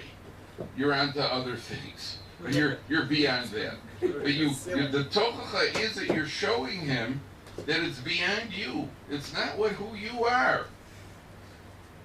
In the book how to win friends and manipulate people. So, which by the way is there's nothing in the book that is not Torah-dic. The only place it parts company with us is that the entire underlying ideology of the book, even on the front cover, now you too can get ahead. Now you too can get the job you want. Now you too, it's all about you. By being good to other people. In other words, that they shouldn't be good to other people, that nobody would do. But to be good to other people so that you can get something out of it, that's the thing. But the methods work, by the way. The methods work very, very well, telling you. But in the book, he says that when you're reprimanding somebody, say reprimanding a child, came home with wasn't matzliach on his test again. He got a 56. And he comes home, and the father says to him, 56 is a lousy grade, and you have to study harder.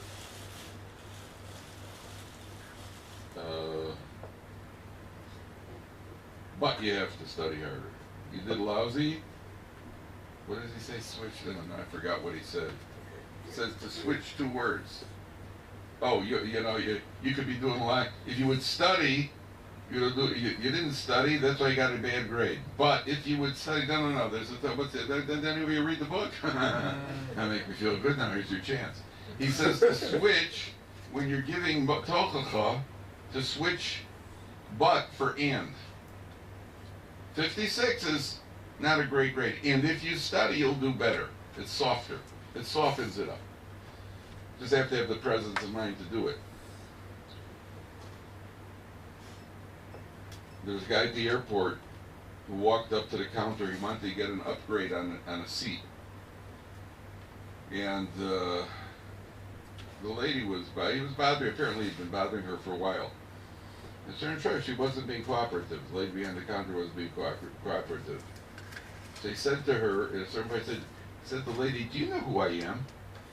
So she took the loudspeaker, said, ladies and gentlemen, there's a man here who does not know who he is. But it was a joke. That's ayeka. Ayeka means you don't know who you are. You don't know who you are, you don't know what you could have achieved.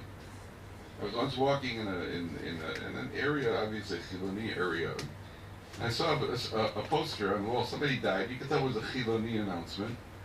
And the name of the person was Yaakov Kamenetsky. Yaakov Kamenetsky died. And I remember looking at this poster, thinking to myself, here's a man named Yaakov Kamenetsky. Zatzal. And this thing's name is Yaakov Kamenetsky. And unfortunately, he was secular. Look what your name is, and look what you could have been. I don't know that you could have been Yaakov Kamenetsky, but you could have fulfilled your potential the way he fulfilled his potential. So when Yaakov Avinu, when Adam Arishon was thrown out, that's the first thing HaKadosh Baruch Hu was saying to him. The next person we find goes into Golus is Avram Avinu. By the way, I was once on a Lufthansa flight from Los Angeles. I was supposed to be on United, and they have a code share, so the next thing I know, I'm on a German Airlines. Thrilled.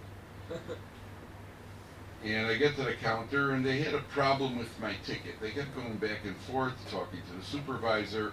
I don't know, what's the problem? So she said to me, there are 2 people named David Kaplan on this flight. So, immediately when you hear that, I started looking around to see where I am. Ayeka. And I'm looking around, and I don't see anybody who looks like me. It's amazing. Sometimes I'm looking for somebody who should look like me, but not quite as good looking. That's what I'm looking for. And I'm looking around, no, nothing. Okay, I get on the plane, I sit down, and we take, a few minutes into the flight, I hear, will passenger David Kaplan identify himself? So I figured, I finally got the upgrade I've been waiting for my entire life. They're going to put me in business. So I stand up, and I just kind of nod. She comes over to me, and she says, okay, and she looks at my thing. She said, you ordered a kosher meal, right? I said, yeah. And she says, okay, so you're the one who didn't. And she points behind me, and there's a tall, distinguished, upper-class Tel Avivan-looking type of person standing there. And his name is David Kaplan, doesn't look at all like what I expected. And he didn't order a kosher meal. And she says, okay, there's only one order. She wants to know who's entitled to that. And she walks away, and I looked at him, and at the time, this was going back about 25 years ago. And I just looked at him and just out of curiosity, I just said, oh, you didn't order a kosher meal? He said to me, no, I don't eat kosher. And I remember thinking, here, in front of them, 200 Germans on a Lufthansa flight, and there are 2 David Kaplans here. There are 2 David Kaplans here. This is Ayeka. Who are you? This is the next one who goes into Golus is Avram Avinu. Now Kodesh Baruch Hu says to Avram Avinu, Lech Lecha. And Lech Lecha is the first 2 words, first communication to the first Jew in history. 2 words, 4 letters. And those 2 words, 4 letters, Lech Lecha, that encompasses the entire future destiny of Klal Yisrael. How so? Number 1, Lech Lecha means start moving. Jews are always going to be moving around. Jews are always going to be on the go. In every country, every city that you go to Chicago, go to New York, go to London, go to Toronto, go to South Africa, everywhere you go, you will find there's a Jewish neighborhood, there's the old Jewish neighborhood. They used to be on the north side, now they're on the south side. They used to be on the east side, now they're on the west side. Every city that you go to where there are Jews, they used to be, it could be that there are smaller cities where Jews have just got there now. They're getting there slowly but surely. But just about everywhere we go, there was the old Jewish neighborhood, and now there's the new Jewish neighborhood. Everybody say maybe don't sit down? You want to sit? Maybe we want to sit in the seat. No? Here's this 2 o'clock. I want to stand. You want to stand? Okay. Last one. That's it. It's Avram Avinu. Keep moving. So Avram Avinu says, Lech Lecha means you're always going to be moving. Jews are always moving. Even in Golus we're moving. It's not an accident. Rav Gifter Zatzal, Shiva tells, Rav Gifter said that's not an accident. That HaKadosh Baruch Hu purposely planned that Jews are going to be moved and bumped around from place to place, so that we're reminded that when we are in Golus, that we're in Golus. So that when we get comfortable in big homes and nice neighborhoods and meat boards, we should understand that this is not it. We're not home yet. That we're still in Golus. And Rabbi Yankov Kamenetsky Zatzal, the Rabbi Yankov Kamenetsky, said that golden dome over there on Har HaBayis, that golden dome is not such a bad thing. Rabbi Yankov Kamenetsky said that. Not such a bad thing. Why? Because it's a reminder that we're still in Golus. That's what Rabbi Yankov said. I had a friend in high school who said he couldn't wait for Mashiach to come because he wanted to see that golden dome explode, be blown up. He's now in prison, obviously. He was a very deep guy. He actually became a principal of a school where those kids were crying. So that's what the first Lech Lecha means. That's a prediction. That's what we're going to be moving, number 1. Number 2, Lech Lecha is the same letters, Rabbeinu Bechai says the same letters as Lichluch, filth. And Lech Lecha means get away from the filth. Lech Lecha, move away from the filth of the world. A vulgar, crude, immoral, there aren't enough adjectives to describe the hefkerus of a world that's no different than Sodom and Amorah, perhaps even worse. Where a child's born and the doctor is not allowed to say what gender the child is because he could be sued. A woman gives birth, says a boy or a girl, I'm not allowed to say. I'll give you a hint though, he's human. Maybe. That's the world we live in. And lichluch, the filth, unfortunately, to even walk the streets at all, anywhere, to leave a base medrash, to leave a home, to go out on the street. As soon as we leave our little alcove over here, and you get out into an area where people seem to have clothing allergies, and there's a whole world like that. And Lech Lecha is the command to Klal Yisrael, and where it says, "Afilu molei einayim kemalach hamavis." Even if a person is full of eyes like the malach hamavis, that means a person's situation where everything around us is something that we shouldn't be or can't be or it's usher to be looking at. The person has to be machriv himself not to. And it's a whole world like that. It's every bus, every train, everywhere we go. And the third idea of Lech Lecha is that a person has to go, a person has to grow. A person, Lech Lecha, go, grow, achieve something. Hayeka, don't stay in the same place. Where are you holding? Are we the same place we were holding yesterday? Hayeka, go, grow. Lech Lecha, try to become something. That's the role of Klal Yisrael. Pasuk says, we just learned it last week. I forgot the, let's see the Pasuk like that. We're compared to stars. Huh? Look at that.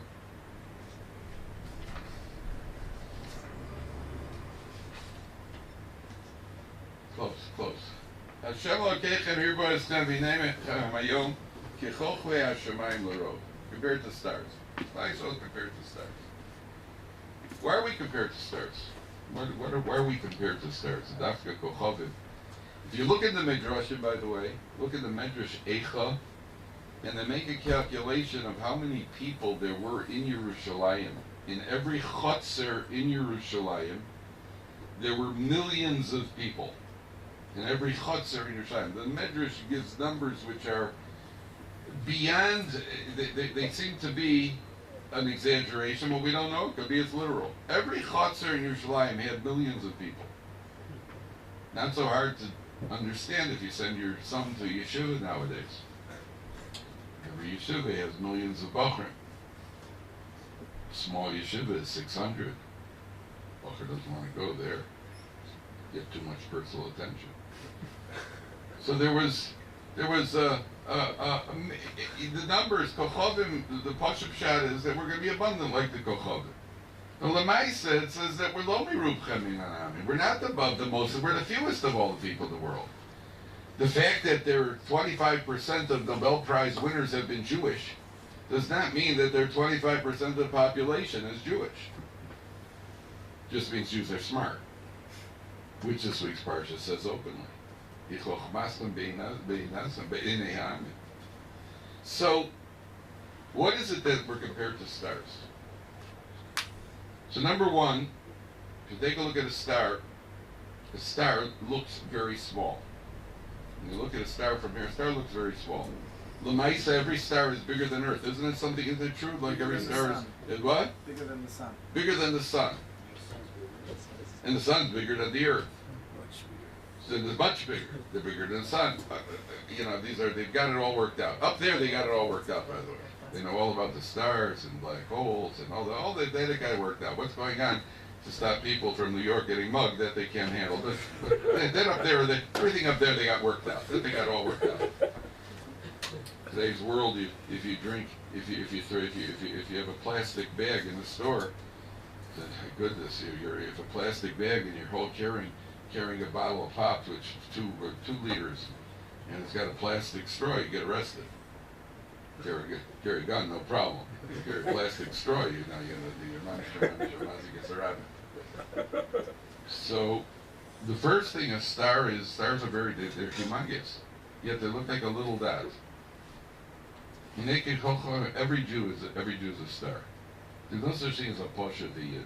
You say, oh, he's a Poshet Yid. There's no Poshet Yid. And you find that out, unfortunately, at a house of Shiva, when you go and you find out, you hear stories about somebody who's nifter. The person knew him for 25 years, 30 or 40 years. Do you know that he didn't miss a daf yomi in 40? Wow, I didn't know that. Do you know that he supported 12 families from his own pocket? Wow, I didn't know that. Do you know that he was the guy who helped Reb David Alexander build the shul, and I didn't know that. We're still waiting for that one. Step forward if you want to be that guy. You know, he's a guy that used to put away. All of a sudden we find out that this person I've been sitting next to her that I knew is a Pasha Yid. He's another guy. All of a sudden I find out, the closer you get, the more you find out, the bigger he gets. Oh, I had no idea. Wow, he finished Shas 7 times? Wow, he knows Shulchan Aruch cold? Wow, he's Mavir Sedra every week with Rashi? Phew. The science fiction here. Look out. That's number one. Number two, the Kochavim, each one has an individual role. Everybody in Klaisa has a role. Everybody in Klaisa has their role to play. Some people, everybody's got a job. Astrologically, however it works, then obviously no two stars. L'chulam Shemos Yikro, HaKadosh Baruch Hu gave names to all of them. Each one has a different role. That means everybody in Klal Yisrael has a different role. Nobody could do your avoda. Nobody could do his avoda. Nobody could do my avoda. Nobody could do your avoda. Everybody's got their own avoda. And number three, where did the stars come from? Why were the stars created? So the Medrash says that because Baruch created some Oros HaGedolim. And the moon came to HaKadosh Baruch Hu and said, Ribono Shel Olam, we can't have two kings with one crown. And HaKadosh Baruch Hu said, you're right. L'chiu ma'ati es ha'atzmech. I'm sure at that moment the moon was thinking, that's not where I was going with this. And HaKadosh Baruch Hu said, l'chiu ma'ati es ha'atzmech. Go reduce yourself. And then he created the stars. Why were the stars created?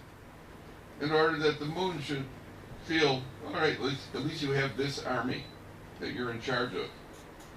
This is Reb Shimon Schwab Zatzal. That means that the stars, from the moment they were created that the moon shouldn't feel bad. They were created to help the moon to feel better. Because that's why Klal Yisrael were called Kochavim. Our job is that in every Bein Adam Lechavero interaction, the person walking away from us should walk away happy. They shouldn't be happy that they're walking away. They should walk away happy in every interaction. That means we're compared to Kochavim because our role in life, our job in life is to pick people up. Our job in life is to make people feel better. Lech Lecha applies in Bein Adam Lechavero. It applies just as much as in Bein Adam L'Mako.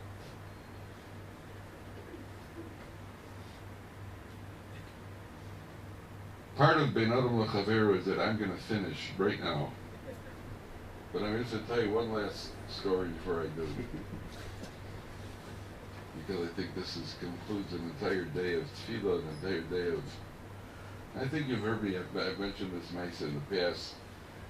There was a Rav who went to Paris. He was somewhere in France. Another place where Jews are on the move. And he walked into a shul. He saw a man standing in the shul. The man was davening. He was shuckling a lot. He was moving around, but putting a lot of energy. He was really all over the place. Burning calories. And he was really going at it. And the Rav was watching him. And after davening, he came over to this man and he said, excuse me, I was watching you daven. I was enchanted by your davening. I'm just wondering why so much physical exertion. So the man said to him, Rabbi, I want to tell you something. When I was a little boy, my mother called me in the kitchen. And she filled a pitcher with water, a jug with water, a pitcher. And she put it on the kitchen table. She filled it all the way to the top. And she shook the table, and some of the water spilled over. She said, Herschel, this pitcher represents a Kodesh Baruch Hu. Kodesh Baruch Hu is a kel, molei, rachamim. When we daven, our job, what we're trying to do is to get some of that rachamim to spill over onto us. Because there's a kel, molei, rachamim. Because Rabbi, I'm an unsophisticated person. I don't even understand the words of davening when I say them. But I figured maybe if I move around a lot, that'll get the divine pitcher to shake and spill some of that rachamim over on us. And that's what we go in Tisha B'Av, Avelus, And tefillas that HaKadosh Baruch Hu should kel molei rachamim, it should spill over the rachamim and all the Klal Yisrael personal issues, clothes, because issues, that we should have Yeshua's and Nechamas from here on. Amen. Will be at 6:43 and a half.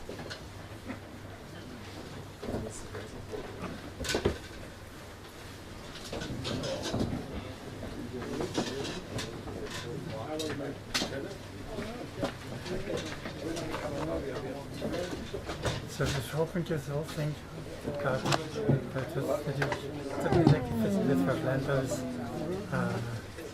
speech a couple of days ago. You heard about it? What? Did the owner of Lando said 2 days ago? Said something to me that could be stem with the Right, do so. looking to find Yeah, out. I saw something about this. Something about some of the kibbutz from God that weren't behaving. Not about it. Then afterwards they said it wasn't about all the kibbutz from God. Okay, it was only but, about those who make themselves the same. Whatever, then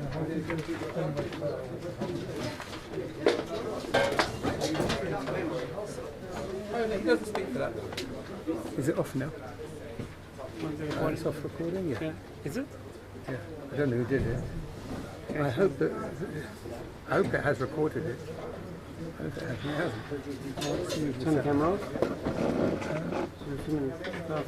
Let them know Zu Talmud Torah. If they learn Torah, es haderech Zu Gemilos Chasodim. Teach them to do Gemilos Chased. Yelchu Bikol Chaylim. Bo Kvuras Hameis. Les Hamaaseh Ze Hadin. Chosher Mishpat. Asher Ya'asun Zu Lifnim Mishuras Hadin. These are all chiyuvim, mamash. Everyone is a chiyuv. To say that the last one is not a chiyuv and it's learned from the same pasuk is difficult. Pashtus is it's a chiyuv.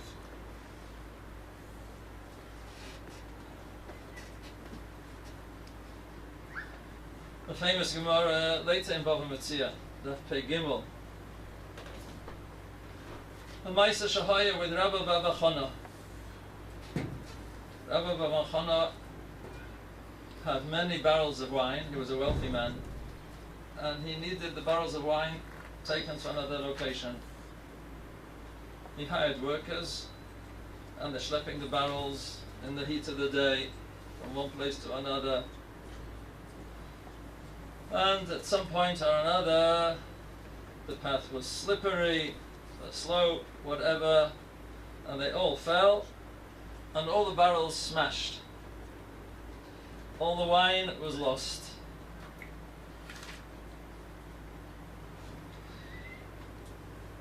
As soon as Rabbi Bachana heard the news, he quickly grabbed the clothes of the workers. The workers had changed into working clothes. Now they're not to soil their clothes, so they left by Rabbi Bachana's house, they left their decent clothing. Rabbi Yochanan grabbed their clothes as a part payment for the loss of the wine. They were poishim, they were not careful enough. And the workers didn't like that, of course. So they said, we want our clothes back, because there's nothing doing. You owe me more than that. So they said, let's go to a din Torah. They went to Rav. Rav was the Dayan, the Poisek. He heard the two sides. And Rav said to Rav Avachana, give them back their clothes.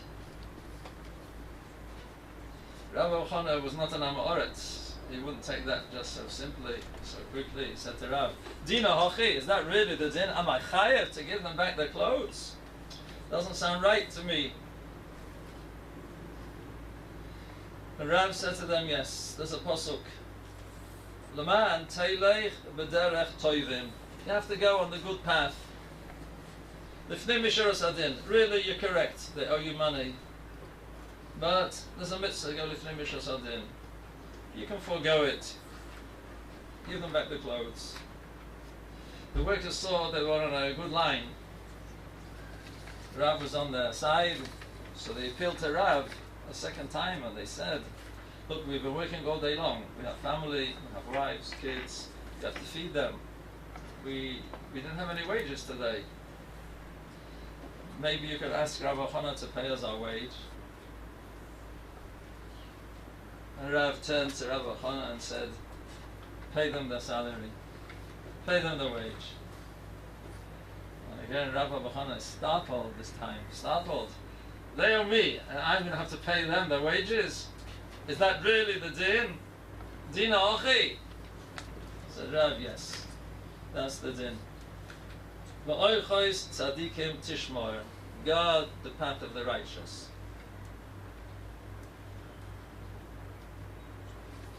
Lifnei mishuras adin. Mashma der zechiyuv.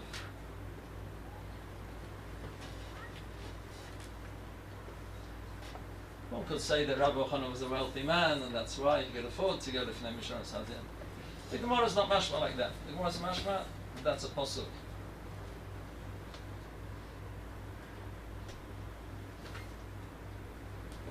So the Churban came about because they stood on their rights. You owe me money, pay up. Not moichel you. They didn't go to Lifnei mishuras adin.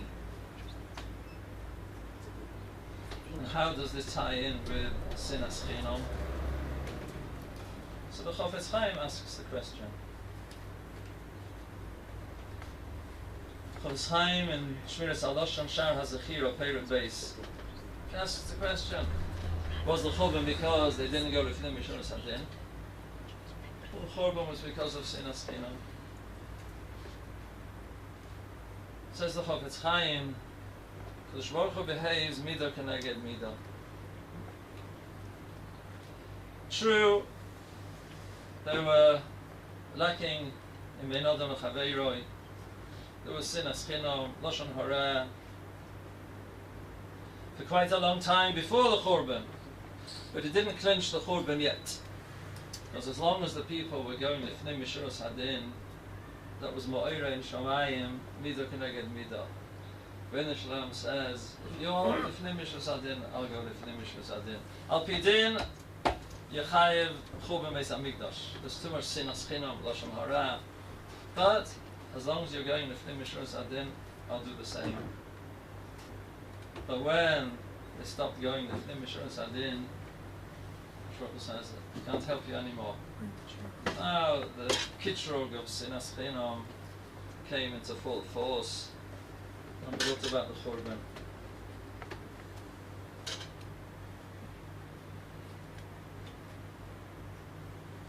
The last straw that broke the camel's back was Kamtza Bar Kamtza. That wasn't the sole cause of the Churban Beis Hamikdash, but it was a sign. It was a sign of how rotten society had become. But what would have happened if there'd been Lifnei mishuras adin from either side? So Bar Kamtza wasn't invited. So the Balabais can't let him stay there. Lifnei mishuras adin, let him stay, okay. The Shamash made a mistake. Lifnei mishuras adin, let him stay. You're going to put him to shame now. So he made a mistake. Bar Kamtza was thrown out. So he has to be so radical in his reaction to go and be malshim to the emperor, bring about the Churban. You go to Lifnei mishuras adin as well. Forget about it. Forget about it. Go home. Go home and forget about it. Soon we'll see what he should have done. But minimum what he should have done, Lifnei mishuras adin. Forget about it.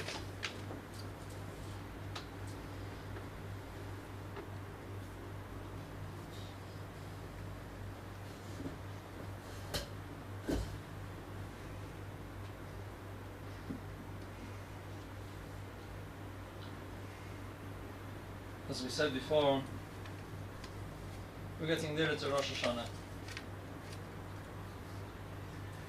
Rosh Hashanah's din. Shloch is done. Levi adin. nobody can stand in front of the din.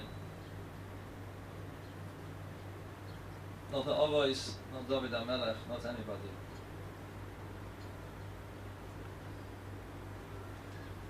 This Rosh Hashanah being on Shabbos is more fearful than any other day that Rosh Hashanah could fall on. I spoke about it once. There's a fearful piece in the Sefer Milchas Oni by the Orach Lanea. It says, if you look back in history, all the greatest tragedies that occurred throughout history to Klal Yisrael occurred in a year when Rosh Hashanah fell on Shabbos. It's not a good situation.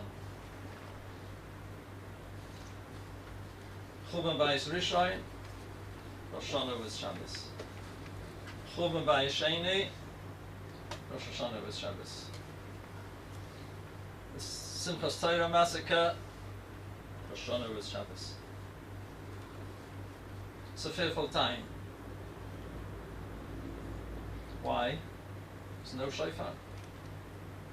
No shofar. The only chance Klal Yisrael have on Rosh Hashanah is the shofar. The Medrash says the Rebbeinu Shalom sits on the Kisei Hadin. The Shmocha opens up the Shulchan Aruch and he sees our record matched against the Shulchan Aruch. It's fearful. Only the shofar helps. We blow shofar, it's like magic. Mo'ira Rachamin. Shmocha remembers Akedas Yitzchak. And he moves over to the Kisei HaRachamim. Kisei HaRachamim, plain sailing. No shofar, no Rachamim.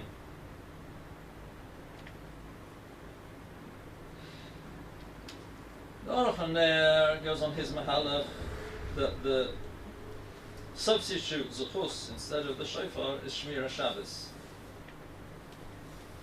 If a person is Shema Shabbos Kados, Meichal Eloi, so he has a chance that Shmir HaShabbos will stand in his stead instead of the shofar. But not easy to be a Shema Shabbos Kados Meichal Eloi. The whole Proteh V'Tiktukeo, and that's why Shabbos is a kitrug. But there's another way. There's another way. There's a loophole given by Rabbeinu Yochanan Shari Tshuva. A simple loophole, how to get through the din of Rosh Hashanah. Kol ha'maver al midosav ma'avirin lo al kol pisha'ov, Chazal say. Tomorrow in Rosh Hashanah. Kol ha'maver al midosav.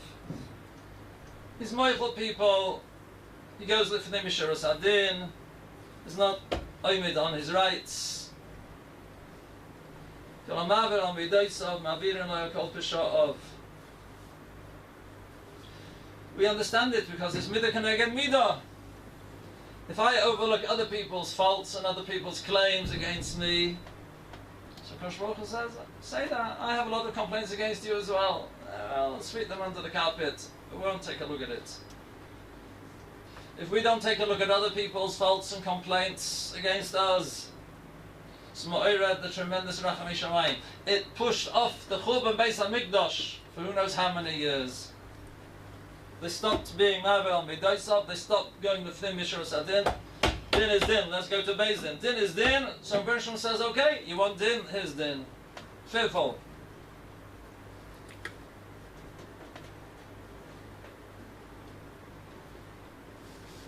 Says Rabbeinu Yochanan, Shar Aleph, paragraph Chovches. V'oid chayev bal hatshuva lehikona. Bal tshuva has to be humble. V'olekayim olov l'snaig al aderesh omru Rabbeinu Chazal, hevei shefal ruach b'fnei kol odom. Be humble in front of everyone. V'yasig mizeh shelo yichas v'lo yakpid al chaveirov. He won't be upset about anything people do or say about him, to him. He lets it slide off. וגם לכל הדבורים אשר ישמע ייתן אל ליבוי להעביר על מידויסov. Whatever people say or do, never mind. Forget it. Doesn't matter. ומעבירים מזה להסכפר על עווינויסov. כמו שאומר חז"ל, המעביר על מידויסov מעבירים לו על כל פשעיו. מידו כנגד מידו. וזה פסח תקווה נכבד מאוד. וזה פסח תקווה נכבד מאוד. And Yain is giving us advice how to pass through the din of Rosh Hashanah. It's a glorious opening of hope.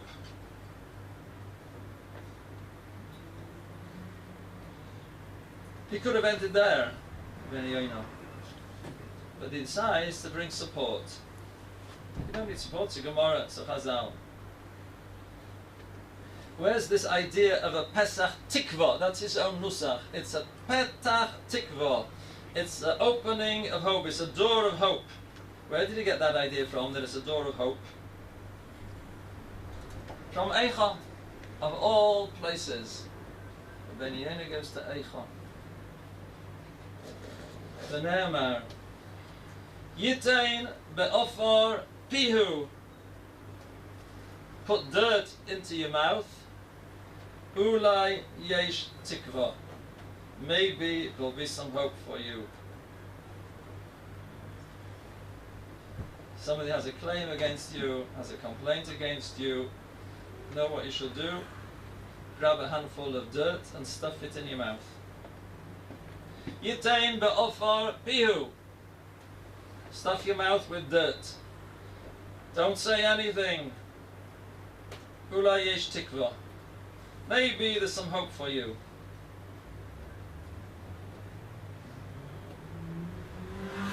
Next pasuk from Eicha.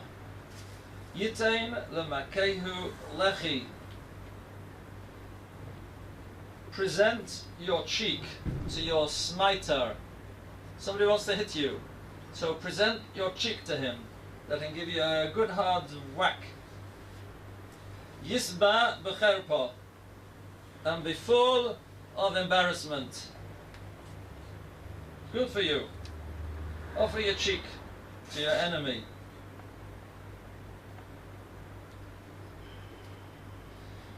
That's a Pesach Tikva. A hope for Rosh Hashanah.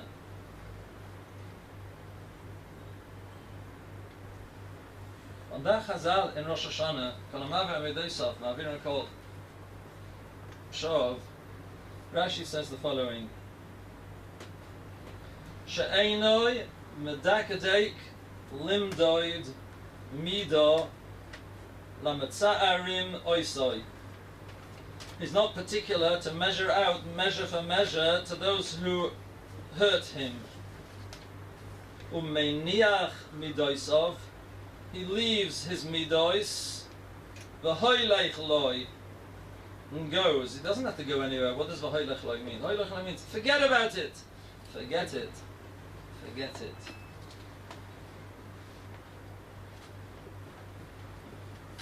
You know what Bar Kamsa should have done? Then he was thrown out of the party. This may Rebbe Rav Revda taught us. He should have gone home and he should have made a Sudas Haidaya. Should have gathered together all his friends and neighbors and made a tremendous Suda, a Sudas Haidaya. And when the friends are going to say, what's this all about? He said, the most wonderful thing happened to me today. The Rebbeinu Shalom was mechaper all of my aveiros. I just had Yom Kippur. I've just had Yom Kippur. I'm clean. I'm as clean as Ne'ilah of Yom Kippur. I said nothing. I could have made a fight. And I was silent. Hoylech loy. He should have been hoylech. Literally, he should have been a hoylech loy. Just go home. Forget it. More than forget it. So sing and dance. Sing and dance. Ma'avirin al kol peshav.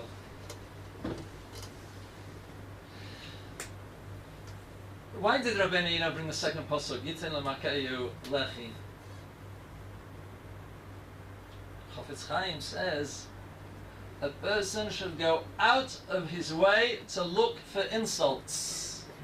So go looking for them. And when he said that to his Talmidim, go looking for insults, he burst out into tears. He burst into tears. He says, I've been looking all my life for insults and I haven't got any. I don't get them, it doesn't come my way.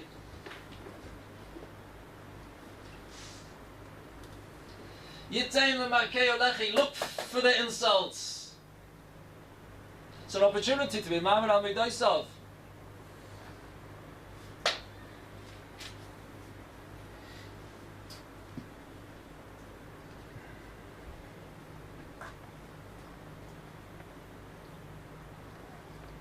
The nature of people when they have an argument, everybody wants to win the argument. Each one says, I'm right, no, you're wrong, and they fight it out till somebody gives in. The real winner is the one who's silent. You're right. Even if you're right, say to the other one, you're right.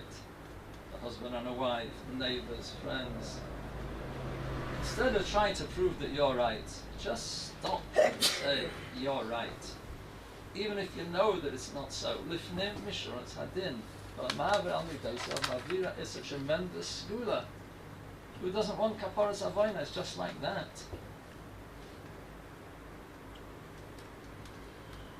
Chazal learn it out from the sun. Gemara in Shabbos, Peiches Amud Beis, Hanna elovim ve'enam oilvim, shemim cherposam ve'enam mishivim. Those who are insulted and don't respond. They listen to their insults and they don't reply. Aleim ha'kosav oimel, now Chazal say, ve'oi havav k'tzeis hashemesh b'gvurosoi. You are beloved by the Rebbeinu Shalom like the sun in its gvura and its strength. It's gevura to say you're right. That takes strength. You're the gibor. The gibor is not the one who wins the argument. The gibor is the one who gives in. Why do we learn it from the sun? Because the moon had a complaint. Can't have two malachim. B'keser echad. And the sun was silent. The sun didn't say anything. The sun showed his gevura by being silent. The sun could have replied, I'm more choshev than you, I'm by day or by night. The sun was silent. The sun was the gibor.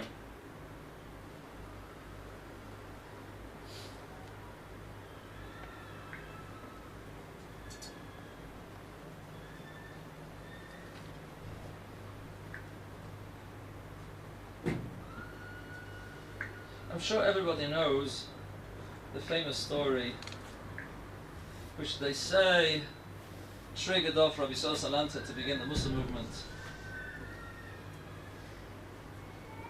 The Shuripah saved up money to make a chasna by the Gevirim, and one of the Gevirim is burning with jealousy, and as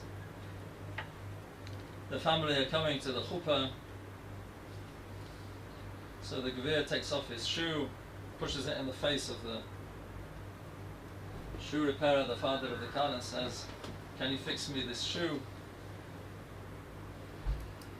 Maybe the biggest busha in history. I don't know if it was a bigger busha than Kamsa Bar Kamsa or Kalpanim. It said that Rabbi Yisrael, when he heard the story, said, where are the midos of Klal Yisrael? They said, teach Musar, such a hashchasa. I recently saw an addition, a PS to this story. I don't know how reliable it is.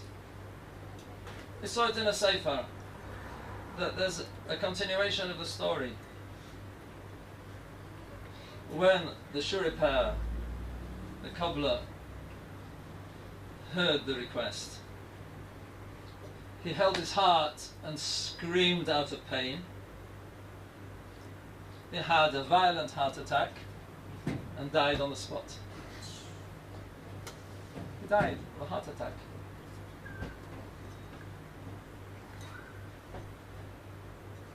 And one of the Gedolei Yisrael said that the reason why Rabbi Yisrael Salanta founded the Muslim movement was not because of the Gvir, but rather because of the Shiri Para. You took it so harshly. Where are your midos? Amar al midoisov. So he embarrassed you. You just had Yom Kippur. Okay, the Kala had the Yom Kippur. She fasted. You're the father of the Kala. You just had the Yom Kippur also. You just had the Kaparas Avoinos. But you take it so bad. You have to faint. You have to have a heart attack and die because of it. He needed to learn Musa.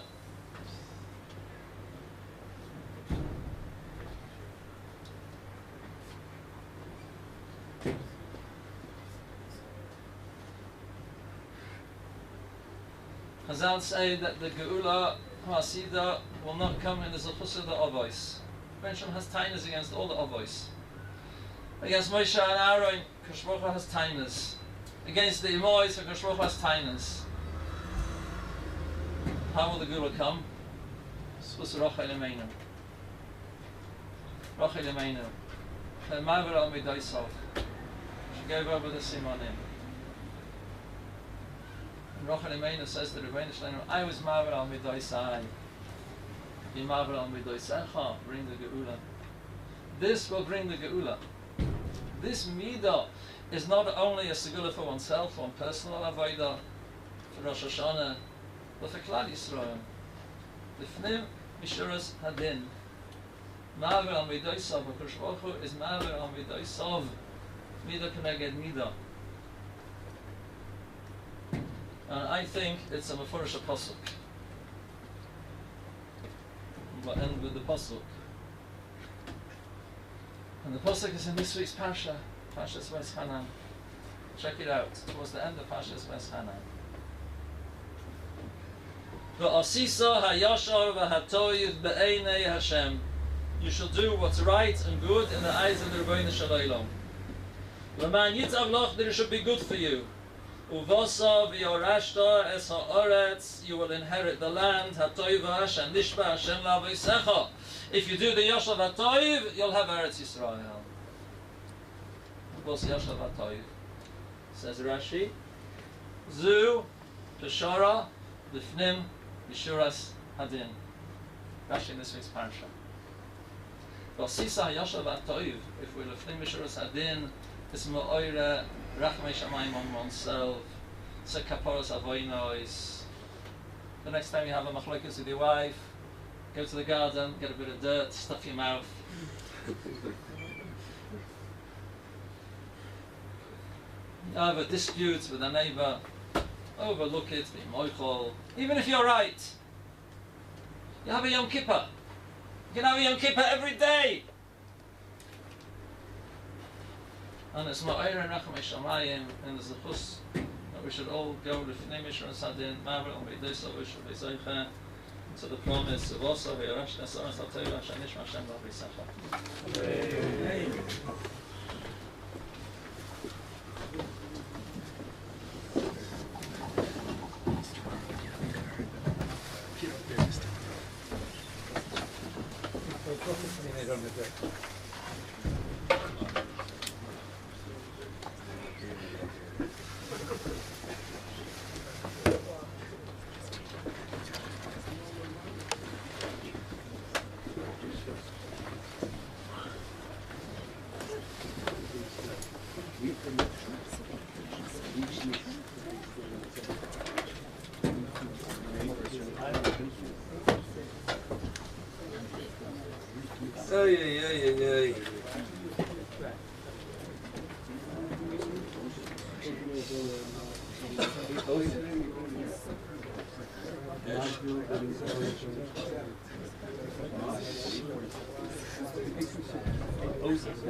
Adonai Hoshia, HaMelech Yaneinu V'Yom Kareinu, Baruch Hu, Es Adonai Baruch.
Adonai Elohechem Emes.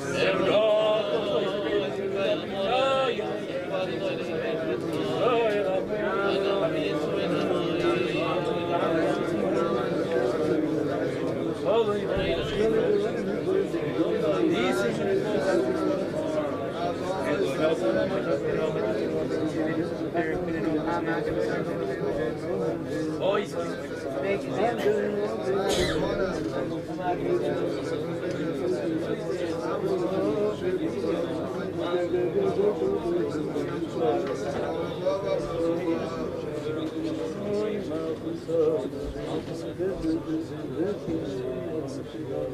over Atzon, Yiglu Aleihem, Moshe Ubnei Yisrael, Chanu Shira, B'Sikur Rabbav Yavru Kula.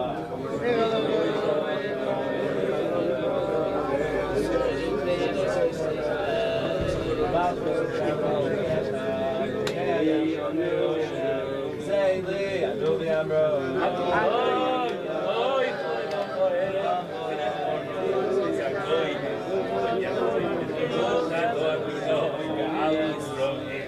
Baruch atah Adonai Goal Yisrael.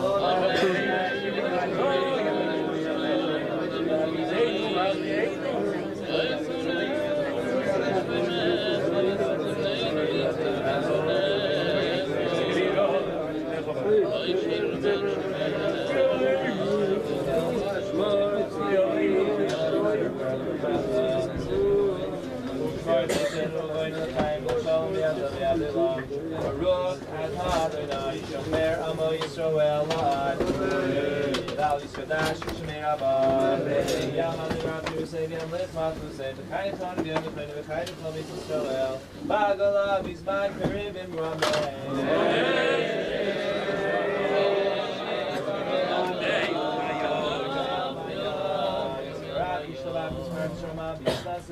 Visadar, Visalai, Visalal, Shemaim, for the Shabri, Lami, Kabri, Chasav, Shirasa, Tishma, Chasav, and Etamasa, Rami Amadim, Rame.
V'dal v'skadash mirabah.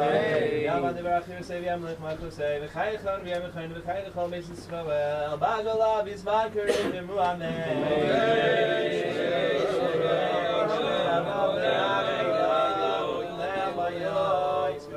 Shalach Mispar Misraman Misnasei Misadar Misalei Misalah Shemei Nikud Sham Reicho Leila Min Paber Chasav Yishira Satish B'Chasav V'Nechem Asar Aviram Yamav Yimrameh Yiskavel Toson Voson B'Chol Yisrael Kadam Evuhon Divishmai V'Yimrameh Yehei Shlomo Rabba Min Shemaya V'Chaim Aleinu V'Yalchor Yisrael V'Yimrameh Say Shalom V'Yimrameh V'Yaseh Shalom Aleinu V'Yalchor Yisrael V'Yimrameh Leinu